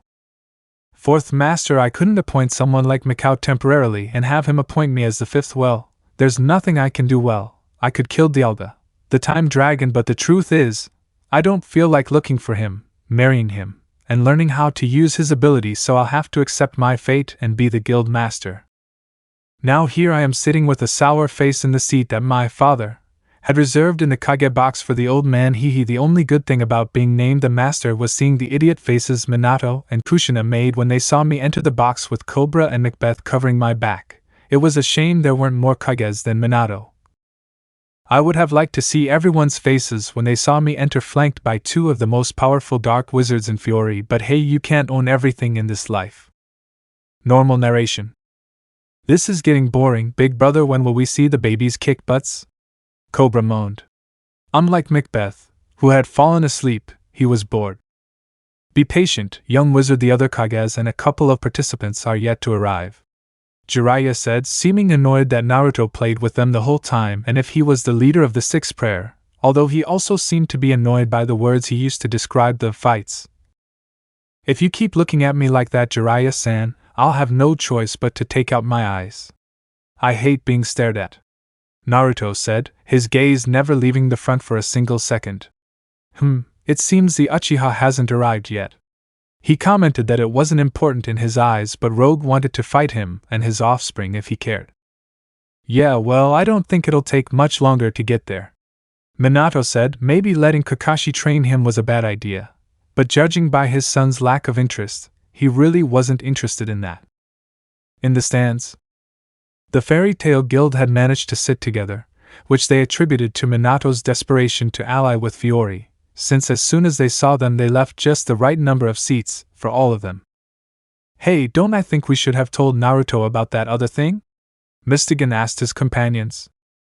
He already wants to kill us for naming him fourth. Let's wait for the council to tell him, Laxus said, looking at Altair, who just growled.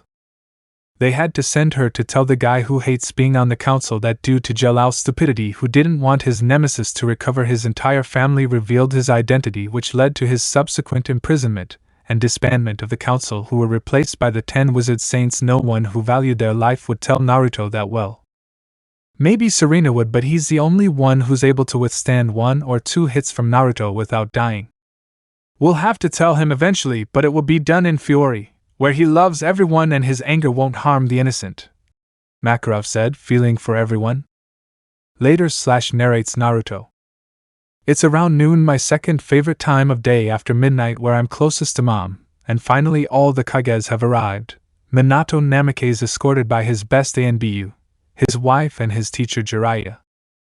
The Kazekage, who for some strange reason smelled like snakes, and his 2 escorts had 2 different smells each. Maybe Orochimaru made a move. I really didn't care as long as he didn't get in my way of getting my uncles and aunts back. I'll leave him alone. I really have no interest in his business. And speaking of my uncles and aunts, I'll be surprised to see the Mizukage. He was the Jinchuriki of my uncle Isabu, and he was escorted by a red-haired woman who gave me a bad feeling. And Yudakata, the Jinchuriki of uncle or aunt Saiken. Really, I still have trouble knowing if it's a he or a she. As I understand, they came out of mere courtesy. After all, it couldn't be the only great nation that didn't show up for the final exam, although it was silly without a team in the finals. Maybe they came to cheer on their ally Suna. The possibility was remote, but it existed. There was also the dwarf Kage of Iwa, whose burden I never remember. He was escorted by Han, the Jinchuriki of Uncle Koko, and his son. It's normal that his son and himself are dark-skinned, but his daughter is pale. Maybe it's because of the mother, but it's not really that I care. It just seemed curious to me. And finally the Reikage, escorted by his brother Killer B, Jinchuriki of Uncle Gyuki, and Yujutoni, Jinchuriki of Aunt Matatabi. She is pretty. I hope I can convince her to decree that I would not like to fight her. If I forget Yujuto, if I love Naruyuji, I'm not worthy. You can insult me all you want, I'll accept it, and it's not a joke. If I forget her, by the way, there will be Naruyuji. And even with this, it seemed that the emo on duty wouldn't arrive on time. Perhaps Kakashi knows he won't win, and is just trying to avoid public humiliation by getting him disqualified for being late. That would make some sense. I don't approve of it, but it makes sense. Normal narration. I guess it's time to get this started, Minato said, then stood up, which was imitated by everyone else except Macbeth, who was still asleep. A speech that made Naruto wish he had Macbeth's narcolepsy later. Now it's time to begin the 3rd stage of the Chunin exams, Minato informed, to the delight of the mages, especially Makarov, who thought he could give the blonde a few lessons on how to give speeches. After all, even Urza fell asleep during the speech, and she never slept, no matter how much her sermon was a 400-page sleeping pill. In the sand? Very well, Niji Hyuga and Sting Yukliff, stay in the arena. The others go to the waiting room, please. The supervisor asked, and once everyone left except Sting and Niji, Naruto stood up. Sting, go all out from the start, I shouted from the Kage box, surprising them. Are you sure, master? He shouted / asked in response. Do it now. Showed the power of the son of Wislogia. This finally convinced him, and he would listen to his older brother and go all out from the start. It wasn't like that, but it doesn't matter. Fate has already declared me the winner, said Niji, making Sting's spirits drop to the ground because he always got the self-conscious emos to fight with. You know what? Let's get this party started, Sting said, immediately activating his transformation, and wow, that transformation surprised everyone because half of Sting's body was completely enveloped in shadows. Sorry to keep you waiting, emo kid. Now that you mention it, let's get this party started, Sting said, immediately launching himself at Niji, who barely dodged the blow. What the hell? Why can't I see your chakra points? Niji shouted in confusion. I'm a magician. We don't use that pathetic energy called chakra. We use the unlimited power of magic. In other words, I don't have those things. Sting replied, then lunged at Niji again. Even if you don't have any chakra points, fate has declared me the victor since you're in my range. 830-64th palms. Once Niji finished his attack, Sting fell to the ground and the supervisor thought the fight was over, however. Ha ha. That's right. Out of nowhere, Sting started rolling on the floor laughing at Niji's caresses. What happened to you? I should be unconscious. Those would knock out a jounin, Niji said, half confused and half scared. You're joking, right? Those punches compared to the ones I get in the bar fights at the guild are nothing, they just tickled me. Sting replied, who had already stopped laughing. Now I'll show you a real attack. With that said, Sting began to focus the powers of light and shadows into his arms, and because of the bright light on his left arm, Niji was unable to do anything because his sensitive eyes were literally burning. White Shadow Dragon Blast. With that spell, Sting combined the power of both elements into a single attack, causing a powerful explosion directed entirely at Niji. And as a result, Naruto raised his thumb to Sting and FT, except for Macbeth, who had not yet woken up, and began to applaud the little dragon. While the rest of the elemental nation, especially Konoha, could not believe what they were seeing. It was a short fight, and it seemed that Sting was seriously a force to be reckoned with after all. Now Niji Hyuga, the favorite to win the exams, was lying on the ground with his eyes completely destroyed. At first, the supervisor thought about waiting a few minutes, but when he saw that Niji was not breathing, he decided to go over and check his pulse. The winner by death is Sting Eucliffe. FT's announcement and cheers stopped, and even Macbeth woke up to that news. This was bad, his first death, and it was at a public event. Shit. That's all, Naruto said before jumping into the field, where he grabbed a pale Sting and brought him to everyone in the guild. Where Sting saw everyone with tears in his eyes, he was scared a lot. Brother, I didn't want to. It was he didn't even manage to finish because Naruto, for the first time in his life, didn't hit him, but on the contrary, hugged him tightly. Calm down, it was my fault. I ordered you not to hold back. I take full blame for this, I whispered, making Sting's breathing calm down a little. His older brother was on his side, but what would the others think? Come on, Whitey, you need to take a breath. The first one is always horrible, Natsu said, putting his hand on Sting's shoulder. He also killed Natsu-san? Sting asked. We've all done it. We avoid doing it whenever we can, but sometimes it's inevitable. Don't worry, you're not a monster. You just made a small mistake. You'll learn. We all did, Urza told him. She had also killed a couple of times. She didn't enjoy it or approve of it, but on those occasions she had no other choice. Come on, take a breath. What do you need? Naruto told him, and then returned to the Kage box, where he immediately sat down. I'm sorry about your shinobi, Hokage-san. My child made a mistake, Naruto said. He was still apathetic towards his father, but would give him an apology to avoid retaliation against Sting. Don't worry, in these exams, death is a risk that the aspirants knew and accepted to take. There are no hard feelings, Minato said. For the first time, it wasn't the repentant father but the Hokage. It was true that in this exam, death was a very big possibility. I'd still suggest a break. It seems some of the participants haven't had their first death yet, the Raikage said, looking at the pale-faced Magi. We don't usually kill the children, especially have never seen a death. Even so, I would appreciate the break. Naruto spoke to the Raikage if it would be kind. Does that seem like 10 minutes to you? Minato suggested, and Naruto approached. Is everyone okay? He asked, and there were no objections, so he asked one of his ANBU to inform the supervisor so he could make the announcement. Chapter 22. The Fall of Darkness. Narrates Naruto. Okay, in hindsight, maybe I should have given them their first kill in a more controlled environment, and especially before coming here. In my defense, I didn't think it would even happen. Ironic considering 4 of them have the word assassin in their spells.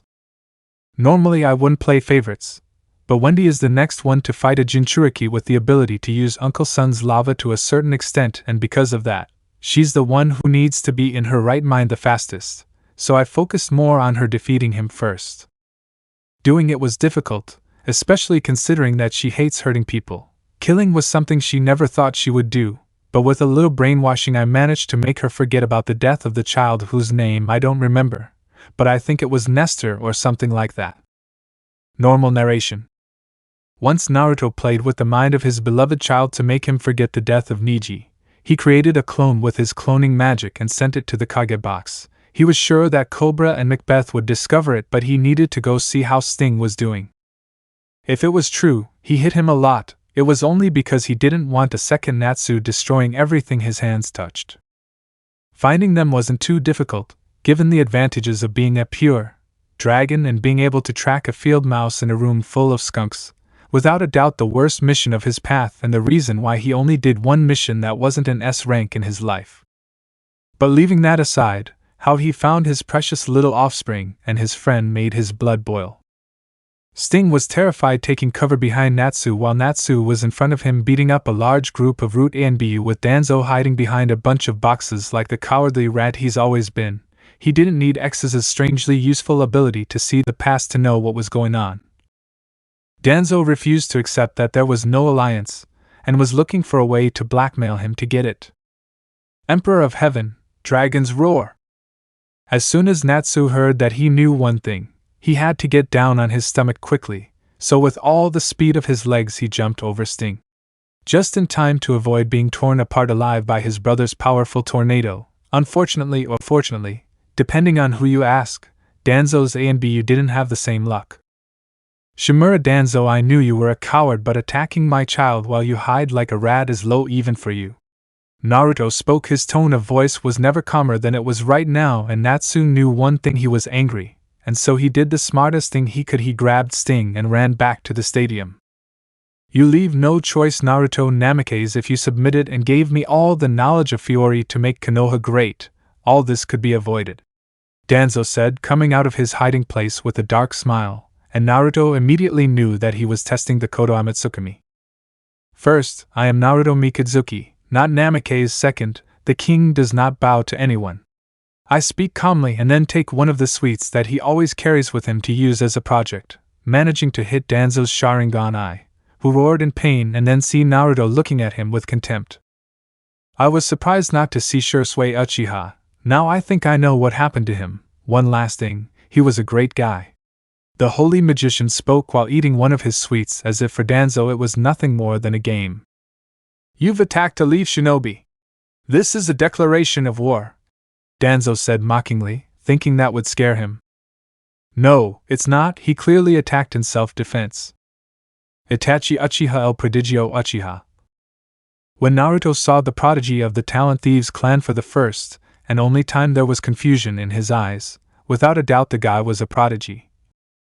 Not even the perfect vision that being the Sun Dragon gave him was he able to see the shinobi, or should he pay more attention like Kaiser told him when he was constantly distracted when he learned to use the ability.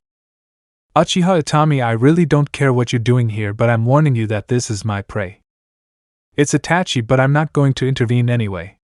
I just came to confirm my suspicions about my friend's murder.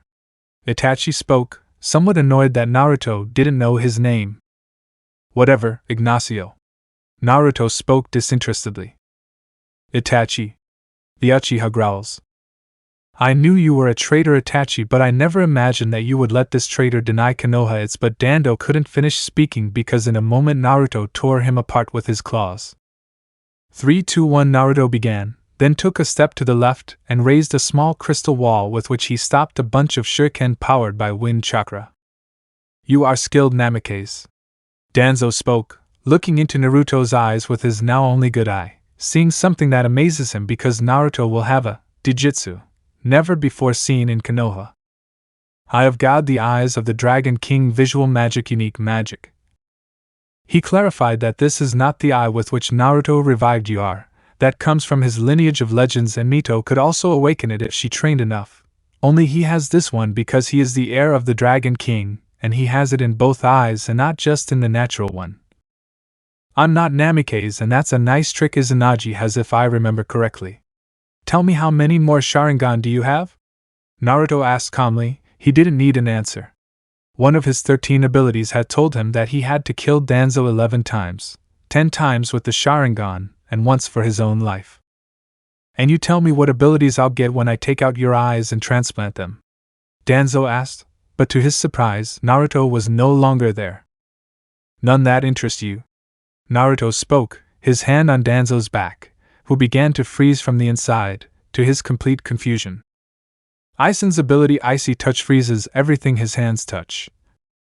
Despite being frozen from the inside, Naruto had to recreate his crystal wall again to block air bullets. It wasn't necessary, but he liked to play with his prey and make it believe it had a chance. Should I cut off that annoying stolen Sharingan arm or should I kill you 8 more times? You know it's funny I can't decide. Naruto spoke calmly, looking in the new direction of Danzo, who was furious. He didn't understand how the hell Naruto had killed him twice already, and without using magic.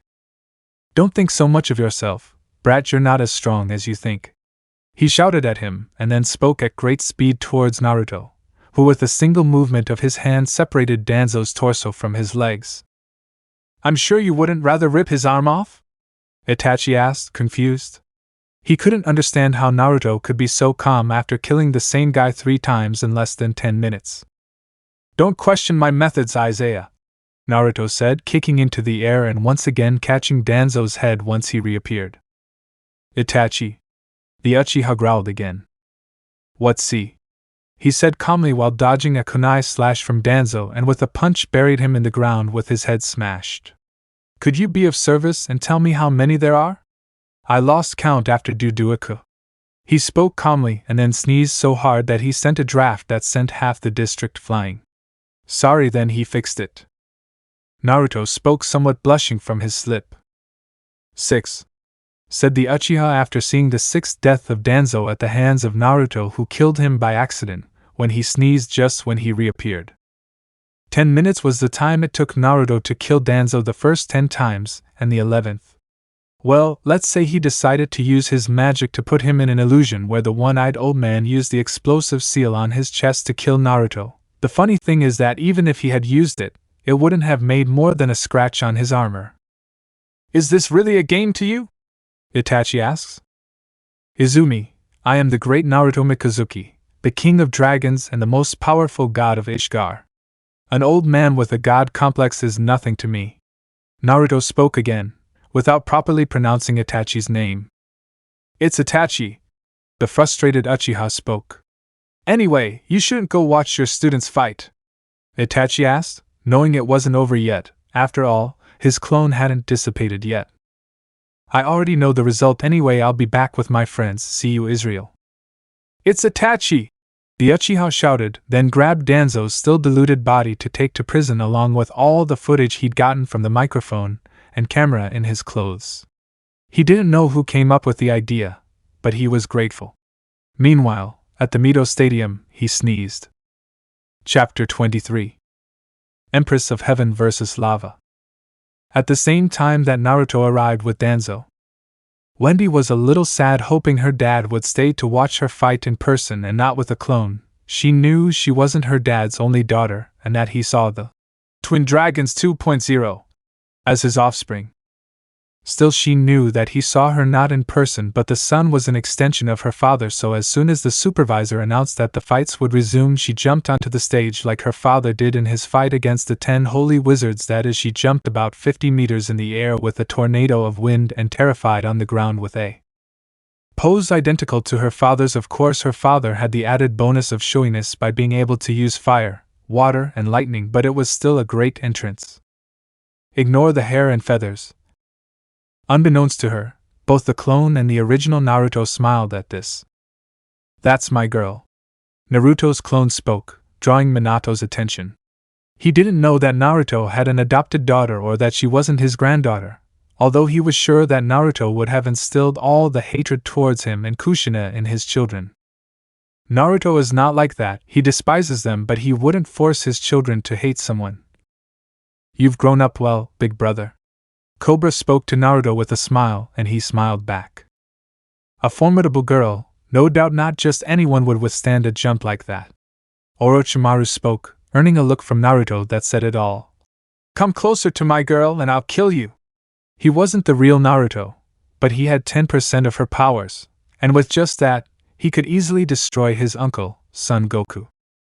By the way, I want to get rid of Akatsuki now, so I think I should make them take advantage of the fact that the 9 Bijou are in Konoha to get rid of them, because let's admit it, most of the fics go to hell because of the Akatsuki and the author's obsession with breaking them up a lot. He must certainly be strong, but I doubt he can hold a candle to my granddaughter. A proud Inoki spoke. Don't underestimate a dwarf dragon's offspring, Naruto said in his calm tone. In the sand? After Wendy's entrance, Kuratsuchi's poor entrance did not attract the attention of the masses at all, which bothered her quite a bit in IWA. She was the center of everyone's attention, and she didn't like not being that, especially in the cursed village of Konoha. You certainly know how to make small entrances, but do you know how to fight? Kuratsuchi spoke, and time seemed to stand still in the stadium. With the participants. Oh no / damn / she's dead / poor unfortunate soul. Naruto's other 4 students spoke. That girl said the forbidden word for Wendy? With the guild. It's like you let Naruto fight a bunch of ANBU all by himself. Urza roared at Natsu, who had run in with Sting just a minute ago. I had to save the Firefly. Besides, it's Naruto. I'd be more worried about him destroying the city. The Fire DS spoke, then they listened to what the black-haired girl said and they were paralyzed. Even Sting himself seemed to recover from his little crisis, and now very traumatic memories came to him about the times he called Wendy by that word. Oh well, someone wants to die, Laxus said, confusing Wally and Richard, who didn't know that Wendy hated being called little. With the Kages. Oh, I shouldn't have said that, Naruto said, even he was afraid to call his most adorable child little. Why does Naruto Dano say that? Yagura asked. When hates being called that word, and well, that girl is going to suffer a lot, he replied, then considered whether or not he should stop Wendy. In the sand? In Wendy's mind that word was repeated over and over again, little, little, little. Everyone always called her that until she arrived at Fairy Rail, where she wasn't Naruto's little daughter, she was just Wendy. Even so many continued to call her little. She hated it, she wasn't little just. I'm not small, I'm just growing, she said in a slow, dark, and deep tone that sent shivers down Kuratsuchi's spine, even more so when she saw Wendy's transformation. Wendy Marvel Sky and Crystal Dragon mode. Help me with a name for this mode. Kuratsuchi was scared. She didn't know why, but she did know that that brat now radiated raw power, and a lot of it. Normally she would leave her lava for last, but now she couldn't realize that luxury, so with a shout of, "For the glory of IWA!" she began to make hand seals at high speed, and when she finished she screamed. Lava style, Lava Dragon Jutsu. One of the most powerful attacks of the Lana element is that it is said to possess the power of a dragon. What a big lie, or at least not a dragon strong enough to hurt the daughter of the elemental queen of the sky, pupil of the crystal dragon and daughter of the supreme dragon king. That's right, Wendy doesn't even bother to dodge the blow. On the contrary, she started walking towards Kuratsuchi, who squealed when she saw that the attack had hit her head on, but was confused when she didn't hear any screams or anything. And when the smoke cleared, he saw why this was so. The girl was covered in an armor of blue crystals that protected her absolutely from the attack. With that, and seeing that the girl was approaching her, she began to unload on the sky and crystal dragon. All she had on her she couldn't lose was Iwa's pride. Mito is from Konoha and she would help burn it if she had the chance. However, it did not matter what jutsu, kunai or shuriken, threw at him. Where it would immediately impact was Saturday, or covered by the strange crystal that seemed like a brother to his body. Out of fear or helplessness she was unable to move from the spot, and when Wendy reached her, just like with Niji, a single spell and it was all over. Sky Dragon and Crystal Rising Tornado, she chanted, and from the ground beneath the kunoichi's feet, a large tornado of wind and crystal emerged and lifted Inoki's granddaughter a good 15 meters. When the tornado stopped, she fell to the ground like a bed of potatoes, completely covered in blood. That's when Wendy lost her transformation, but... well, it seems she's alive but still unconscious. The winner of the second match is Wendy Marvel of Fiore. The supervisor spoke, causing Wendy to sigh in relief and faint, but before she could hit the ground, her real father caught her.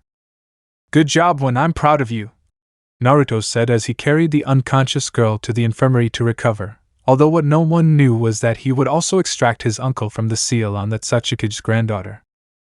With the Kages. They almost looked at that scene in confusion. After all, Naruto was sitting next to them. Then the clone confirmed to them that it was a clone created from 10% of Naruto's magic to watch the fight while he went to see his other student. With that explanation, everyone seemed satisfied. Well, everyone except one, and that one was a certain old, proud, and resentful Kage. One of you remembers that girl's name and kills her. Inoki spoke furiously to his escorts for the humiliation the brat had wreaked on his granddaughter.